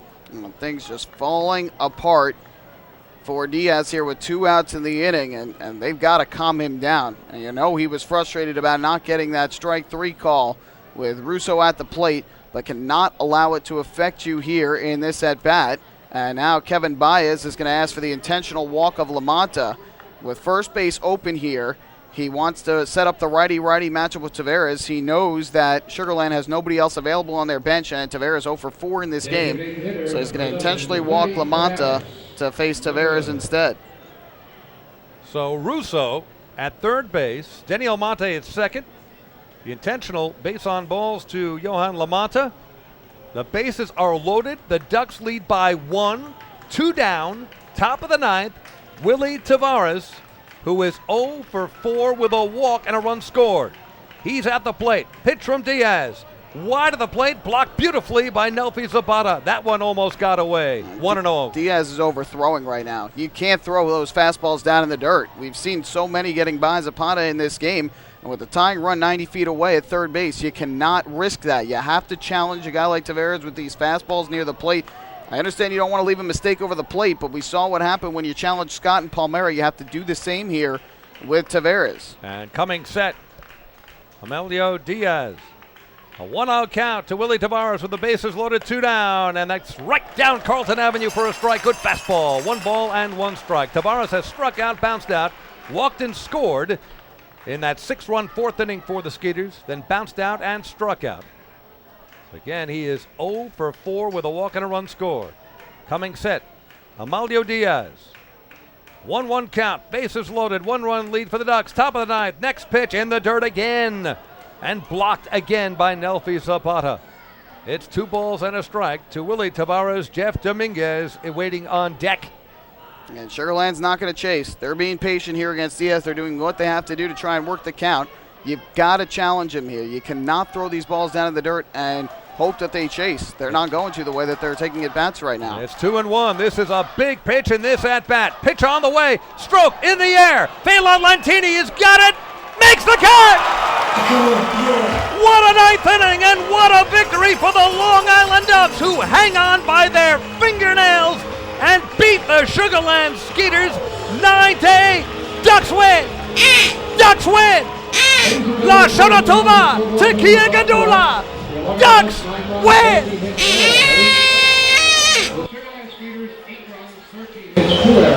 Well, a great job by Diaz to make the pitch he needed. He fell behind in the count, but threw that fastball over the plate, made Tavares hit it.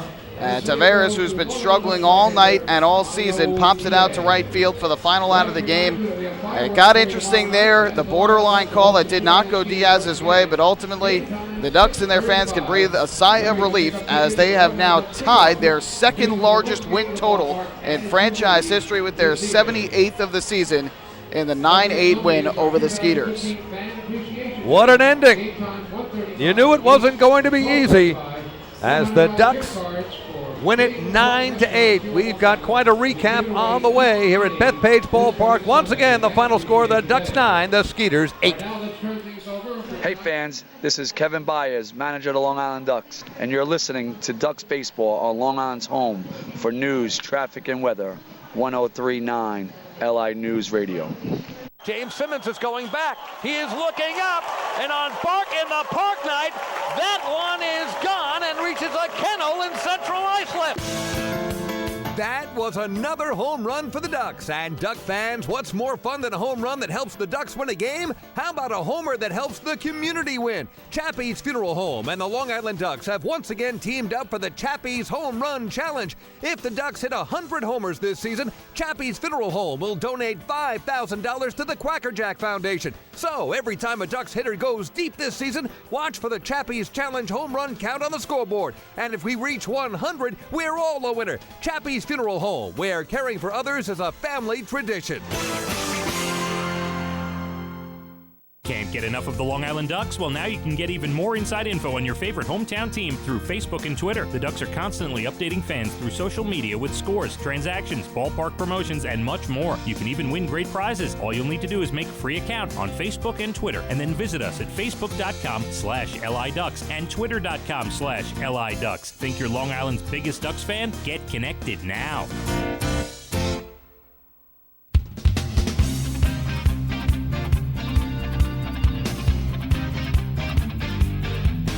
Back at Bethpage Ballpark, David Weiss along with Michael Pollack. We just witnessed one heck of a game. It was wild. Baseball purists might prefer a 2-1 pitcher's duel. In this case, it was 9-8. At times sloppy. There were a number of errors in the game, at least on the part of Sugar Land. There were bloop base hits, but you had a lot of clutch hits along the way. You had 3 home runs hit, 2 by the Skeeters, 1 by the Ducks. let us just recap again quickly the ninth inning. The Ducks leading 9-8. They bring in their overpowering closer, Amalio Diaz. He strikes out Travis Scott. Patrick Palmeiro goes down on strikes as well, both swinging. Then the key at-bat to the inning, Michael, Kevin Russo at the plate walks one of those pitches with 2 strikes, looked like a strike from up here around the ballpark and especially in the Ducks dugout. Diaz gets squeezed by home plate umpire J.B. Torres and loses Russo, who walks. Denny Almonte pinch hits, smacks a hard single to right. They intentionally walk Yohan Lamanta after a wild pitch is thrown that moved up runners to second and third. So the bases are loaded, and Amalio Diaz regathers his composure and gets Willie Tavares to fly out to right. What an ending. It really was a crazy ending, and an ending that very well could have ended earlier if that strike 3 call that ended up being a ball went the Ducks' way, but ultimately Diaz made the pitch he needed, got the out against Tavares. A good decision by Kevin Bas to intentionally walk Lamanta after a guy hitting from the left-handed side right before him. Denny Almonte picked up the base hit. Kevin Bas was willing to intentionally walk him to face Tavares, who had been struggling, and it ended up working out for the Ducks. Let's recap this game overall. The Ducks jumped out to an early 3-0 lead after Joe Bircher worked out of a 2-out jam in the first inning, making his Ducks debut. In the bottom of the first, Phelan Lantini reached on an error by the shortstop. Amadeo Zazueta was sacrificed to second by Delta Cleary Jr. And then in his first at-bat back since July the 5th, Lou Ford, an RBI single up the middle, plates Lantini, and the Ducks take a 1-0 lead. Randy Ruiz followed with a ground rule double into the left field corner, and then Sean Burrows delivered the 2-run single to right. 3 runs in the inning for the Ducks, and they take a 3-0 lead. Skeeters got a run back in the top of the second inning on a leadoff solo home run to left by Patrick Palmeiro, his 10th of the year. But the Ducks were able to respond quickly again, as in the bottom of the third inning they would take advantage of another Skeeter miscue after a leadoff error off the bat of Sean Burrows that was mishandled by Renny Osuna at second base. Dan Lyons grounded into a 6-4 fielder's choice to put a runner at first with 1 out. Nelfi Zapata delivered an RBI double to center field that would score Lyons and make it a 4-1 ball game. And then after a strikeout of Cody Puckett, Elmer Reyes delivered a triple, into the right field corner that would score Zapata and make it a 5-1 game. Lantini followed with an RBI single to center to score Reyes. The Ducks had a 6-1 lead after 3 and looked like they were in control. But in the fourth, things would change as Joe Bircher started the inning, gave up a single to Palmeiro, got a flyout from Russo, a single to Osuna, but then a ground out by Zazueta for the second out. However, that ground out was more of a hard line drive back to the mound that hit off of the leg of the pitcher Bircher. It looked like he was going to have to come out of the game at first, but ultimately was able to stay in, much to the approval of Kevin Bas and Dottie Pitchford, but things changed for him after that. He would walk Willie Tavares on 4 pitches, and then Jeff Dominguez would pummel a 3-run double to the wall in right center field to score all 3 runners on the bases and make it a 6-4 game. Delwyn Young followed with an RBI double to make it 6-5. Chris Wallace, an RBI single, tied up the ball game. And then after Bruce Kern came into the game, gave up a single to Travis Scott and then a wild pitch that scored Wallace from third. And all told in the inning, 6 runs on 6 hits and 1 walk and a wild pitch. And the Skeeters turned a 6-1 deficit into a 7-6 lead. But the lead would not be able to be held intact for long. Bottom of the 5th inning with James Parr on the mound after Miguel Martinez struggled at the start. The Ducks got to work in the 5th. Dan Lyons doubled to right, a bloop double that fell in right. And after Zapata grounded out to short, Cody Puckett drew a walk, and Elmer Reyes lifted a 3-run home run over the wall in left center field for Reyes' 3rd home run in 10 games with the Ducks. And Long Island went in front 9-7, and that would prove to be enough. Sugar Land would get a run in the 7th on a 1-out solo home run by Travis Scott to right center, his 9th of the year. And they would end up loading up the bases on a walk, a single, and then a walk issued by Ricardo Gomez. But Gomez ended up striking out Willie Tavares to get out of the big jam in the 7th inning. And then we mentioned in the 9th inning, Diaz with 2 outs gave up a walk, a single, threw a wild pitch, an intentional walk, loaded the bases, but got Willie Tavares on a fly out to right to end the game, and the Ducks held on for the 9-8 series opening win. The final totals from tonight: 9 runs, 14 hits for the Ducks, no errors, and they left a total of 9 men on base for the Skeeters, 8 runs on 13 hits. They committed 2 big errors in the game, and they left 11 men on base, including the bases loaded in the 9th inning. Bruce Kern, in relief of Joe Bircher, gets the win. He improves to 9-5, allowing a run on 4 hits and a walk while striking out 3 in 3 innings. The loser, James Parr, gave up 3 runs on 4 hits and a walk in 1 2/3 innings, including the 3-run home run by Elmer Reyes. Amalio Diaz works out of trouble, picks up his 13th save in the 9th inning. The game took 3 hours and 13 minutes in front of a crowd of 5,093 here at Bethpage Ballpark on this Friday night. Well, it's time now to hand out tonight's Player of the Game award, and to me, it's got to go to Elmer Reyes, who came just a double shy of the cycle tonight. He finished 3 for 4 with his first Ducks triple, his 3rd home run, drove in 4, and scored 2. Just a great effort by Elmer Reyes at the bottom of the order, but it really was a team effort in terms of the offense all the way around. Everybody came up big, and I think really setting the tone for the game was Lou Ford right out of the gate. Picking up where he left off with an RBI single right up the middle, would score a run. The Ducks with 3 3-run innings, 3 big innings to make it 9 runs. It could have been easier. It could have been a blowout. Not to be. They all can't be 2-1, 3-2 type victories. You need to win games like this. The Ducks did it last Sunday with a 16-14 win over the Southern Maryland Blue Crabs. Tonight, back and forth affair. This game had a little bit of everything. I'll tell you, it was nothing if not interesting, and they end up pulling it out 9-8. Yeah, right. Big win for the Ducks. They're 2nd in a row. We'll take a break on the postgame. When we come back, the out-of-town scoreboard, and then we'll set you up for the middle game of the series tomorrow here at Bethpage Ballpark. So, again, the Ducks tonight winners 9-8. Hey fans, this is shortstop Dan Lyons, and you're listening to Ducks Baseball on Long Island's home for news, traffic, and weather. 1039 LI News Radio. Spring into a new Honda at Huntington Honda and pay $59 a month for a new 2015 Honda Civic LX sedan. $59. So spring into Huntington Honda on Jericho Turnpike just east of Route 110 or HuntingtonHondaCars.com. Huntington Honda, discover the difference. Auto 24-month lease, total due at inception. Civic $31.90 includes bank fee, first month's payment, no security deposit. Taxes, DMV, title fees extra with excellent credit through HFS. Family fun every time. Beautiful evening for baseball. Big action every time. He reaches up. It's gone! Great value every time. And the Ducks have won it 7-1. The Ducks schedule is loaded with new promotions this season, and with an average ticket price of just $10 and free parking, there is no better value on Long Island. For game times and tickets, visit liducks.com. Long Island Ducks baseball. Good times every time.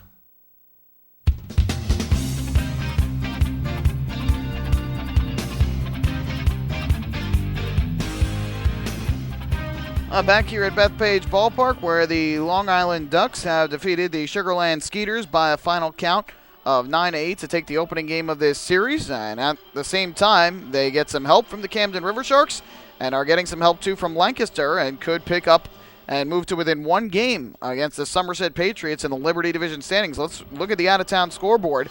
Camden River Sharks shutting out the Bridgeport Bluefish 3-0 in Camden, New Jersey tonight, so that knocks the magic number for the Ducks to clinch a playoff berth down to 5. Daniel Herrera, the win, improved to 7-4. Corey Reardon, the loss, fell to 5-5, and Matt Corrigan picked up his 31st save of the year. The only home run of the game, Patty Matera, his 5th of the year. And so Bridgeport, for the moment, falling now 6.5 games behind the Somerset Patriots. It can either be 6 or 7, pending the outcome of that game. But another game off the schedule, and Bridgeport will not gain any ground in the standings. Somerset right now is losing 8-3, bottom of the 8th inning at home to the Lancaster Barnstormers. So if that score holds up, the Ducks would be within a game of first place in the second half Liberty Division standings of Somerset. The starter for the Patriots was Roy Merritt, the former Skeeter. He was roughed up, lasted just 3 innings. Anthony Cayazzo is now in the game. For Lancaster, Chad Beck started, and now Daniel Moskos, is in the game. Barnstormers have 3 hits, 3 RBIs, 2 runs from Mike McDade, 3 hits, 2 RBIs, and 2 runs from Kent Mathis, as they lead Somerset right now by a score of 8-3 in the bottom half of the 8th inning. And today, a continuation of a suspended game between York and Southern Maryland down in Waldorf, Maryland, and it was York winning the game 6-3 with a 4-run 8th inning and another run in the 9th. Matt Neal, the win, improved to 3-8. Brian Grenning, the loss, fell to 4-9. Mike DeMark, his 3rd save of the year. Telvin Nash hit his 8th home run of the season. And in the regularly scheduled game tonight, it is tied up at 3, bottom half of the 5th inning at Regency Furniture Stadium. Rami Lewis started for York. John Lester started for Southern Maryland. They are both in the game. York getting RBIs from Eric Patterson and Andres Perez.